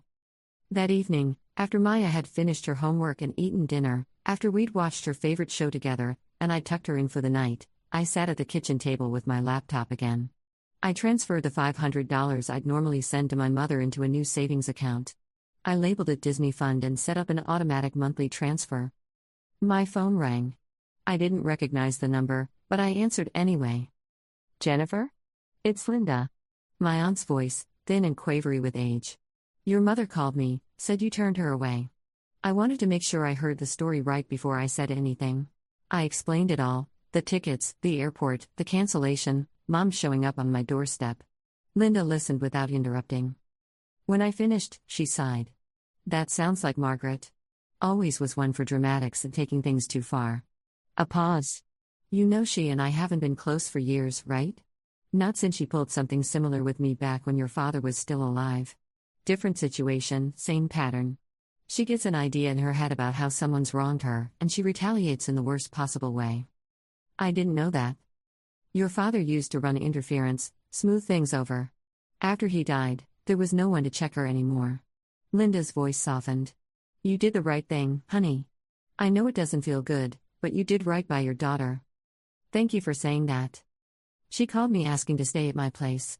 I told her I'm in assisted living and can't have guests. But honestly? Even if I could, I wouldn't. Some lessons need to be learned the hard way, and your mother's been skating by on family obligation for too long. After we hung up, I felt lighter somehow. Validated. I wasn't crazy for drawing this line. I wasn't cruel for enforcing it. The next morning, I got a text from an unknown number. It was long, rambling, full of accusations and justifications. My mother, using someone else's phone since I'd stopped answering her number after the airport incident. I read it once, then deleted it without responding. Life moved forward. Maya's bruised heart slowly healed, the way children's hearts do, though she was more cautious now, less immediately trusting. She asked fewer questions about Grandma, mentioned her less and less. When other kids at school talked about their grandparents, Maya would go quiet, and I'd find her later needing extra cuddles. I worked extra shifts when I could. The Disney fund grew slowly but steadily. $500 here, an extra $200 there, birthday money I didn't spend, the tax return I saved instead of using to replace our aging couch. Every deposit felt like progress, like reclaiming something. 3 months after the doorstep incident, my sister called. We weren't close, different lives, different choices, but we maintained a cordial distance. "Mom's staying with the Hendersons," she said without preamble. "Do you know them? The couple from her church?" "Yeah. She's paying them $300 a month to sleep on their couch and help with cooking and cleaning." My sister paused. "She's telling everyone you abandoned her. That you threw your own mother onto the street over some misunderstanding." "It wasn't a misunderstanding." "I know. She told me the real story eventually, after I pressed her. Took her 3 weeks to admit what she'd actually done." My sister's voice was tight. "I just wanted you to know what she's saying. In case people start calling. Thanks for the heads up. For what it's worth, I think you were right. I've got kids too. If someone did that to them," she didn't finish the sentence. "Anyway. I wanted you to know I'm not judging you." Some people did judge. Distant relatives, family friends, people from Mom's church who had only heard her version of events. I got calls, messages, even a few pieces of mail telling me I should be ashamed, that family is family, that I was condemning my elderly mother to hardship over pride. I didn't explain myself to them. Didn't defend my choice. I simply existed in the decision I'd made and trusted that the people who mattered would understand. Patricia understood. "You protected your kid," she said simply when I told her about the blowback. "That's what mothers do." Emma's mother understood. She'd been there the day after the airport disaster when Maya had broken down at a playdate, the whole story spilling out. She'd held my hand and said, "You're stronger than I would have been." My neighbor, Mrs. Chen, understood. She'd watched me struggle as a single mother, had been there through the divorce, had seen me carry groceries up the stairs while juggling Maya and work bags and exhaustion. When Mom's car had appeared in my driveway that day, Mrs. Chen had been watching from her window. She'd seen Mom's suitcases, heard the raised voices, witnessed Mom's eventual departure. Later, she brought over a casserole and said, "Sometimes the hardest thing is also the right thing." 6 months after the doorstep incident, Maya and I took a weekend trip to the beach. Nothing fancy, just a cheap hotel and 3 days of sand and waves and ice cream. On our last evening, we built a sandcastle together, working in silence as the sun set over the water. "Mom?" Maya's voice was thoughtful. "Do you ever feel bad? About Grandma?" I considered my answer carefully. I feel bad that she made choices that led to consequences. I feel bad that she hurt herself by hurting us. But I don't feel bad about protecting you. Even though she's sad now? Even though she's sad now. Maya nodded and went back to building the castle's towers. "Okay. I just wanted to make sure you were okay." My daughter, worried about me. I pulled her into a sandy hug. "I'm more than okay. I've got you, right?" "Right," she said firmly. "Just us two." "Just us two," I agreed. The Disney fund hit the $4,000 mark 9 months after the airport. I showed Maya the balance on my phone, and her eyes went wide. "Is that enough?" "Not quite yet. But we're getting close. Maybe by next summer." She threw her arms around me. "Can we really go? For real this time?" "For real this time. I promise." "Just us?" "Just us." I kissed the top of her head. "No surprises. No tricks. Just a real vacation that we saved for together." She bounced on her toes, that familiar excitement back but tempered now with something more solid. Experience. The knowledge that promises could break but also that they could be kept. I never heard from my mother directly again. Updates came through my sister every few months. Mom was still at the Hendersons, had found a part-time job at a bookstore, was managing okay. She asked about Maya sometimes, my sister said, but never asked about me. Never admitted she'd been wrong. Never apologized for anything except being caught in a bad situation. That was fine. I'd made peace with having a mother-shaped hole in my life. It was better than having a mother-shaped wound that kept reopening. On Maya's 9th birthday, we celebrated with her friends at a local pizza place. No elaborate gifts, no dramatic presentations. Just cake and games and children's laughter. When we got home, I handed her a card. Inside were 2 plane tickets. Real ones, with real confirmation numbers that I checked 3 times. Also, a hotel reservation printout, 4 days at a Disney resort, printed on official letterhead with a phone number she could call to verify if she wanted. Maya stared at the contents for a long moment. When she looked up, her eyes were shining. "Next month," I said. "Spring break. Just you and me." "Are you sure?" Her voice was small, cautious. "What if something goes wrong again?" I knelt down to her level, just like my mother had done a year ago in this same living room. But my intentions were different, my promise is real. Nothing's going to go wrong. These are real tickets that I bought with money I saved. I've confirmed them twice. We're going. Promise? I promise. She launched herself at me, nearly knocking me over. Thank you, thank you, thank you. That night, after the party was cleaned up and Maya was asleep with the tickets and confirmation carefully placed on her nightstand where she could see them, I sat in the kitchen with a cup of tea and thought about revenge. My mother had wanted to hurt me, to teach me some twisted lesson about loyalty and respect and family obligation. She'd succeeded in hurting Maya, in breaking trust, in revealing her true nature. But she'd also given me something unexpected: clarity. The ability to see our relationship for what it was, not what I'd been pretending it could be. The strength to choose my daughter over my mother. The certainty that love isn't about obligation or duty, it's about how you treat people when it matters most. I never called her. Never sent updates or pictures or olive branches. I simply moved forward, building the life Maya and I deserved, one careful decision at a time. A month later, I stood in an airport with my daughter. Same airport, different day. Maya wore a different dress, blue this time with clouds on it. She held my hand, and I held our tickets, real ones, purchased with real money, attached to a real reservation I'd confirmed that morning. When we reached the counter, the attendant smiled and scanned our boarding passes. "You're all set. Have a wonderful flight." Maya looked up at me, eyes wide. "We're really going?" "We're really going." On the plane, as we lifted off into blue sky, Maya pressed her face against the window and watched the ground fall away. I watched her, my beautiful, resilient daughter who'd learned too young that people could disappoint you but who was learning now that promises could also be kept. "Mom?" She turned from the window. "This is better. Better than if we'd all gone together before." "Why's that?" "Because it's real. Because we did it ourselves." She thought for a moment. "And because I know you won't let me down." I squeezed her hand, my throat tight with emotion I couldn't quite name. "Never, baby. That's one thing you can always count on."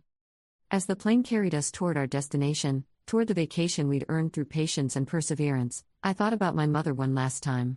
About the gold wrap box and the cruel prank, about the tears on my doorstep and the consequences of choices made. I didn't feel triumphant. I didn't feel vindicated. I simply felt free, from obligation, from guilt, from the endless cycle of trying to earn love from someone who'd decided long ago I wasn't worth it. Maya fell asleep against my shoulder somewhere over Texas.